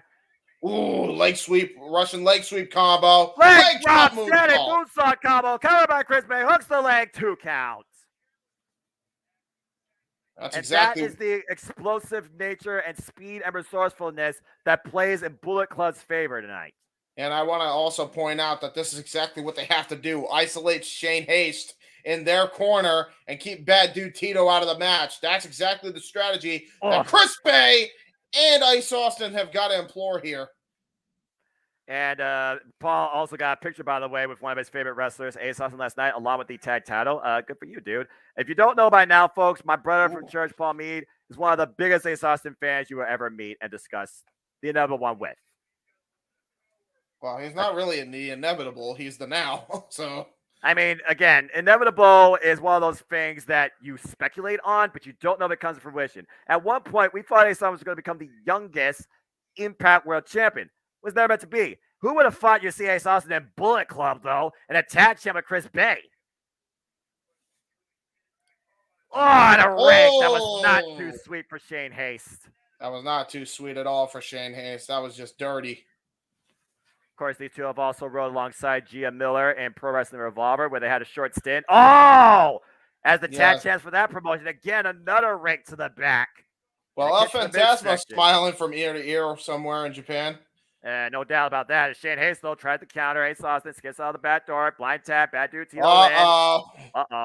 Well. Oh, no. Oh, my God. And there's that brutal Blue Thunder Bomb. The best Blue Thunder Bomb in the business by Bad Dude Tito. He didn't even sit out for it. He just dropped the man. Yeah, he did.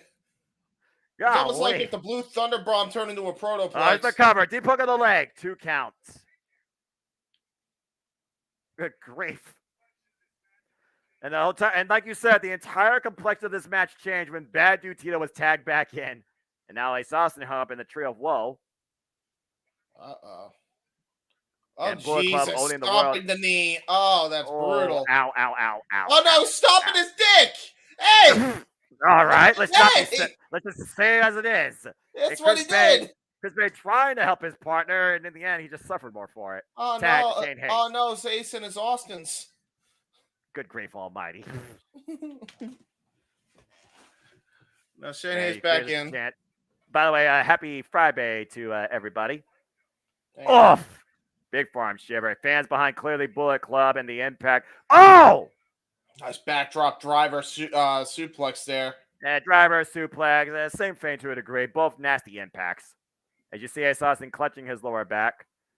And there you go. Hashtag not saying it. There's a snapmare by Shane Hayes looking to follow up. Big drop kick. Yeah, it was almost like a penalty kick drop kick, and it was sent on by the big bad dude. Cover two, and Ace gets the shoulder up again. Bad dude Tito over the top rope, like you said, just floated over like nothing. I feel like Gino Gambino can tell us more about Bad Dude Tito than Matthew Raywald and Tom Hannigan can, but I know that Bad Dude Tito and Gino Gambino, they're on different sides of the world. Yep. It'd be interesting to hear Gino Gambino on commentary. I can tell you right now that Bad Dude Tito is one of the meanest people to come out of Australia. Trained out of Fatty Dojo. And meanwhile, big headbutt. I miss Gino Gambino. I hope he comes back for a Dominion. Anyway, I hope he does too. The snapmare. What's he looking for here? It surprises me that Ace has not been able to pull out, the ace up his sleeve. And you know exactly what I'm talking about. Jesus. Why he's got that on his left arm. Oof. This is mean. They're mean. They're when being you expect mean, the Mighty boys. don't kneel. The Mighty are not humble either. The Mighty are very rude. Kicked him right in the liver there with that last shot. Oh, an axe kick to the shoulder blade on top of that. I mean, you talk about Aussie Open and their intensity. TMDK have been one of the most intense tag teams in the wrestling business for a long damn time. One of the most intense factions, especially with the addition of Bad Dude Tito and Zack Sabre Jr. in the fold now. The fair point, especially when Jonah started that thing up in NWW Strong. On the road through, drop toe hold. Oh, good kick right to the small of the back, though. And this is the chance Ace Austin needs to make the tag. Chris Bay Shane is Hayes waiting. right there. Shane Hayes up and over. Ace lands on his feet. Blocks the suplex. Rising knee. There's the tag to Bay. That was Shane brilliant by Ace Austin. Chris Bay immediately goes out of Bad Dude Tito, takes him off the corner. Shane Hayes right now isolated the legal man out of there. Nice Sierra's takeover. And now it has completely changed in the favor of Bullet Club. Friday is all on fire here. The art of finesse, if you will. Shane Hayes. Oh, my! Oh, boy! All right. He nearly flew right over the guy. I think he might have hurt his arm, to be honest, but yeah, let's watch this again. Yeah, that was definitely a hard landing on the right arm, as you said, after going over Bad Dude Tito, grazing his head and upper body. Chris Bay going to work here off the second rope. Whoa! Nice leg drop. Yeah, springboard fame. Cover, level press, and Shane Hayes gets the shoulder up at 2. Nice look at the leg, by the way, by Chris Bay as well. Yeah, that was great. Great capitalizing. Whoa. Hot tag understatement. Chris Bay has turned this match a complete 360, literally in favor of Bullet Club. Tag to Ace Austin. Now, here we go. Here we go. We've seen this before. Up on the shoulders. There's the kick. No, Shane Hayes gets out, denies it. Yeah, he got out of it and able to counter with an uppercut. And now Shane Hayes. Dangerous suplex. Saito. The Saito suplex. And now there's the tap. Bad Dude Tito's in. Ace Austin and Bad Dude Tito, the two legal men, running in with that uppercut. Oh, Jesus. Oh, Jesus. Oh, boy. The power, the aggressive nature of Bad Dude Tito. Ace Austin looking to fight back, though. Ripcord, ducks underneath. Ooh, bent over. Oh! Holy shit! How fast was Bad Dude Tito with that spin kick and enziguri combo into a gut wrench deadlift powerbomb? Whoa! What? I was saying, took the words right out of my mouth, dude. You called it faster than I could. Again, you talk about speed. At this point, Ace and Bay are going to have to rely on their tenacity to outdo Bad Dude Tito. Maybe 2-on-1 to have a better chance. Chris Bay going to follow up. Bad Dude Tito sends Chris Bay over the top. Lands on the apron, though. Shane Hayes. Oh, big boot. Wait, Bad Dude Tito falls up. Tope Suicida. Great. Well, I mean, hey, turnabout's fair play after earlier, right? Now, here we go. Bad Dude Tito with the tope like a trebuchet lands on his feet. And a Michinoku driver by Shane Hayes. So now Bad Dude Tito off the top rope. Frog splash. Frog splash. Cover, do we have new tag champs? No. Wow. Chris Bay at the very last possible second coming in to save it. Look at the elevation on this man. Oh, Look at the distance he covered with that frog splash. 255 pounds crashing into Ace Austin's chest in midsection. Nice kick to the head, though, by Chris Bay, taking Shane Hayes out play. Ooh, great up kick, too. Chris Bay now fighting against Bad Dude Tito. Ace Austin down and out. Oh, but Ace Austin's still the legal man. I don't think you want to get into a striking match with Tito here. Yeah, rush him in the corner. Bay Here with we the strike go. to the back. No way. Oh, no way. Oh, Up he's on getting the him up. shoulders. He's getting him up. There's the Oh, kick. There's the net into an breaker. Olympic slam. Here's the cover. Hook. Two. No. Oh, great breakup by Shane He Hayes. didn't hook anything, by the way. He just put his body weight into that coverage. You see him grasping his lower back. The official saying that, nope, there's a 2 count. This thing continues. Up and over. Oh, Ace lands on the apron, though. Shane Hayes looking to follow in. Got caught. Oh, me in the middle. Oh, my God. Double boot right to the temples.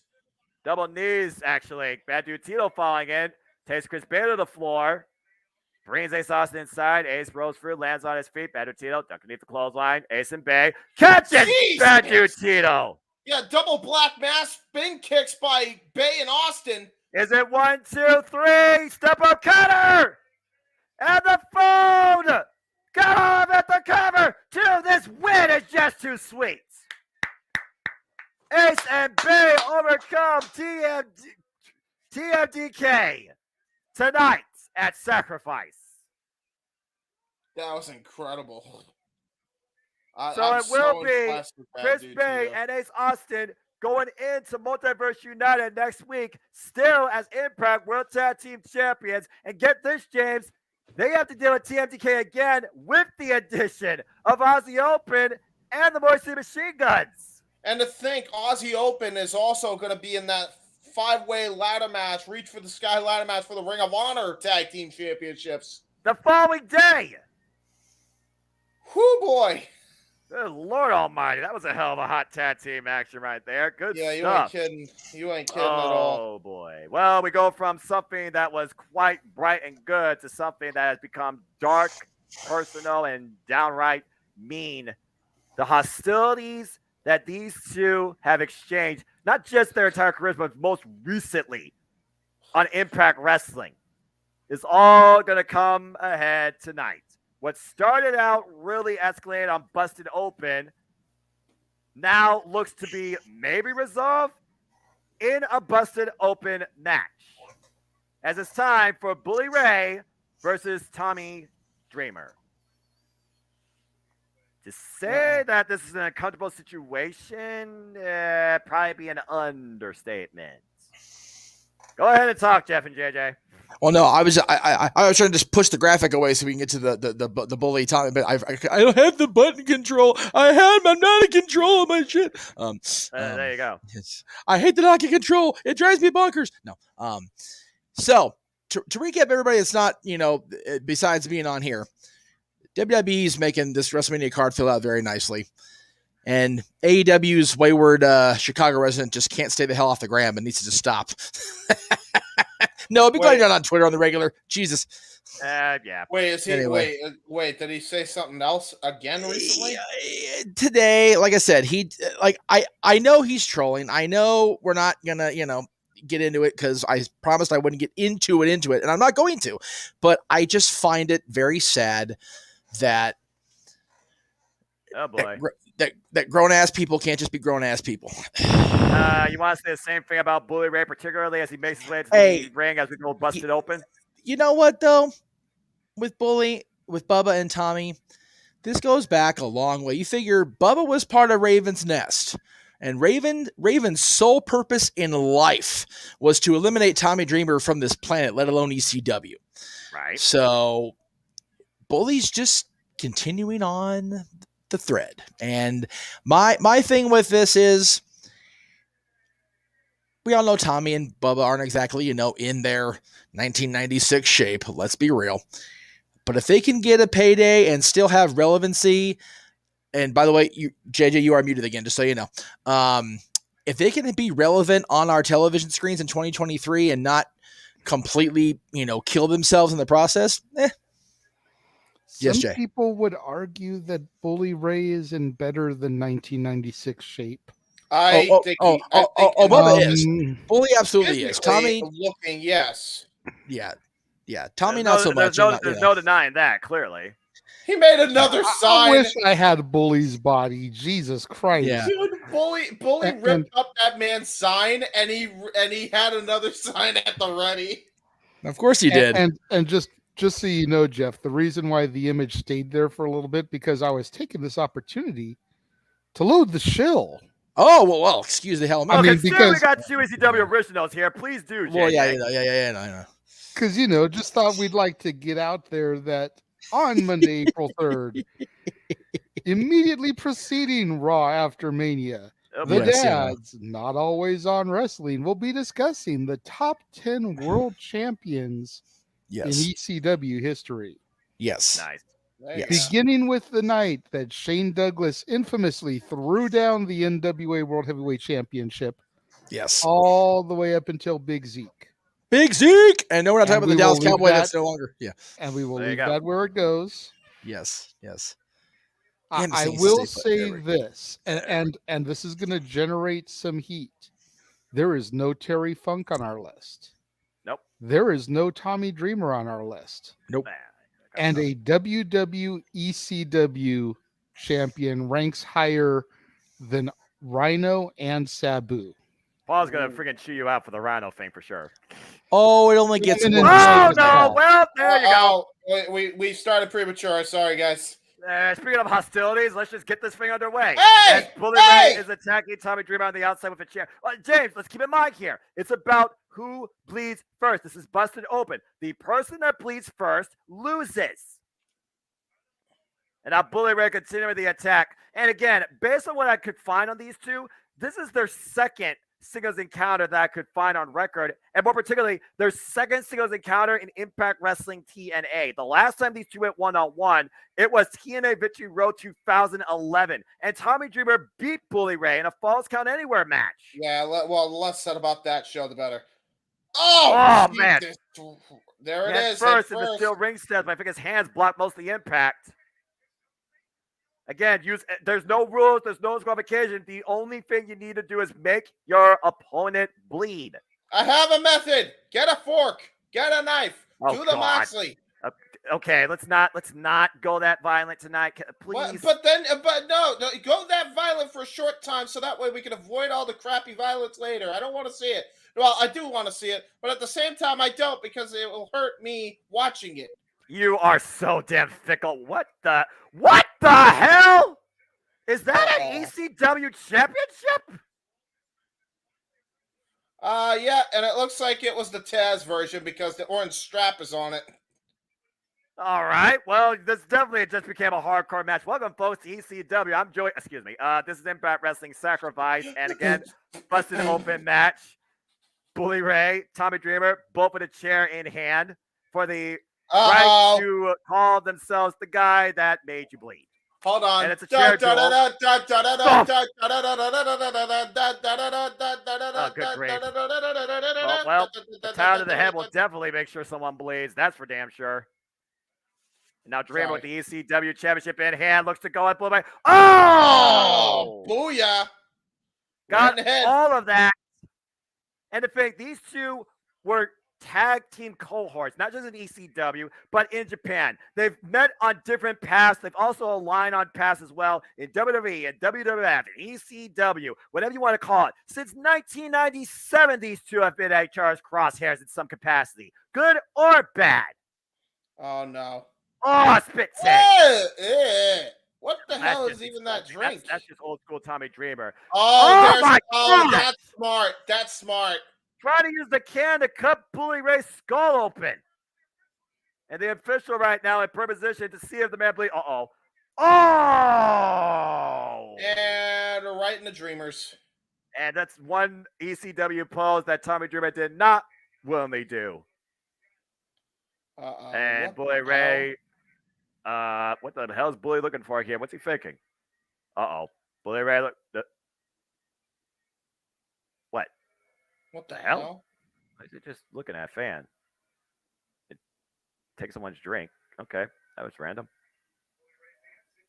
Oh! Who the? Jerry Hey! McCarty just got beer tossed at him. What the What the hell Bully was Ray? that for? Oh, come on! He just punched him! What the hell? There is no bar Bully Ray will not stoop that low to prove that he is the biggest scumbag in the industry. Oh, the belt's in the back of Dreamer. And right now, security Why is is trying he picking a fight with this motherfucker? I don't think that's a wise move. I mean, we are talking about a trained fighter. Bully Ray, boy, you crazy. Well, he's not even a trained fighter, but you might as well be if you're in the NHL. And now Bully Ray looking for more weapons as security tries to restrain Darren back for the sake of Bully's health. Let's just put it out there. Yeah, you ain't kidding. Oh, my Lord. Oh, my Lord is right. That is a ladder. Oh, now we just went to 240p. I don't know what happened there. Bots. Oh, now we went to 240p again. Oh, we're at 144p. Did the camera just get drenched or something? Good grief. I think it might have. Oh, no. Wait a minute. No. All right, oh, this is gonna be fun for the eyes. Oh, And a step ladder, Tommy to the Dreamer. head. What in the hell is going on? Oh my God! What is happening? I don't know. We've lost all control. This is Impact Wrestling. Impact Wrestling has just went to 144p and is. What the hell? The referee asking Bully Ray asking the referee for assist to step up. Oh Jesus! On the step ladder, holding it in place. What the hell is Bully Ray doing here? What is Bully Ray doing here? Mocking Tommy Dreamer. Oh! What the fuck? Serves you right, DDT. Yeah, get fucked, Bully. That's a gift-worthy moment, though, right there. I'm not gonna lie. He just watched Superfly and then just did a splash to absolutely nothing. Oh my gosh, that was hilarious. Oh God. Oh, fuck me. Anyway, what we got? He's looking for I don't know. Ay. Dreamer looking for something. Hey, we're back. At least we're back at. At least we're back in 4K. And oh no! Oh no! This will definitely bust somebody open. Oh no! That's one way to definitely, Oh God! Thumbtacks. Thousands of thumbtacks. Well, it is busted open, right? So it doesn't necessarily have to be from the head. That's true. And Bully Ray, Tommy Dreamer. Oh no! Oh God! They're gonna hook him up for a pile driver, maybe. Bully Ray trying to affirm his base and back body drop. Bully Ray now, I feel, just realized what he sees in front of him, what Tommy Dreamer is trying to go for. And the fact that Bully Ray, let me put this in perspective. Bully Ray is 51 years old, 32 years in the game, facing Tommy Dreamer, 52 years old, who's been about 34 years in the game. Why the fuck does Bully Ray have a cheese grater? We've seen this in the past, and that's not good. Where do you even get that? Good. Where the fuck do you even get that? Who the fuck? I know where you get that. Cheese graters to professional wrestlers. From catering. God.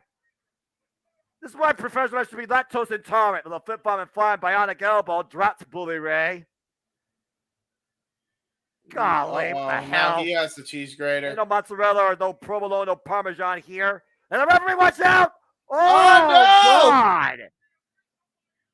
Well, that's the official outplay. Well, I guess we're gonna have them both. And meanwhile, Bully Ray. And there he goes into the thumbtacks. But dodged most of them and rose to the outside. I think Tommy Dreamer hit him with that cheese grater as well. Is Bully Ray bleeding though? Is he bleeding? No idea. Oh, he got me right in the head. He's got to be bleeding. Bully Ray just got grated forehead first by Tommy Dreamer, courtesy of a cheese grater. Something tells me this should have just been a no-hold-bar match and not a busted open match. You think? And the crowd is asking for tables. Bully Ray's bleeding. You can tell. Right. Look at that. Look at the blood drops on the canvas. Yep. Oh, man. Bully Ray's bleeding. Bully Ray's bleeding. Call it. Get a referee out here. Tommy Dreamer, you won. Wake the referee up. Don't go back to your old way. Oh, wait, I'm at the good hands. Hey! to good hands. Fucking Jason Hodge and John Schuyler. Oh, Well, coming to Cutter. He got an ace crusher for his troubles. But look at Jason Hodge. He's trying to give Bully Ray a towel to wipe the blood off his forehead. Tommy Dreamer trying to wake the official up here. And Bully Ray trying right now to wipe away the wound that is definitely open. Yeah, this is bad. That Because here's the thing. If Bully is able to stall for enough time to get that cut to cauterize, then the ref can't do shit. the ref's still down and out right now. Tommy Dreamer got that towel, though, out of Bully Ray's hands, and both men are back inside the ring. Bully Ray, multiple-time accolade tag team. Oh, that tag throw in the face by Tommy Dreamer. Right into the eyes. And let's not forget, James, he scolded the man just a couple of weeks ago with a hot coffee furnace. Oh my God. No. Oh God.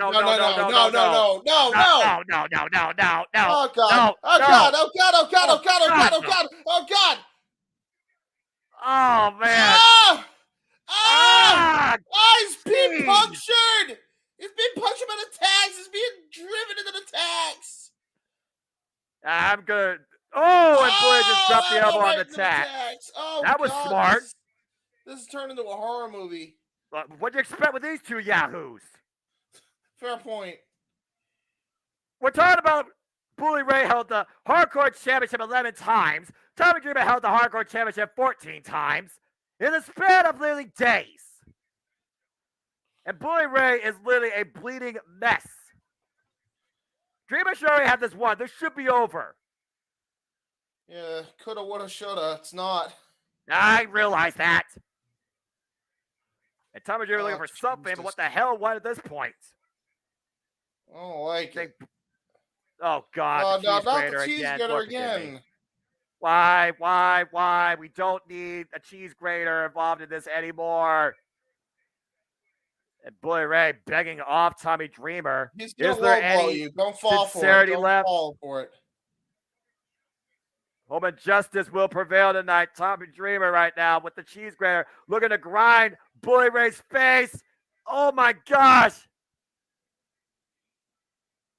He said, I'm sorry. Bully Ray yelled, I'm sorry. Tommy Dreamer, don't accept it. It's don't bullshit. accept it. Make him bleed. Oh, my gosh. It's right there almost. almost. Bleed. There it is. There it is.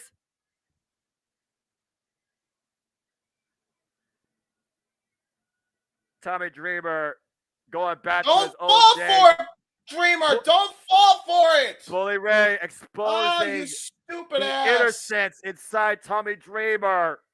Oh! Damn it. You stupid fuck, Dreamer. Why? I agree. He deserved that. You freaking idiot. Why? You don't trust it? This is the same man who injured your wife with Devon and broke her damn neck. And business aside, again, Bully Ray will never, ever, ever, ever not stoop to a lower bar. These already said. Oh gosh! There it is. Yeah. Oh my jeez! That arm busted open into those thumbtacks. Is he even busted open? Oh yeah. Okay. Now he's bleeding. Tommy Dreamer now a mess. The post. And the referee, by the way, is still unconscious. This is the longest nap since WrestleMania 17. Get a fucking referee out there! They got 3 other referees in this damn company, and you're telling me you can't get another ref out here?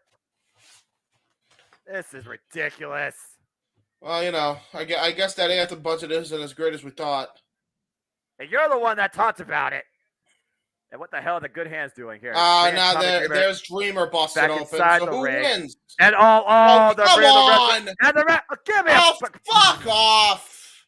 Come on! What a cheap ass victory! And Bully Ray was bleeding the entire match worth, and all the refs saw was one man in the ring with an exposed forehead, and it happened to be Tommy Dreamer. Bully Ray wins this busted open circus act. It was a plan. It wasn't a match. It wasn't a fight. It wasn't resolution. It was further humiliation at the extent of Tommy Dreamer. No. And I don't think they're done yet. No, not a table. Not a table. Come on. Oh, boy. Dance, Dudley Minions, dance. That's all Bully's ever going to be doing from now on. Oh, wait a Hey, minute! wait a minute. Oh, the Shota Umino? No, that's League America! Oh, yeah, that's right. Throwing hands with the good hands and Bully Ray trying to save Tommy Dreamer. Oh, I just got blocked. Ain't your business. Stay out of it. Yeah, respect is one thing. Personal liability is another. Uh-oh. And now the good hands dragging Tommy Dreamer to that table. Whatever happens to anybody but Dreamer is on their own dumb ass. Oh, no. But Wait a Darren! minute. Wait a minute. What the hell? Darren McCarty! Yeah, you just say that, Jeff, but he's trying to get involved here. I mean, threw the drink in the man's face. Yeah, well, that's his own. He's making bad life choices right now. If he's wants to go back and play hockey tomorrow. This is Impact Wrestling. Do you really think everybody makes good choices all the time, especially when it comes to freaking, Oh, jeez. Toby Keith? Hey, you know what? I am of the opinion that hockey players are on another level of badassery. Freaking goaltenders getting their jugular sliced open, and they want to go have the paramedics bring them back for the third period, okay? Just saying. But what the? Don't mess with Bully Ray. That's stupid. Bully Ray just said security let him go. Darren, for the sake of your career, this is not a wise move. Yeah, this is a bad idea here, Darren. That's true. Yeah. Seriously, where's Santino? If he's such a director of authority, where's him to go break up this? Yeah, there is no authority. All authority. That's the problem. There is no authority in this madness. And why are security letting him go through? This is not sanctioned. Because Bully told him to. And he's willingly doing it, so I mean, he's putting himself at risk. Yep. What the hell? Oh, and now we got a hockey fight. What the hell? It went to Ontario, Canada. Oh my God! Good Jesus Lord! Christ. I think I need you punching him. Oh, the good hands coming again. Oh God, there they are. Yeah. And save their damn meal ticket. And now he's getting shoved into the tax. By the way, the poor guy. It was his choice. Like, I still have to say, it was his choice. Well, yeah, but I mean, come on, guys. How freaking long was he gonna sit there and see an innocent man just get assaulted after the match was long over? After why don't you ask that on everybody else that's still sitting in their seats? As Darren McCarty just got planted bummer bomb through the table. Oh my gosh. Well, somebody better call Versus and tell them their one of their analysts is not going to be on the air tomorrow. Well, Impact Wrestling went extreme once again, and Bully Ray is the instigator. Oh, hold on. What? Wait a minute. What the hell? Oh, shit. Scott D'Amore, the president of Impact Wrestling. Yeah, well, he's Canadian. He should know better than have a hockey player be out there. But you know who Scott D'Amore is. Bully's done fucked up. Wait a minute. Scott D'Amore, former coach, Team Canada, former TNA participant. Wait. No, you're an executive, Scott. Don't do this. You just became president. Scott's also a hothead and an idiot. Scott, this is not wise. It's 3-on-1. Oh, boy. You think Bully Ray gives a damn about his boss? He doesn't care. Here's the thing, though. Wait. He's not alone, is he? It doesn't look like it. He caught up for somebody. I think there's some Team Canada in the making here. Oh, wait, no. Or how about Impact Wrestling locker room? Oh. Uh-oh. We have a standoff. Here we go. God. Heath Slater and Joe Hendry. That's a whole different Team Canada. This is an interesting rebellion on our hands. You cowards. Around like the scolded D'Amore in the Impact Wrestling locker room. Coward. Taking back control. Not about coward. It's about knowing when you're outnumbered, gentlemen. Yeah, that one again. It's good. You don't play the hand that's dealt in front of you if you got freaking deuces. Come on now.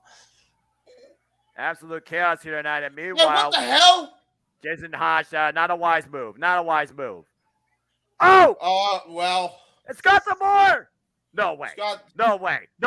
Canadian oh my God! What the hell? What the hell? What the hell? Fuck? Yeah. What the hell? That just fucking happened. That just happened right now in front of the world. That's right. Scott D'Amore, just in a Canadian destroyer in Canada. in front of Bully Ray in Impact Wrestling to Jason Hart after.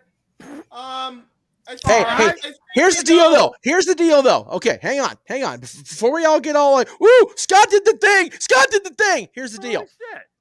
Scott is an executive. Yeah. And he put his hands on a talent. No, Tal put his hands on him first. Hey, Scott.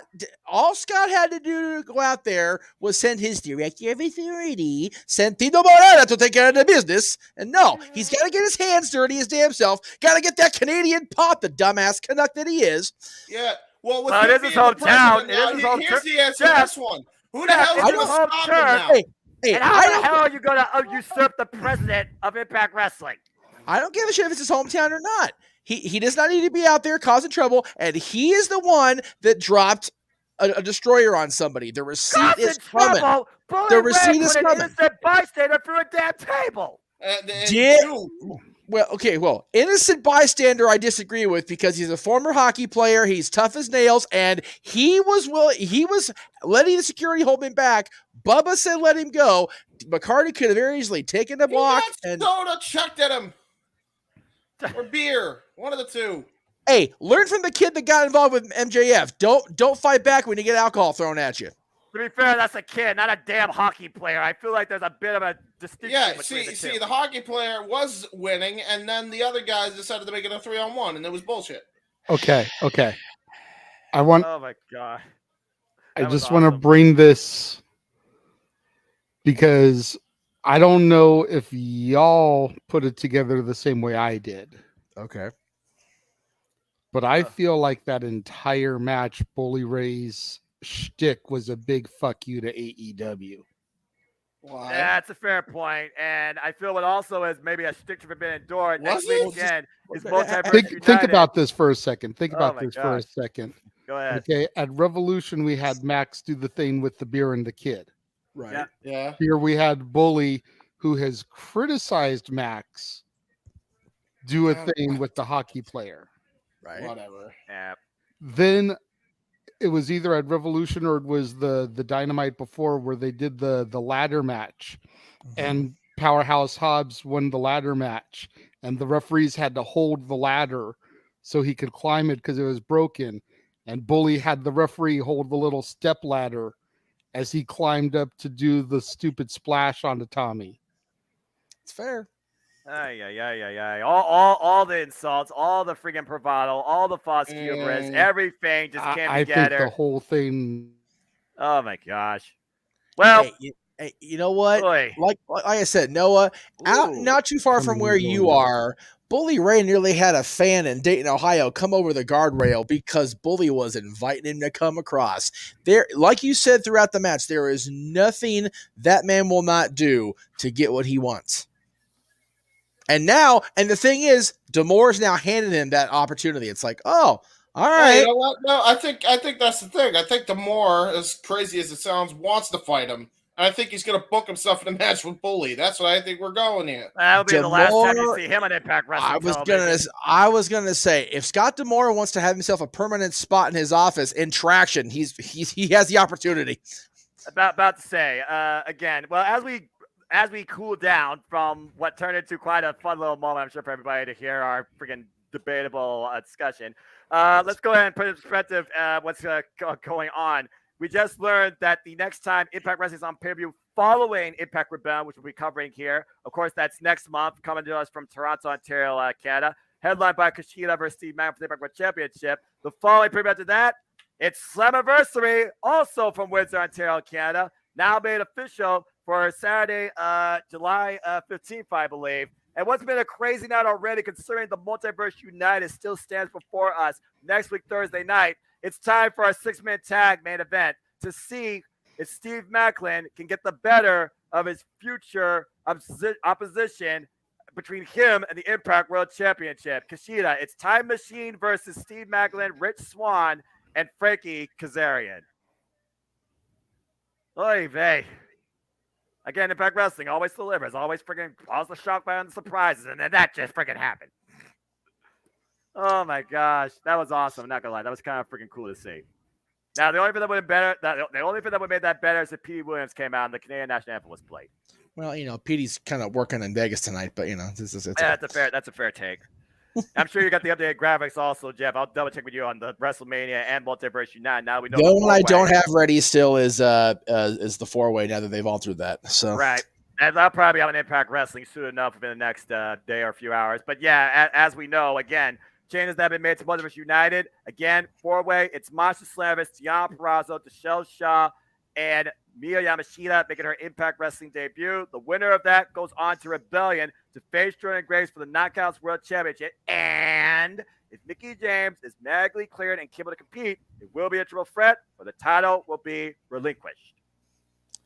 Okay, so they haven't updated Impact Wrestling's website with the updated graphics, but I'll check the social media while you guys are calling this now 3 versus 3 train wreck. This will be fun. I am enjoying. Oh yeah, absolutely. A single man's year-long obsession is just merely weeks away from possibly obtaining the ultimate accomplishment and looking to take a step forward, bringing mayhem for all as always tonight. Steve Macklin alongside Rich Swann and Frank Kazarian take on Time Machine, Militia Machine Guns, and Kushida. Let's see who gets the first step towards their momentum, towards Rebellion. Main event time, folks. And Macklin has entered the arena. Yeah, one would think because it was supposed to be Kushida versus that was going to be Rebellion. Who the hell was Josh supposed to fight at Multiverse? Kushida. No, that's a Rebellion. It was supposed to be a Rebellion, wasn't it? Basically, the original plan, Jeff, it was Josh Alexander was supposed to be in this match where Macklin coming out. Yeah, you're right. Kushida next week defending the Impact World Championship. If he got through that, then it would have been Josh Alexander versus Steve Macklin for the Impact World Championship. Oh, that's right. Okay. Josh is now out with a torn tricep and will be out for months. Now we got both parties involved outside looking for the gold, facing one-on-one for it. Next time, Rebellion in the main event. Okay, so my guess is they'll probably just scrap the world title match or Kushida's match at Multiverse, which sucks for the people that want to see Kushida, but Well, I'm sure they'll find some sort of they did say replacement to be announced at later date. I do think they're going to add another match, and the moment the moment I'll tell you. Well, yeah, I mean that's fair. I again, like I said, I'll look during the 6-man because Macklin versus Kushida, step 1. It unfolds tonight. And there is no love lost between Frank Kazarian and Steve Macklin. That's for damn sure. Definitely not. Again, you say that about Macklin and Kazarian. How about Macklin and Swann, who literally had a street fight not too long ago? And literally, Macklin dropped Swann on his head in an entranceway on concrete. Yes. We also talk about Rich Swann, who recently had the last chance to challenge Josh Alexander for the Impact World Championship at No Surrender in what was a 2-year journey to get back to that spot to reclaim that moment. And he fell short. Since then, Rich Swann, he's been doubting himself. He's been questioning whether or not, am I worthy to be Impact World Champion again? Was I just, a footnote? And Macklin has been instigating that ever since. Well, all things come together in time. And speaking of which, here comes Time Machine. Yeah, JJ, I'm going to send you the graphics I have for the shows for next week. That way we can talk about it once we're done. Okay. Since you're on the button, brother. On the button. Right, this is one hell of an effective trio, considering you got a multiple-time IWGP Junior Heavyweight Champion and 3-time Impact World Tag Team Champion, still the NWW Strong Tag Team Champions, a combination of Motor City Machine Guns and the Time Splitters. This trio has formed called Time Machine. And again, as I said earlier, the funny thing about this match that we now know is having at Rebellion, why Kushida is world renowned, he's never been recognized as a world heavyweight champion. Now, for the first time ever in his career, he's got a chance to claim a world heavyweight championship. It's true. Yeah. Very true. Right now, what we're about to see on the other side might be a ticking time bomb, considering Macklin, Swann, and Kazarian, specifically Macklin not liking the latter of the two, do not get on. Well, here's the thing, James, and hello, Jeff. Here's the thing.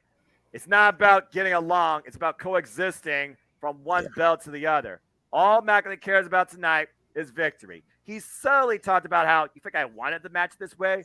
I wanted the championship. I did not want a replacement in the champion. I still feel like Steve Maclin wanted Josh Alexander to complete that goal, to complete that obsession. But now he has to settle for Kushida. Now, whether or not he finds that as a plus or a negative, considering how long he's been scouting the walking weapon, that very well might unfold tonight, because this is the first time ever that Steve Maclin and Kushida have literally been in the ring at the same time with each other. A little bit of instigating there. And so it's just a matter of time. Kushida, your time's up at Rebellion. We'll see whose time is up and whose time is now soon enough. Bell rings, we're underway, and it looks like we're going to kick things off with Alex Shelley, who, by the way, also has never been a world champion here, Impact World Champion, but also challenged Josh Alexander for it, taking on Rich Swann. Look at this. Boy. I will say, as the action starts in the ring, you got Steve Maclin and Frankie Kazarian almost having an argument on apron side. I'm about to say, who's a bigger hothead, Frankie Kazarian or Steve Maclin? Well, they're both pretty much a hothead. Right? You kidding me? That's why I want to ask the used to be a part of. We're talking about a man who used to be a part of Bad Influence / SU / The Addiction. That enough said. Multiple-time X Division champion, by the way, too. Just also put that out there. And also, Frank Kazarian challenged Josh Alexander for the Impact World Championship at Overdrive last year. Came up short. And then, as we found it hard to kill, he came back home. And now we got Alex Shelley and Rich Swann training wrist locks here. And look at this. Ooh, nice athletic maneuver counter there by Rich Swann. There's a subtle mat exchange to kick things off here. Rich Swann keeping his opponent in the center. Yeah, headlock here. Bouncing off the ropes is Alex Shelley. And Rich Swann bounces Alex Shelley into the ropes and takes Rich Swann down with the shoulder tackle. Alex Shelley in control for the moment. But Rich Swann drops down. Alex Shelley scouted. Picks the angle in the crossface. STF. Brilliant there by Alex Shelley, but gets to the ropes. He didn't have that fully on. That step over total face lock. He was trying to get it on there, but yeah, you're right. Rich Swann immediately grabbing the ropes. And the agility of Rich Swann here with the kip ups. Arm wringer. Again, going after the arm. The ball and socket joint in the elbow. Controlling the wrist. And again, I do have to wonder, with Josh Alexander no longer being in play in Impact Wrestling, how does that affect everybody here in this match? That's a good question. Yeah, mutual respect here between Rich Swann and Alex Shelley to kick things off the early going, though. Tag to Frank Kazarian, and now we get Chris Sabin. Chris Sabin, a former Impact World Champion. He and Josh Alexander never faced each other for that title, but they did face each other once for the X Division Championship, and it was that very match where Chris Sabin encouraged Josh Alexander to cash in option C. Yeah, you noticed there. Nice little exchange here by two Impact Wrestling veterans here, Frankie Kazarian and Chris Sabin. Sabin keeping the headlock held in. A lot of different dynamics being showcased here, which I really appreciate. I will say, Steve Maclin, when Frankie Kazarian was tagged in by Rich Swann. Oh, nice arm drag there by Frankie Kazarian. And now look at that. Irish whip in the corner. Frankie Kazarian up and over. Chris Sabin. Now we're picking up feints up and over. Again, stalemate here. Deep arm drag. Chris Sabin takes control and grounds Kazarian in the middle of the ring. Holds the arm in place. Yeah, key lock there by Chris Sabin. I did notice that when Sabin was tagged in by Swann, or when Frankie was tagged in by Swann, Steve Maclin was like, hey, what about me? But again, at this point, is Steve Maclin just scouting because remember, Steve Maclin has beat Chris Sabin before. I don't think Steve Maclin has faced Alex Shelley, though, one-on-one action.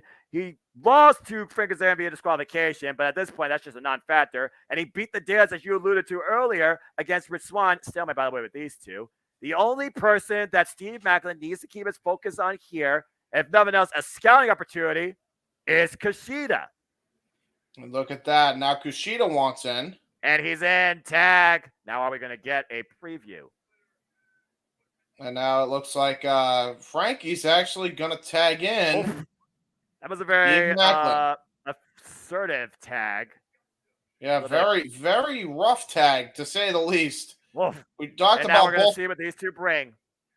This is your Rebellion preview, folks. These two will be contending for the Impact World Championship. Now vacated due to Josh Alexander needing tricep tear surgery. Again, we wish the best to the Walking Weapon in the speediest and safest of recoveries.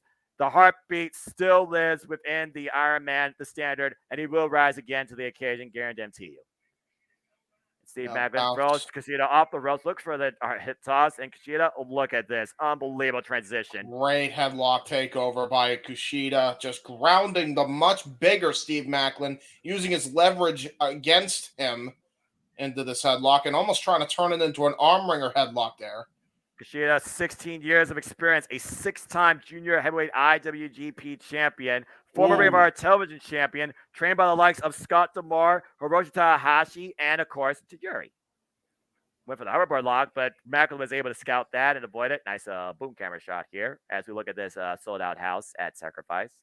Congrats, Impact. Throws him off the ropes. Kushida definitely not going to win the power game. And Macklin wants it. Show him what he got. Macklin with the drop down. Kushida falls up with the speed. Good agility by Macklin. Wow, great agility. Who's going to get the better of this chance? Got him with that elbow. And there it is. Steve Macklin showing his striking game on full display. Nobody is reacting because they don't like him. But I don't have to like him, but you damn sure got to respect him. There's a blind tap by Alex Shelley. Hold the time splitters working together. Yeah, time splitters variation of time machine going out of here. Freaking penalty kick, and it's good. Shoulder may have flown right over the uprights. And you know what that sums him up for, that hoverboard lock, that Kimura. And now Alex Shelley back into play here with Steve Macklin. Steve Macklin, 11 years of experience. Ooh, great showing here by Alex Shelley with the ground game. The thing about Kushida, though, when I look at the other side, Kushida has a pinfall victory over Rich Swann, and back in 2016 at a Ring of Honor NJPW show, how fitting is the Multiverse unites next week with Impact and NJPW. He beat Kazarian back in 2016. Oh, man, just sent first of the ropes. There's an advantage. Tad to Frank Kazarian. Yeah, great time. Drop to leg. Kazarian. And now we see them actually working as a unit. And now it looks like Frankie Kazarian and Steve Macklin are utilizing some tag team synergy, working on Alex Shelley's arm with a key lock. Can you imagine if Steve Macklin becomes, there's a cover, roll up, 2 count. Can you imagine if Steve Macklin becomes the Impact World Champion, that the first defense could be against Frankie Kazarian, one person he has not beat in the ring, but lost to via disqualification? Could be happening. Nice. And Swann right now in. Nice teamwork there with the deep hip toss. Yeah, hip toss into a senton driver. The referee was not in position at all for that cover. Distracted by the corner. That was not bad. You know, maybe a little bit dirty by the babyface team, but I got to tell you, it was effective. But to no avail. It looks like Rich Swann going to keep the pressure on with that penalty kick. And right now, Rich Swann falling up. The step up. Ooh. Oh, gosh. Yeah, vintage Rich Swann right there. The Swan song-esque kick right there. Yeah. Rocking the neck. The crowd has definitely gone silent here for a moment. The spinning Soba bends actually over in the corner of the opposition. It's got to be a sober tone, knowing how this match came to be, with the fact that the Impact World Champion is, well, basically on the shelf. Well, I will say, I don't know if it's necessarily a somber tone. There's a nice half crab, and now look at that into a. And Macklin is pissed off, and this is only instigating this further. Oh no! There it is. That's drop kick, double impact with an added boost, courtesy of Time Machine to Rich Swann. And Macklin had enough going after Time Machine, not the legal man. We did talk about him being a hothead. Yeah, see, this is why I think people are silent, because they're curious as to see what Steve Macklin does specifically, seeing how this team actually works together here. I'll tell you right now, this is a much more different dynamic versus freaking Hard to Kill 2021 when it was Team Impact versus the Flatliner in the turnbuckle. Again, Kaz is still, I believe, the legal man, and Rich Swann. Sent it to Kazarian. Impact by Time Machine. 2-for-1 special. And both men may have just gotten seriously hurt there after that combo move there by Time Machine, and now tag into Kushida. Oh, wait a minute. Again, Macklin is not legal in the match. And just throw Swann to the wolves. Well, That's rude.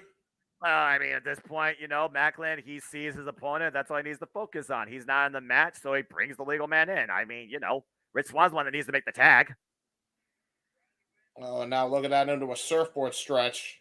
And right now, Macklin's scouting Kushida with this submission move, the surfboard stretch, or the Romeo Special, as we like to call it. And transitioning now, holding the arm and bringing Swan to the outside.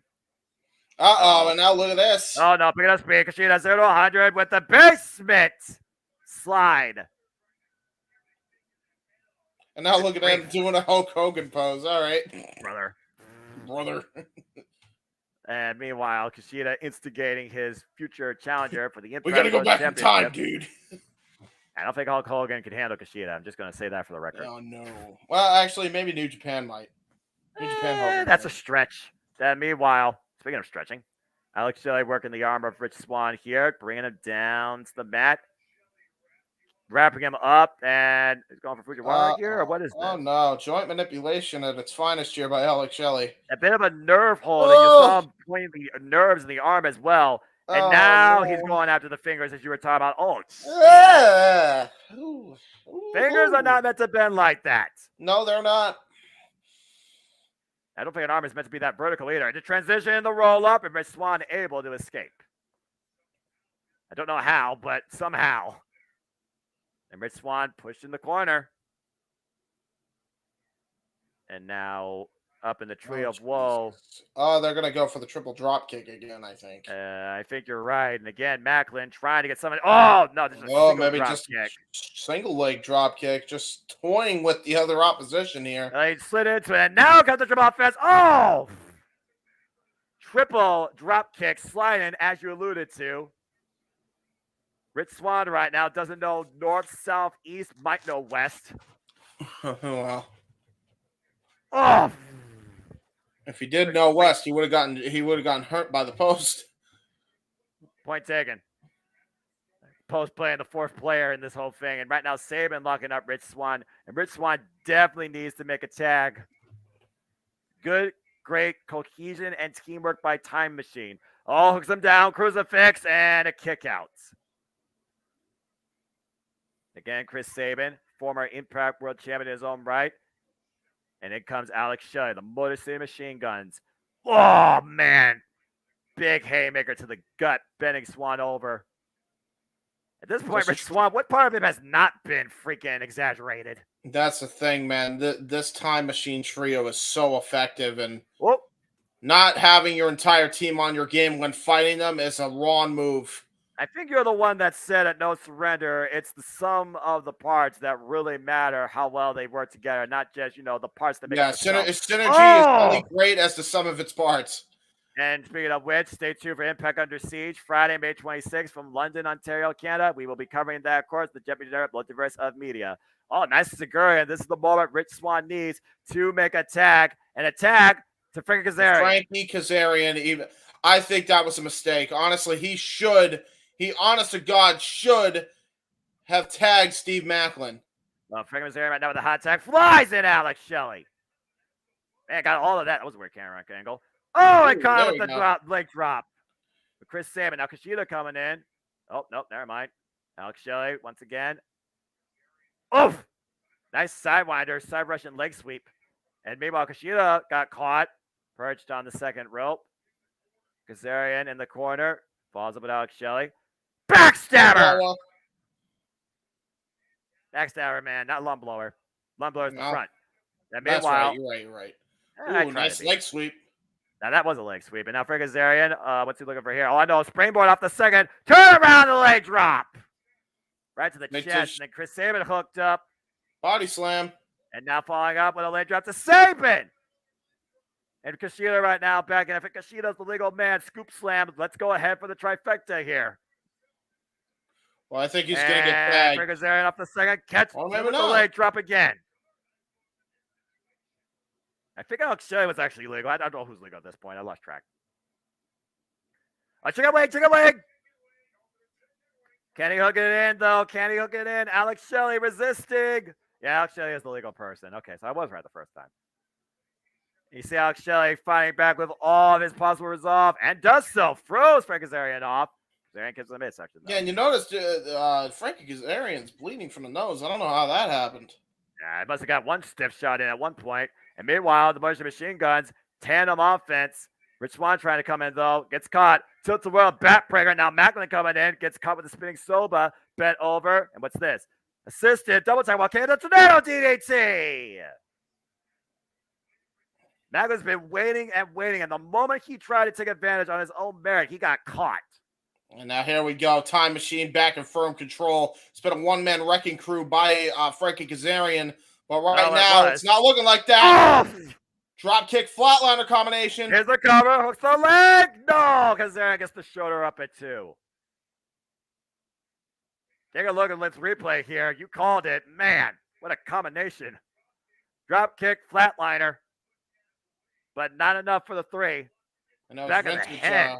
vintage Motor City machine guns there. And now look at this. Looks like like Saban was going for the cradle shot, got countered, tries to go for the PK. The roll up, the roll up, the roll up, and 2 counts after dodging the PK. Kazarian and Saban are legal. Tag to again, no tag to Macklin. What is going on?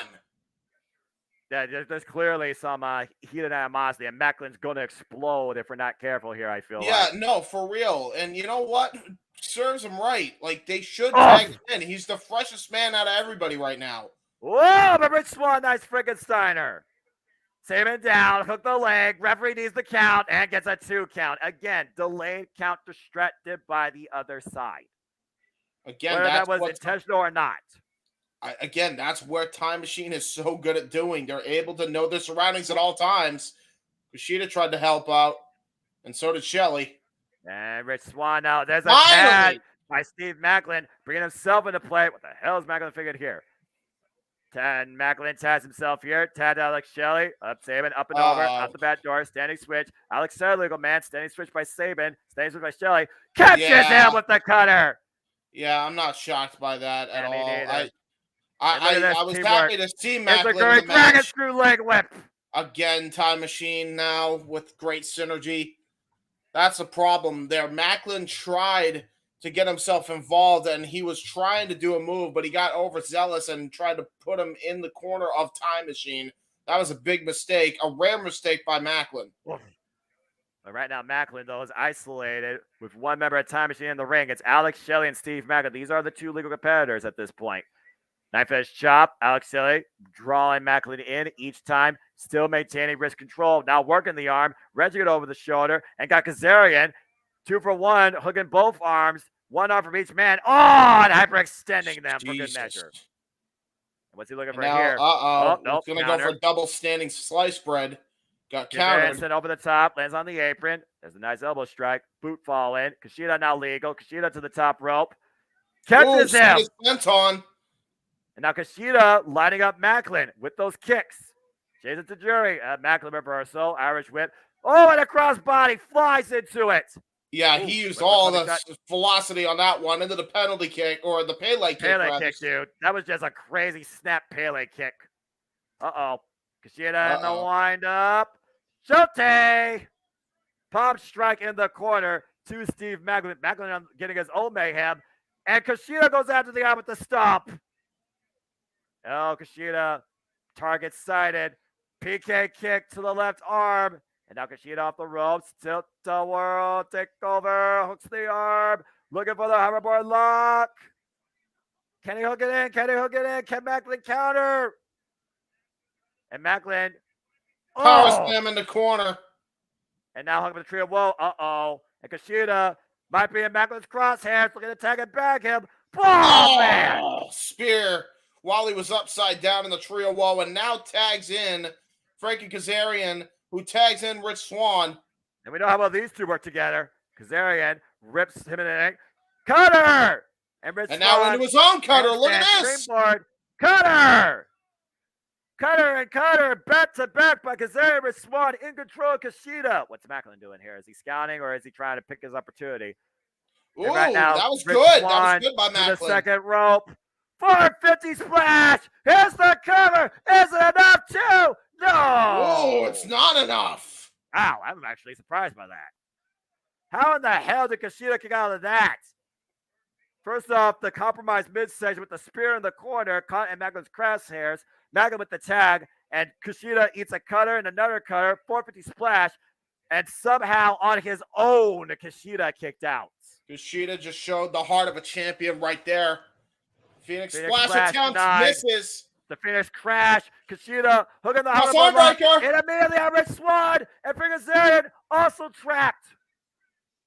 And now everybody's in submissions. Being kept at bay by Chris Sabin. Triple submissions by Time Machine. Will Rich Swan tap out, though? He is the legal participant. And Sabin breaking it up, stomping away at Kushida. Good grief. Maclin somehow still keeping this match alive for his team, inadvertent or not. And now it's 3-on-1. Time Machine versus Maclin. Rich Swan just trying to get feeling back in his arm after never getting ripped out of the socket. And Macklin's feeling it. Uh-oh. There's the Manhattan drop. There's a double drop kick. Takes him out the knees. Float over last chancery. And the double drop kick. Brilliant synergy by these three. Oh, my gosh. You said it before it, no surrender, man. You said it before it, no surrender. And that exact combination is how Time Machine took advantage against Bullet Club for a good portion of that match. And look at that, too. Look at you'll notice Rich Swan, I think he's grasping his arm here. What the hell is this? Oh, well, it doesn't matter. Maclin and Kazarian pulls him out. Now Maclin breaking up whatever the hell was about to happen there. Kushida is attacked. Maclin is great. legal. Great strategy, actually, there by Maclin, getting the tag in, and oh boy, Kushida in the hard way, possibly. It looks like. Oh no! Hoverboard! Hook the arm, and hyper extending it over the shoulder. Get to the midsection. Sabin now comes in, looking for the net break on Kazarian, who gets caught off with a moonsault. That was a skull and bones moonsault combination. And Alex Shelley catches Rich Swan. There's the step over. Slice bread. Assisted slice bread, excuse me. And Maclin now coming back into play. I feel like Maclin, I think, is still legal. Breaks through the Motor Machine Guns. Take him up down a double clothesline. Kushida looks for the windup. Gets denied. Double underhook. Counter. JIA denied. Maclin again. Standing switch. Alex Shelley, though. Oh! Great flatliner there. Shell shock. And the Cazadora, roll through. Kushida hooks the arm. Maclin, caught in the hoverboard lock. Yeah, that's it. And he tapped. He tapped. Yeah, Kushida has submitted Steve Maclin. I told you the whole of Synergy is only great as the sum of its parts. And that just showed why. Time Machine got the Duke and made Steve Maclin the number one contender for the World Championship at one point, tap out. But I do wonder, though, James, you figure how quick he tapped out.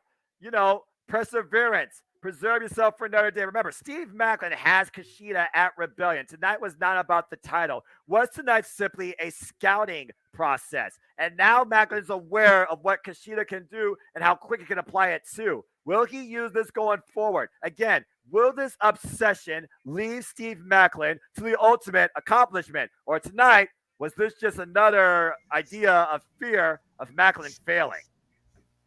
Ain't kidding. Whew. Man, oh man. Well, again, Sacrifices definitely flipped the page on the Impact Wrestling scene as Multiverse United awaits, and we will see whether or not we have a new Impact World Champion, either Maclin or Kushida, or a new Knockouts World Champion. Right now, among a field of 5 women, but tonight, Time Machine stands victorious in our main event as Maclin watches on from the entrance way. What is going through that man's mind still remains to be seen. All we know is Maclin and Kushida's time is coming to determine the next Impact World Champion. Interesting way this show played out tonight.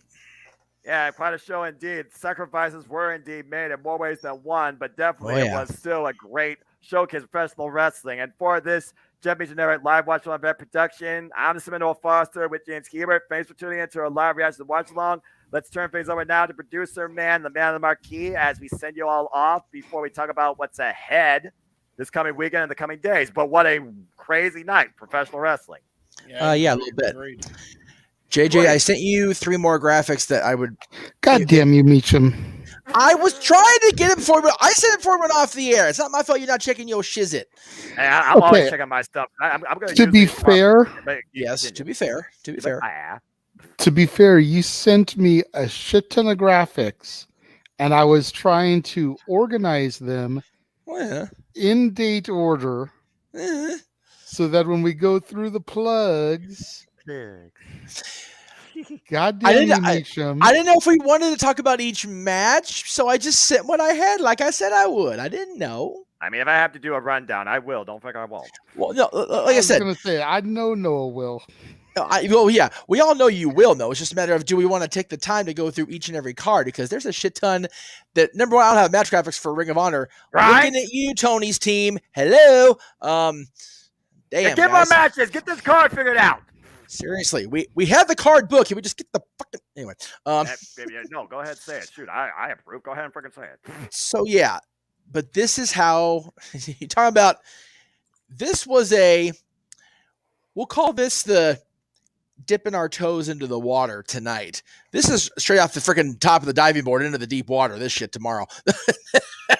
Because and we won't dawdle on this just so that we can move past Noah's personal hell. But for those of you that aren't in the know, right, open mic and karaoke night tomorrow. Yes, $5 super chat on either my channel or Jeff's channel will get you a spin of each wheel. Yes. One wheel has our names. One wheel has categories, as in AEW, Raw, SmackDown, Hall of Famer, deceased, etc. Yes. $5 super chat, you'll get to spin both wheels, and whoever's name comes up will get to pick a song that they want to sing from whatever category comes up. Right. $20 pick your poison super chat, you get to pick who sings. We'll spin the category wheel, and then you get to pick what song the person has to sing based off of the category.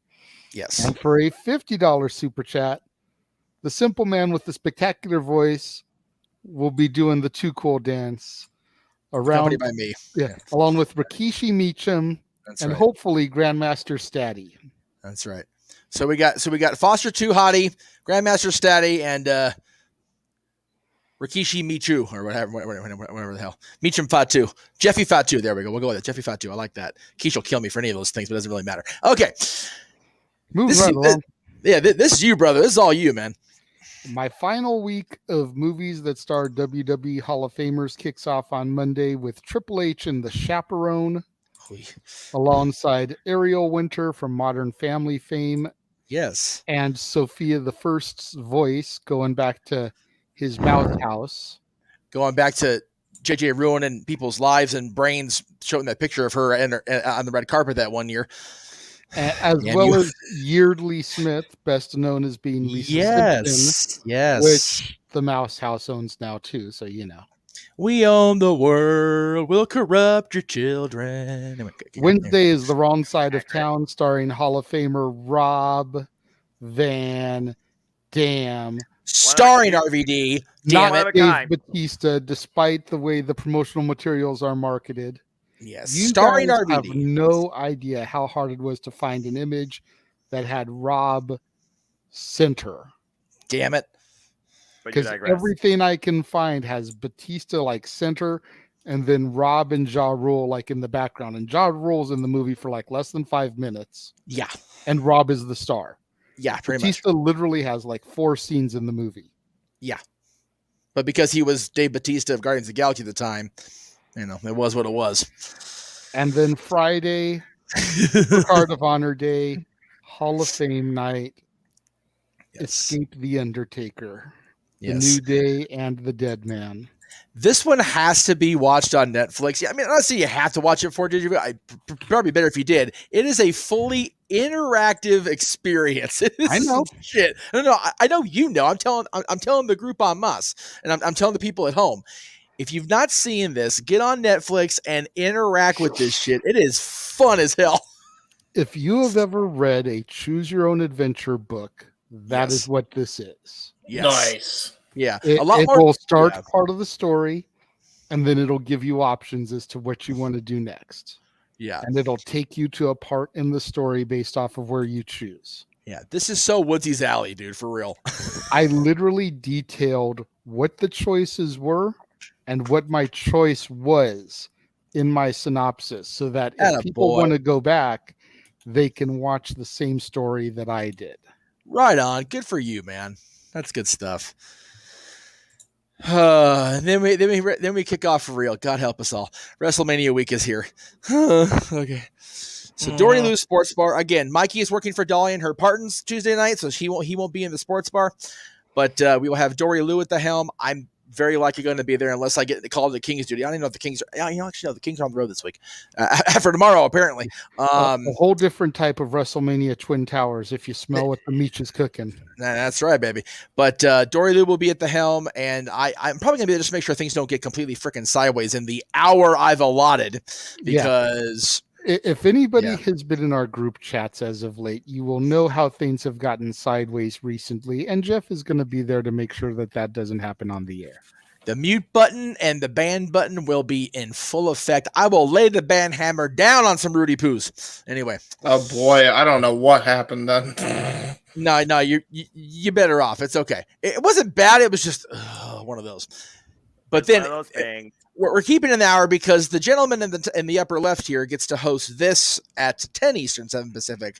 The ladies of the Multiverse preview and predict WrestleMania. That's Tuesday the 28th, 10 p.m. Eastern, 7 Pacific. Right now we have Faux Show, Dory Lou, CC, and wardrobe ready with any luck, Miss Natalie. We are working on a fourth, I understand, if I have my conversations squared away properly. I know I have one person that I would like to have. Right. I've been talking about Moonlight, but there's even another person. But again, I don't want to get a 10-person booth in here. It's going to be crazy. So I will definitely Moonlight's in the running because we've been asking about her. So we will hammer all this stuff out. I'm off Monday. Yeah, we'll do that. So that's Tuesday. Wednesday, of course, is the Greg Cherry Show, as we do on Wednesdays. If you want to scroll down to the stuff I sent you at the very end of the conversation, JJ. Wednesday. Okay. I'm trigger happy. Hold on. Okay. Botch. No, because I'm running off of something completely different. Like I said, Jeff went and sent me like 500 images. Okay. We can stay in order and just go ahead and do it this way. It's fine. We can plug the thing here. So Wednesday night, of course, Greg Cherry Show. I'll be at a show later that night, but we'll talk about that because I'm not plugging that. We're not making money out. I just get to go have fun. Thursday night is when we really get real, folks, because Thursday night, we've been talking about it all night. Multiverse United. We're going live at 7:30 Pacific time, 10:30 Eastern, because it's a New Japan show too, so we gotta cater all our audiences. As of now, this is the lineup. We're gonna have the countdown going live first, and this will be the match that's first. It should be first anyway. Kid. Yeah, there you go. So that's just the first match out of the gate. It's gonna be awesome. I look forward to see. I haven't seen these guys, either of them, on television or in person yet, so I'm looking forward to that. On the main card, we have included Hiroshi Tanahashi replacing Will Ospreay because, not a bad plan B, like I said earlier, because Ospreay's hurt, against the man who made Jonathan Gresham tap tonight, Speedball Mike Bailey. Holy crap. So let's just get that out of the way right now. That should be, if it's not the main event now because of Alexander's injury, damn it should be. We also have One second, sir. Okay, no worries. 1 second. So this is the one where I hope to God they've reinforced the ring at the Globe Theater and the entirety of the foundations, because Moose and Jeff Cobb may tear the place down. That's a fair take. And I agree. PWG uses this place on the regular, as does our Endless Night Vampire Ball every year. So I might want to keep the Globe kind of standing. That'd be really sweet of you guys to do that at Impact in New Japan. Thank you. Now, since Trey Miguel got past Lindsay Dorado tonight, he will now enter into Multiverse United's X Division Scramble along with Frankie Kazarian, Rich Swann, Kevin Knight, Clark Connors, and our buddy Rocky Romero. Well, I said Rocky Romero, our longtime friend Frankie Kazarian. Let's just let the X Division originals and the new kids do their thing. This is gonna be some good shit for sure. Oh, daggone right. LA Dojo represent Castaninari. Okay, so as if Kenta facing Minoru Suzuki wasn't enough, now it's for the strong open weight title. Yep. So, we want to make sure we get Kenta's biography, birth date, death date, all accounted for. Same with Suzuki, because one of them's going to be laid to rest tonight on Thursday. I have a feeling. Yeah, I will say we got a current New Japan Strong champion versus a former and never open weight champion. So there's that. And former Ring of Honor television champion. Don't forget about that accolade. Yeah, that's fair. That's fair. And yes, Rocky without his hair is going to be interesting, because Rocky's always been somewhat of a good-looking fellow, shall we say. So we'll see how he looks bald. Then we got the Impact World Tag Titles. Of course, Bullet Club survived, and I do say survived tonight. So Aussie Open, TMDK, who again Tito, and then the Motor City Machine Guns. All 4 teams that we did. Well, we didn't see Aussie Open tonight. We did see the other 4 teams tonight, three teams tonight. So it'll be an interesting fatal foursome, to be sure, in the Globe Theater in downtown. I'm just going to say this real quick. Go to Ring of Honor and check out Aussie Open versus Christopher Daniels and Matt Sydal. My God, that was insane last night. It really was. I am going to be curious, and since I won't be able to physically see this match, I'm going to be counting on you to relay for me. Yes, definitely. I'm going to be curious to see what kind of reaction Tito gets being a SoCal boy wrestling this match on this huge card in SoCal. Yep. Like, for real, I expect to be his Santino family to be there strong, cheering him on, because, man. Yeah. There is a distinct possibility I will be at this show. It's sold out. Doesn't mean I can't get in because it's me, but I'll be at I may or may not be at Walleye Mania later that night, so I may just head down the street. We'll see. I'll think how things shake out. So I will root for Tito for sure, but also cheer for the Guns, because I haven't seen the Guns in forever. Forever. Thank you very much. Right, Natalie? That's not an exaggeration, by the way, folks. I put that. No, it's not. I haven't seen the Machine Guns in person since PWG. They were last PWG when I was there. So that's been at least 10 years. This one's just going to be one of those, again, not necessarily reinforce the ring, just make sure people's life insurance is in order. Don't be a barn burner. Yeah, Fred Rosser, again, the former Darren Young, who was completely morphed away from that personality. My God. Alex Coughlin, Callahan, and PCO, again, the Frankenstein Jr., as we were calling him, against Eddie Edwards, Joe Henry, Tom Lawler, and JR Kratos. If you're an NWA fan and you've seen Kratos, you know what to expect from this crazy fool. So definitely add him to the mix of Impact and New Japan we saw tonight. It's going to be good, as Booker T would say. Good. All right, so this is the plan as of now. And again, this isn't the official. This is one they literally threw up on the screen at us tonight. I will have a much better one for us on Thursday. Masha Slamovich now taking Mickie James' place in the Impact Knockouts Contenders match. And of course, Masha, Deonna Purrazzo, Giselle Shaw, and help me out, Noah? Miyu Yamashita. God bless you. These 4 ladies will be fighting to face Jordan Grace at Rebellion, and if Mickie James is cleared, then she will defend. If she's not cleared, it will be for the vacant World Knockouts Championship. So everything has changed within the span of 24 hours between Mickie and Josh both going down. So freaking crazy. Absolutely crazy. And then we get into Friday. Again, I have 4 graphics. There are 7 matches. Tony, shit's on you, buddy. Right? Yeah.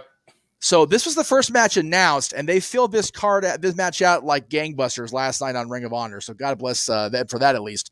Jalisco and Roosh, the Kingdom, Aussie Open, Top Flight, and the Lucha Brothers all compete, and they reach for the sky to fill the most unfortunate vacancy in Ring of Honor history, with the Briscoe brothers no longer being champions. Of course, the passing of Jay Briscoe earlier this year.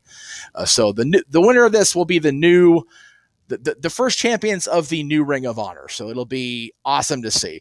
We talked about last year when we had the Supercard of Honor that was right after the purchase by Tony Khan. This is the real deal. Whoever wins this match is the true first champions of the new Ring of Honor. Yes, sir. Right. I just wanted to add, also, going to be live at the show, for those familiar with WYW, Johnny Starr cool. is going to be live front row on hard cam, and he requested that if he can find time, report live, and he could FaceTime me, and I could put him right up to the microphone to give his thoughts of what's going on live. Well, I mean, we don't need to FaceTime. We can send him the link. If we're going to have him on FaceTime, let's send him the link and put him in.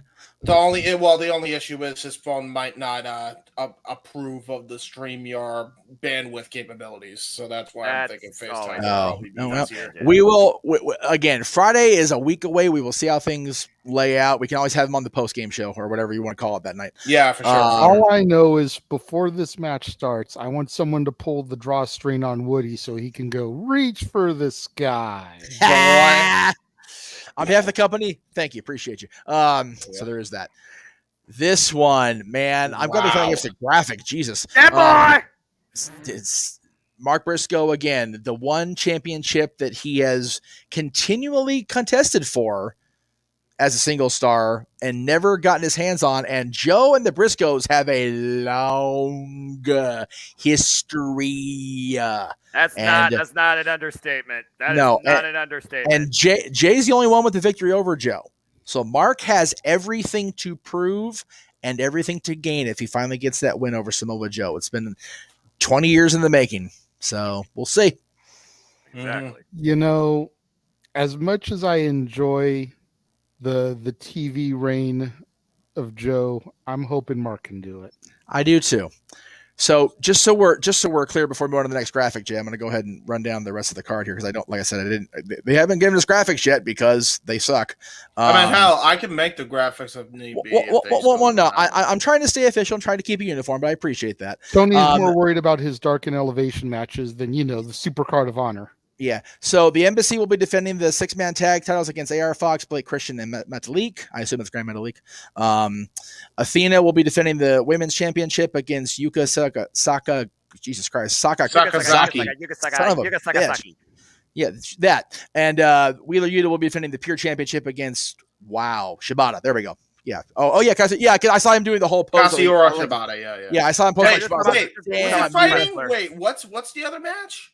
Wheeler Yuta for the pure title. Fucking way, that's a match. Are you kidding me? He called him out. It hasn't been made official yet, but he called him out. Yuta. Well, no. It hasn't made official. They just haven't given us a graphic yet. But yeah, Yuta straight called him out and did the whole Shibata pose, sit in the middle of the ring and just dogging him. So, oh my God, this card looks like it might be hard to beat.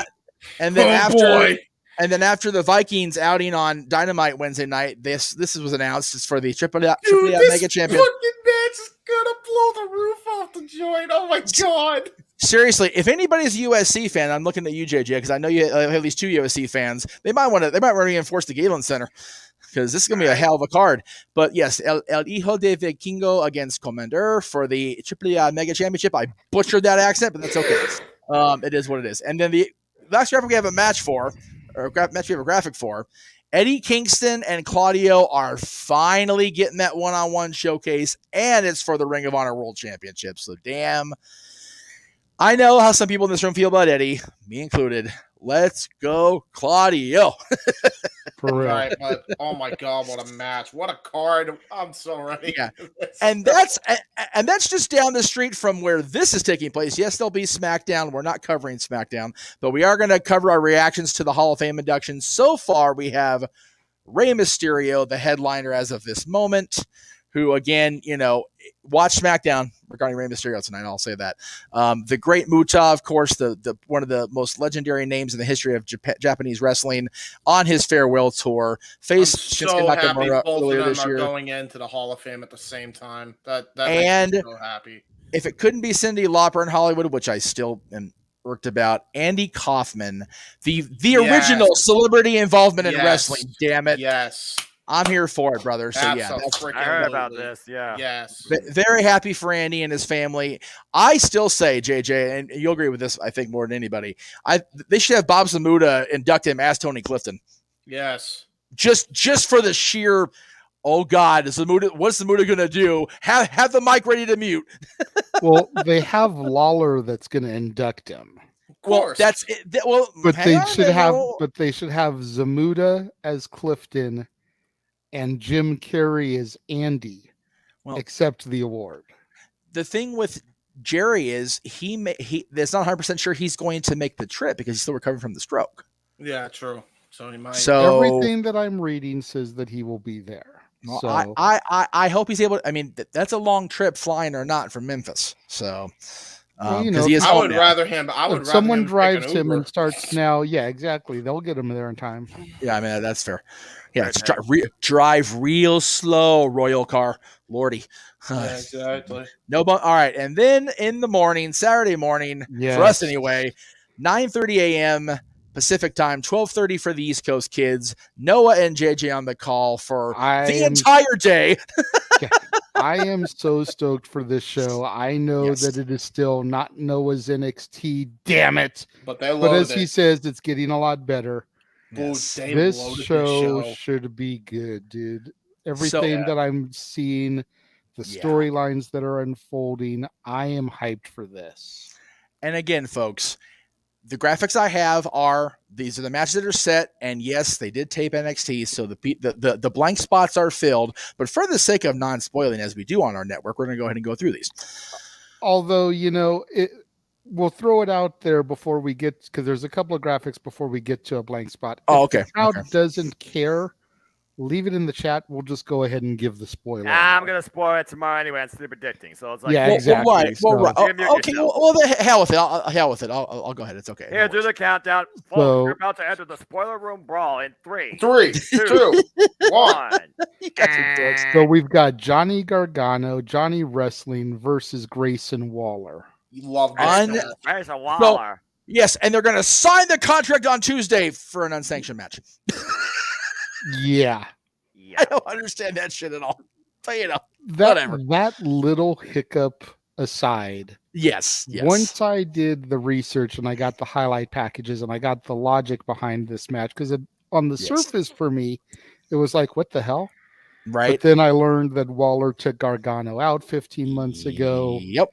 And it's like, okay, this is a grudge match in the making. Made him. This made him should be leave good. NXT, yeah. Yes, exactly. This should be good. And yeah. and JJ, get used to this because I think he's there for the long haul. There is a reason he was the heart and soul of NXT. You're about to see that for a long while.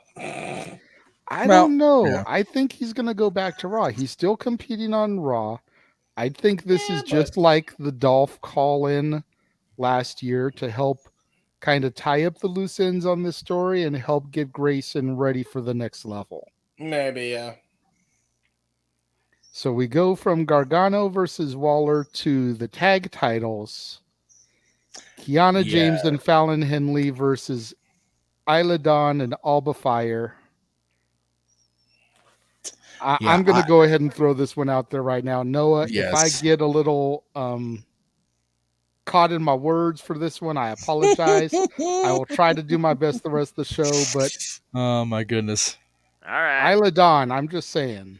Yeah, you know. I'm just going to leave that there. She is nice looking, isn't she? I mean, Well, she's they no all are, Natalia you know. Markova. No, You know, she's no, not not at all. James's girl there. But, All right, you know, all right. I get it, y'all. I get it. All right. The white So- match of NXT UK. I get it. All right. But I at the get it. end of the day, Sebastian and all the other little things coming along as far as Kiana's underhanded tactics, this has to implode. And Yes. what better place to implode than at Stand and Deliver? I'm just sick of them imploding teams at NXT. Oh, I know. It's so dumb. But at the I end know. of W the in day, general. What the hell are you talking about? W in general. Shawn Michaels has had a vendetta against tag teams ever since Marty Jannetty. Damn it! He's never liked tag teams since. Well, of course not. Marjan denied him his God-given right to whoop his ass because he dove through the barbershop window like a freaking coward. Damn it. and at the end of the day, these two were strange bedfellows anyway. Yes, Like yes, they weren't exactly. a legitimate team. I feel like they were just something to get them off of Caden and Katana to move them to Alba and Hila. Exactly. Why though? Why just have Caden and Casey be the ones to fight them? Eh. Don't know. That's I'm so being dumb. messaged, and there's a comment in the chat room. Stacy's not confirmed for the Hall of Fame. She Yeah, did. that's why we didn't mention it. Well, no, but I'm elaborating on the story. She did pop up on Twitter for the first time in 6 years today, so it's kind of like, it's confirmed. So again, it wouldn't surprise me. I've been saying it for weeks. So Yeah, but until right. we get an official announcement, No. it's not official. no, We of need course Adam. not. We need Adam Pierce to make it official, not Dave Meltzer. Well, No. it wasn't either one of them actually. I know. But I know it's okay. So then this one, of course, we talked about it last night. Axiom is going to be filling vacant spot. Poor Vacant can't get a shot on pay-per-view. It's so sad. Right? No, not Axiom. Where's Axiom? It's John Cena. You just can't see him. Oh wait, seriously. is Axiom the vacant spot? I don't know. Yes. Yeah. No, I was just joking. Vacant is the winningest world champion in wrestling history. Marco Fella can't even get a spot in NXT. Like, what the hell, man? It's terrible. Oh, well. He was given a spot and then Axiom took it away. So you've got Wesley defending his North American title against Axiom, the debuting Dragon Lee, and then the longtime rivals of Ilya Dragunov and JD McDonough. This match is gonna fucking kick ass already. There you go. What's so funny is it's not even a ladder match, and I'm still like, let's go. Yeah, this match is more intriguing than the women's ladder match. I remember Owen even said that on Aftershock this week. Well, I wouldn't say it's more intriguing. It's just the fact that usually the standard norm for the North American title on pay-per-view is ladder match. So, they didn't do it because they're doing it for the women.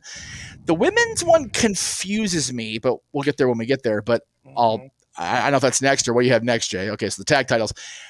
This tag title match, I want so bad just because for the segment last Tuesday. Yeah. Because it was so much fun. On top.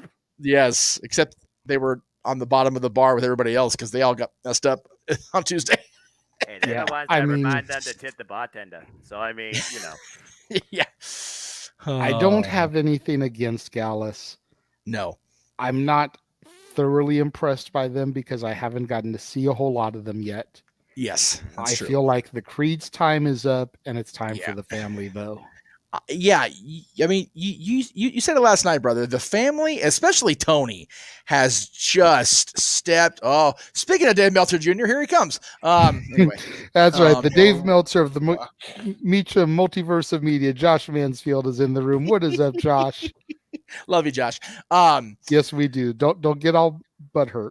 Yeah, that's right. Because if you get butthurt, you'll start giving us bad negative star ratings. Anyway, oh, no. we don't need that shit. Anyway, this is a 6-star stream right here.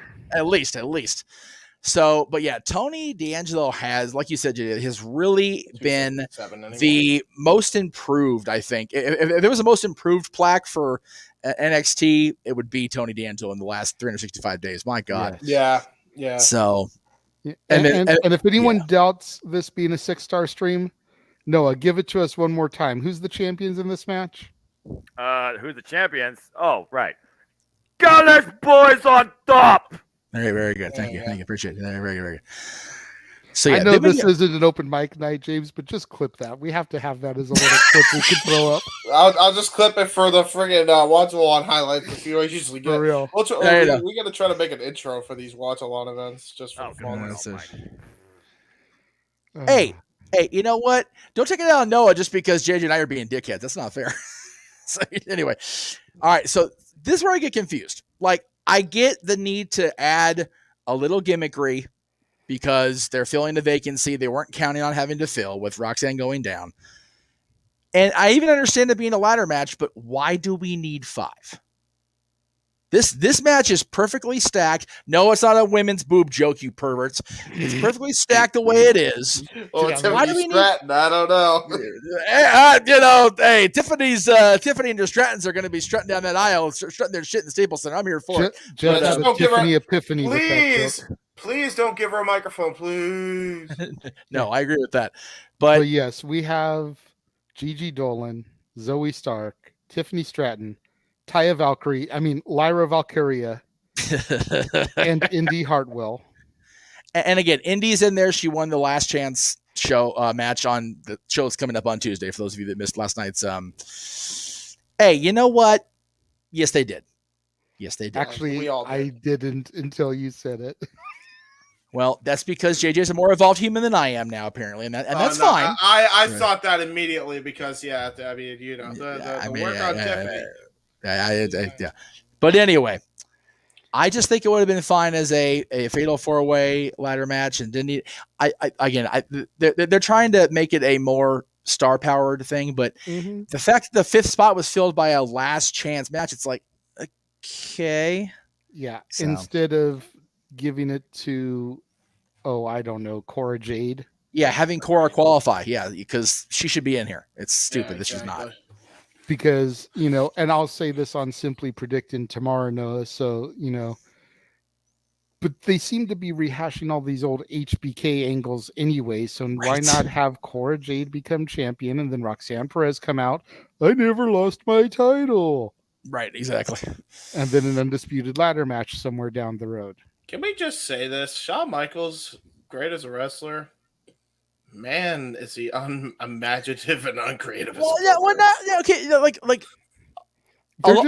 just booking us down his old history. First, Gigi Dolan threw herself into the door, a la Marty Jannetty. Cowardly bastard. And then Roxanne Perez collapses in the ring. Yeah. I'm just saying, I'm just waiting for Wendy Chu or Cora Jade or Braun Breaker, someone to come out and say they lost their smile. But it's just so. What is it then? Is it just a freaking writing masturbation from Shawn Michaels' whole career? Like, what the fuck's going on? Yeah, I guess it comes off. That's the way it comes off. And speaking of that's okay. I was going to get good. That's okay. Bad joke. All right. So Chase U and Schism again. For me, I am a fan of Chase U. I'm a fan of Schism, but this match for me is the in-ring debut of the spawn of electricity. I tell you what, man, Ava's finally going to get physical in the ring. I'm here for it. Oh, it's about time. Why is she in Schism? Is she going to wear the overalls again? I don't know. Simone Johnson's in the ring, and then we kind of hit the rock bottom. Stop, James. And then we get to this. Yes. Now, okay. Jonathan Breaker defending his NXT championship against him. Yes. Carmelo Hayes. Exactly. Give Carmelo the belt so we can get him and Grayson Waller, please. Right. Dude, the fact that a couple weeks ago on NXT, the crowd was chanting, "Save us, Mello." Right. Says everything you need to know about this match. Exactly. NXT faithful are over Braun Breaker. They are. And to be fair, they were over him at the start because he was the spawn of a Steiner, but man, he won that crowd over relatively quickly. So good on them. I don't know what that means, but okay. I think that's a joke from Predicting Today. Oh, okay. No, it's Noah wants Crub, not Chum. It's because people are not freaking literary literate in this freaking society. What the hell, Chum? No, Noah wants Crub. And apparently people can't type. Apparently. Move on. Get back on course. I can confirm he wants neither. But this here has banger written all over it. Yes. I will agree. Yes, it does. Yes, it does. Cannot wait to see how that match lays out. Then we get go ahead. This is one of those if Braun wins, we riot situations. Really? It's that deep for you at least. Okay. I just think that's the way the fans feel right now. Everybody. We've been talking for at least the last 3 months about Braun making his way up to the main roster. And Carmelo, we all say is ready, but apparently the higher ups don't feel he is just yet. I don't understand that. So Melo needs to take the strap. Yes. Become him for NXT. Let Braun go up. And like I said, if they don't have a better plan already in place, Braun versus Lashley, it's a hell of a way to make an impact your first night in the company. And it's just down the street. So there is that. Yeah. And if he does it in the same day, even if he loses against Lashley, you go over huge because you just had a banger a couple hours earlier with Carmelo Hayes. Yep. And got in a car in LA traffic on a Saturday afternoon. So God bless you for your bravery on top of it. Mm-hmm. All right. So then we get to what I refuse to keep crying over because this graphic is what does it to me. Anyway, WrestleMania. Whoa. Night 1, of course, Becky G performing American Beautiful. Inglewood native, as I found out from Denise yesterday, though. What's with that picture? Oh my. And then night 2 will be Jimmy Allen performing America the Beautiful. Again, those are both going live at 8 o'clock Eastern, 5 Pacific. We're going live at 6 Eastern, 3 Pacific with our predictions. This will be the first match we see on night 1, as announced on SmackDown tonight. What? Yes. Wow. So the first thing we're going to hear out of the gate on the time I go back to WrestleMania is the guy. Well, I'll be damned. John Cena is the opener.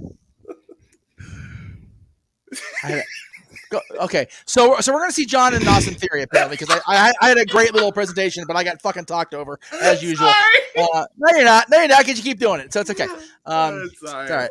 I'm just gonna point out that 20 years ago, Cena jerked the curtain for the United States title.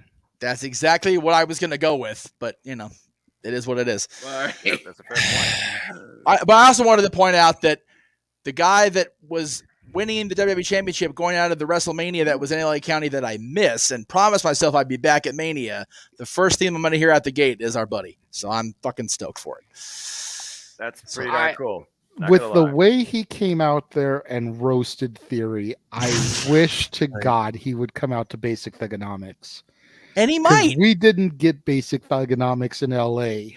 No, because he was already using Time Is Now by then. So listen, there might be at Raw. And by the way, a little shout out here.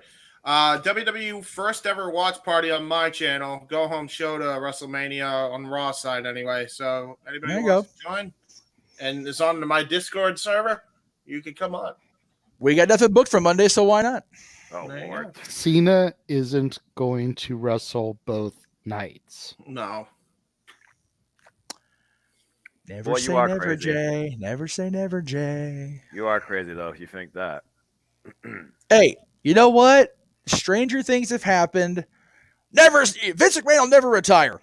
Vince McMahon will never come back. Okay. All right. Well, Vince McMahon is back in a limited capacity. Well, as far as we know.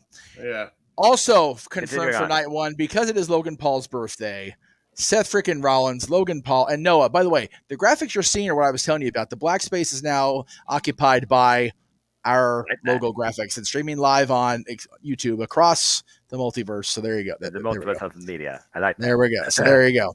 Figured, because the bottom under the names was streaming on Peacock. We're not streaming on Peacock because we can't do that. We get in trouble. So, right. Yeah, we're streaming on the YouTube, damn it, but we're going across and JJ, I want people to watch JJ's channel. Get that money going, brother. Yes, we got our first super chat today. Yes. Let's get some more coming over this next week and a half. Yeah, so those two are confirmed for the first night now as of SmackDown being over tonight on the East Coast. So and everything else, just so you know, is kind of in a hodgepodge until we get to the main event. Right, exactly. So from here, I went to here. Yes, and of course, these are the 4 teams confirmed for the WrestleMania Men's Showcase Tag Match. By the way, they did announce the Andre the Battle Royal is going to be on SmackDown next week. So there is that because God forbid they do that instead of this on the WrestleMania card. But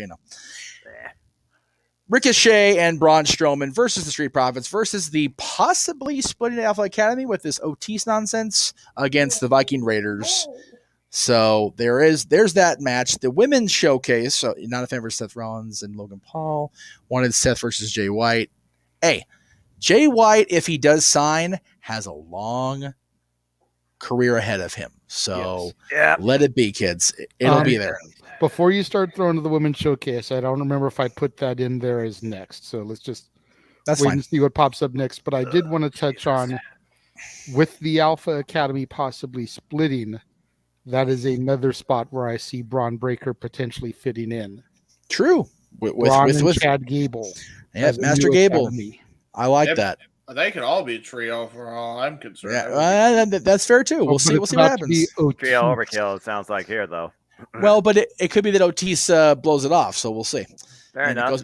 So we have the women's tag team champions in a non-title match because they're in a 6-person. But JJ, I know you and I are ecstatic about this. Me because I get to see it live. You because you get to see. I get to call a Lita match. Right, exactly. Lita. You know, if I couldn't call Rocky, Yes, you do. At Mania, right. Yeah, that's fair. I get to call Lita. Lita has been my girl. Like I've said, me and Amy Dumas go back to Miss Congeniality alongside Dastardly Danny Dorian and Roadkill in the original ECW. Yes. That is how long I have been a fan of hers. Yes. So to have her. So to be able to call her and her best friend Trish and the rest of them is just no disrespect intended, but to be able to call a Trish and Lita match, fan opinion, especially with the cloud looming overhead of the rumor we discussed on Open Mic Night a week or so ago with the potential Trish heel turn leading into a thing with her Becky and being able to call that. Right. But either way, man, having a Lita and Trish match that I'm going to be at and you get to call, brother, in any capacity, any combination of them two involved, like, hell yes. Oh. Uh-oh. There you go. That kind of leads us where we were thinking that they were going to go anyway. So. Ooh, that's fine. I'm actually not against it, though. Yeah, that match could be nice, actually. Yeah, I don't mind if them being in the Dre leads to them fighting at Mania 1-on-1, since they obviously you're not going to let Bray do his thing. This is a fair point because for as successful as Damage Control has been since SummerSlam last year, it's only been Io and Dakota that have been successful, really. Yep. Bayley has lost every major match she's been in. Yep. It's been the worst great comeback in history. Yeah, it's not so far anyway. It's not been a great comeback. It's almost like they're punishing Bayley because of Mercedes. Well, it's been a decent comeback for Io and Dakota. Yeah, exactly. But at the end of the day, they don't need Bayley, and they could totally turn. Imagine if they turned on Bayley, and then Trish turned and aligned with them. Interesting.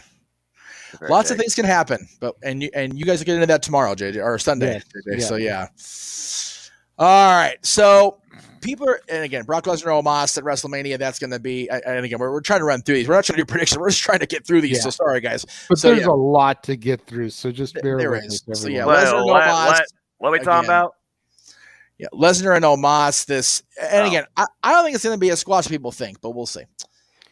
Yeah, this is This actually was a decent build, though. Surprisingly, James, I got asked on Tuesday night during Talk Anything, rate the build, and I said, other than the showcase matches, which don't really have a story, they're just kind of there. The matches that have a story, I'm invested in. I would watch this on pay-per-view, not just on I would order this on full price pay-per-view. I rated 10 out of 10 in the build because it's been that good for me. Mm-hmm. Anyway, Bianca and Asuka, again, we finally got a true glimpse of the Kana within on Monday night. She laid Bianca out, and let's just get through these next few days and turn the true Kana loose in the middle of SoFi Stadium. Here for it, man. Finally made this. Well, no. I love the logic that Aaron pointed out, or the lack of logic tonight on SmackDown. Why do they have a contract signing for a match they already announced? How can they announce a match if it isn't official? Fill time in. This is the same reason that they're signing a contract for an unsanctioned match. Moving right along. This is the shit that why Aaron automatically goes a letter grade down in his rankings for contract signings, because shit like nonsensical televised what the hell's like this. But anyway, WWN and logic in the same sentence. Yeah, right. I don't care how many verbal faux pas they make in the build of this match. This match is going to be fucking brutal, and it's going to be fun to watch. Intercontinental Championship, and the U.S. Championship on the same card at a WrestleMania. So there you go. Respect. I get to, even if it is the red crate of hate, I get to see the cell in person. So happy. Edge and Demon Balor, by the way, which is what I said, actually. This is why I said that Aaron rated it great. He even talked about it on Twitter. I pointed that out. So there you go. Yeah, probably, Josh, but we'll see. Very likely. But yeah, Edge, very likely Brood Edge, especially with the amount of setup space they have at SoFi Stadium. Demon Balor has been called out by Edge, so yes. Inside Hell in a Cell. Yeah, excellent, yes. Very nice, very evil. Oh, wait, sorry, wrong company. Go ahead. Oh, man. I know they just made it official like this week, but damn it, I'm happy. I'm happy to see the Usos and JJ again, man. We've been, talk about finishing the story. We saw the story of Sammy or El Generico and Kevin Steen pretty much from jump off point. So if they win and again, the fact that Cena and Austin Theory are opening night 1, I am now, here we go. This is me shifting my gear. I agree with him. The women's SmackDown Championship match between Rhea and Charlotte should main event night 1. These guys should open night 2, have the bloodline completely on night 2. Yep. Completely agree. Have them bookend night 2. Yeah, actually. Yeah. See, some people still are in the camp of it should main event. And yes, from a storytelling standpoint, this is a main event. Absolutely. But the way you get the drama is you have the Usos start out, win or lose. That way we get okay, so this happened. What's going to happen with Roman tonight? Mm-hmm. I like that better than having them sleep on it. Yes. Yeah, exactly. JJ, I don't know if you saw this on YouTube the last few days. Travis pointed that to me on the way to the way to Hollywood Wednesday night. They put a 2-hour History of the Bloodline playlist on YouTube. I don't know if anybody saw that shit. The last thing in that playlist was Jay's promo after the big double cross wink wink of Sammy. He did it because he had to. He said that more than once. Mm-hmm. And yeah, Jimmy was like, that's right. I had to. It was my brother. It's like, you didn't have to. But you keep saying it over and over. Cult first, family second. I've been saying it after the Rumble. But that's the thing. It's like but anyway, this should be now the main event of night 1. I am firmly in the Renegades camp on this one. Yep. Rhea Ripley, the winner of the Rumble against the SmackDown champion Charlotte Flair. Again, a Flair main eventing night 1, a Rhodes main eventing night 2. Somewhere the dream is smiling. I will say, it's funny you mentioned that because I didn't even realize this statistic. So we get the Stepway proof graphic ready. No, okay. First time they fought was for the NXT Women's Championship. Charlotte won that. The second time they fought was for the Raw Women's Championship. Rhea won that. This is the rubber match. I did not know that either. There you go. There it is. Stepway proof. I dig it. They have fought for all 3 championships in WWE women's wise. That has to be a first time stat. We'll have to research that before Mania.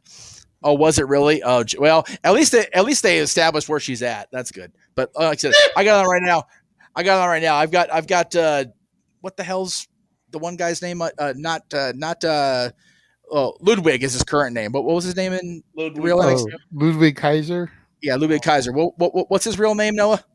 Marcel, right? Marcel Bartel. Marcel Bartel. There you go. Yeah, it's Marcel Bartel against Cody in the opening match of SmackDown. Anyway. Speaking of Cody, the man who will be in the main event as he should be. I'm so happy he's in the main event now. Now we know it's going to be a thing, right? Will the roads to WrestleMania lead to a new ascension in the kingdom? Yep. From undesirable to undeniable, will he become undisputed? Can the undeniable halt the unstoppable? That's the question. Mm-hmm. We shall see. Or will we push to 1,000? Yes. And that's just the stuff we're showcasing on the road to and at WrestleMania. Then we get into the insanity of the night after WrestleMania, as it always seems to go. And what is more insane than going extreme, I ask you? Not a hell of a whole lot. Top 10 ECW World Champions on the dads, not always on wrestling. And The reason I don't have the matches you stated, Josh, is because we don't have official graphics for those filled out yet. Yes, I know they put one on TV with Ray and Dom, but not the official WWE.com one that I'm going to use because I like those better. So there you go. But yes, so since we're after Mania, the women's showcase tag match is 3 out of 4 teams filled. So that's why we're not talking about that one. But I'll go ahead and acknowledge Josh in the chat room. That way I don't get a negative star down. Raw after Mania, 8 o'clock Eastern with the two gentlemen at the top on the call, 8 o'clock Pacific with us two on the call, and it's the Raw after Mania. You're bound to have. Well, I unfortunately, because of the funeral and having to get up in the morning, I will not be available on this time. Oh, I had forgotten about. I apologize. I forgot about it. Okay. Well, in that case, that was my bad. I haven't. No, you're good. No, you're good. We will definitely find a way to shift that. Maybe we'll just do. It wouldn't be the first time I did stuff in solo. Don't think I won't. Well, no, but maybe we'll find a way to do either. Just one coast and try to get JJ a hookup for a link or something. We'll figure it out. We'll get it done in the next 9 days, 10 days. There you go. And then we end WrestleMania week officially on the network with our network, the Multiverse of Media, with the AEW double feature, Rampage and Battle of the Belts. Again, AEW has a show at least during the craziness. We were talking about earlier. They don't have a show booked, and I guarantee that show isn't sold out like Impact is. So there you go. That's just what's coming up. I get to attend this, and they added the gentleman in the middle today on social media. I get to see Sean Waltman. I haven't seen Sean in so long. I'm so happy. Mike Rome and Kathy Kelly, WWE announcers. Kathy Kelly, of course, started out working for the same podcast lady as X-Pac, Maria Menounos, and her husband Kevin Undergaro, Medusa, Dolph Ziggler, Corbin. All the big ass stars of the week, and Baron Corbin will be there too. Again, for real, I'm gonna acknowledge Baron Corbin because you know what, it is what it is. It's not his fault he's getting booked like a dink. So. I will also be attending WrestleMania 3 featuring a friend who I haven't seen. And JJ, I don't know if you saw our interaction. I saw. So I posted a picture on social media last night late because she lives in England, so she's up late for me. Of the last time I saw Val in person, it was at the June 2005 Super Show where they taped Batista's debut on SmackDown. And John Cena's debut, it was the end of the draft lottery in June of 2005. So I got Batista joining SmackDown. I got Hogan tagging with Michaels and Cena on Raw. That was last time I saw SoCal Val in person. 18 years that I haven't seen a buddy that we used to, hang together all the time. Haven't seen Mick Foley since I became an official Santa ambassador. And Corbin is not a dink, Josh. Shut up. And then I've never met Mickie James. So luckily the injury isn't where she's not going to be able to be walking to the WrestleMania. That's nice. And never met Lisa Marie Varon. I know JJ's met both of them, and I had heard nothing but good things about both of them. So I'm very excited about this. And Jesus, WrestleMania Saturday morning or afternoon for even out here. It's I'm meeting the Undertaker. Like holy shit. And Jeff will not be asking Mark if he saw the Hardy Conversation Throwback Thursday that week because we don't want Jeff to turn into the proverbial dead man walking. No, there will be no mention of the Hardy Conversation. There'll be no mention of him taping his wrist at WrestleMania 14. There'll be no mention of him and cucumbers. I'm not pissing this boy off. I'm good. Yeah, that's a wise move. And yes, Frank and Jeff will go 2-on-1 with the Undertaker. Where's some Vicious and Kane when you need them? Holla, holla. Holla, holla. So that is everything. And now that we've gone almost 5 hours, let's send everybody to bed. I was going to say, before we send everybody off, I did load up the updated watch-along trailer, which, as we all know, stays at 40 seconds. Yes, as it do. So let me run that real quick, and then we'll say our goodnights. Yes. Plug everything for tomorrow, and we will get the F out of here. Right. What am I going to use my voice for? Everything.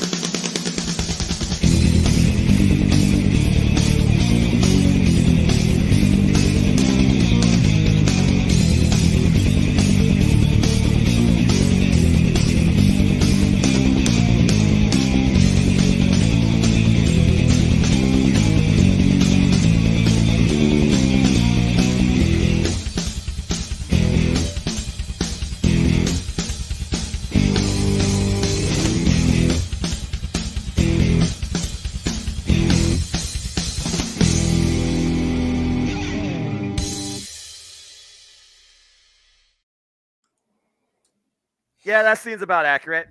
And Cyberversary, because I just realized I forgot to send that back to you. Sorry To about be that. to be fair, that video was already edited before Okay, they good. announced Slammiversary, so Okay, good. that'll But go in the next one. There you yes. That'll be ready for tomorrow's shenanigans. Shenanigans aplenty. Everybody's booking shows. We can't keep up. Well, Too I'll much probably all the wrestling. I'll That's probably keep that video until Multiverse United because that's when it'll need to be updated again. But That's fair. But yeah, that's granted that goes into October and Bound for Glory, but most of that stuff's pre-June. yeah, That's only the next 2 months, folks. 3 months, folks. That's crazy. and we thought that we were getting done hard this weekend. Then we get another triple feature weekend with Under Siege, King Queen of the Ring, and Double or Nothing in May. Yeah. Those are 3 different shows on 3 different nights from 3 different companies this time. That's bonkers, y'all. NWA, don't you dare. No. Don't tease them. Don't tease right? them. I Well- won't. Well, to be fair, we're already not covering them Friday because we already Actually- committed AEW. But and to be fair, when are they going to do it? Monday or Thursday? The only No. thing I'll call is on Natalia Markova batch. So if you do Oh, do good an Lord NW show almighty. that weekend, you call me and I'll be on there. All right, so all right, so Billy Trask, listen. Natalia Markova highlight show. That'll get James on your That's shit. it. That's it. That's all I need. I That's agree. right. This Best is all we of need. DVD. That's right. 3 Best disc of set, Love just DVD. like the best of Brady I'll Walker. buy all of that. Yeah. Okay, now I'm curious what's actually on this pay-per-view though. Which So- one? Oh, NWA for Friday. Yeah. You know, we're going to talk about that. It's one of those. I'm curious, Yeah. but I don't have the access like I did, so it's like. Yeah, exactly. Ooh, Elizabeth, tomorrow is the open mic and karaoke night you're gonna miss. No. Let's see here. It's gonna be the Josh. bestest one. Josh, good Oh. night. I know we'll see you tomorrow for open mic. We'll and definitely see karaoke Josh night. tomorrow. Yes, that'll be good shit. But again, Yeah, we- thank you all for listening to these 2 wonderful gentlemen call the unofficial official kickoff to the insanity of it all. Yes. Tomorrow's the true shit. Like we said, tomorrow will be open mic and karaoke night, 8 o'clock Pacific, 11 Eastern. The shenanigans will commence. Yes. James, And- anything you want to plug coming up for this weekend? Did you guys run my promo trailer earlier before I come on? No, we did not. Okay, that's fair. Because we knew you were running it right then at like simply predicting. So Yeah. Yeah. Hey, how many You know Oscars what? the same Fair thing enough. you need? Yeah, fair Yeah. enough. Yes. Check out Simply Predicting, which I was on with the rest of the crew of Simply Predicting. You freaking Yeah. yahoos. Yeah, Yahoo's aplenty. Yes. And you can see my preview and stuff. You go check that out. Go on the Wrestling Fortune 44 channel. That's where a lot of our WrestleMania retro content is on. Tomorrow, WrestleMania 18 before open mic night and karaoke night. You know. That's the last retro we have in the pipeline as far as manias go, and then this week upcoming on Tuesday and Wednesday, NXT TakeOver Stand and Deliver 2021, the first pandemic retro. Oh boy, I am glad I'm not on that one. And and last but not least on the retros for this Mania season, Raw after Mania 31. So that will be interesting. Ooh, 15. Okay, yeah, 2015. There you go. There you go. And The end of the announce table and Michael Cole for a while. at the end of the announce table, Michael Cole and the curb stomp. That's true. That's true. And Sheamus's hair and looking stupid. For then anyway. Yeah. For that. Yeah. Meacham, Yeah. anything you would like to plug that you didn't just run through over the last 45 minutes? Yeah, you know. I just want to say everybody be ready tomorrow because the Kings game's at 1 p.m. Pacific, 4 p.m. Eastern. I'll be home in time for open mic night, but depending on how the Kings do, I may go into this shit drinking. So we'll see. Oh god. And then I want to tell the big announcement. First time I'm telling anybody this. April All right, let me 6th. give you a solo shot. There you go. There you go. April. Well, no. I want everybody up there for a reason. Just trust me. Everybody. There we go. April 6th. There will be a viewing party for Noah's voice, for James's brain production of graphics, for your voice, JJ, and for my complete sleep deprivation, because April 6th, we all gonna be dead. Mm-hmm.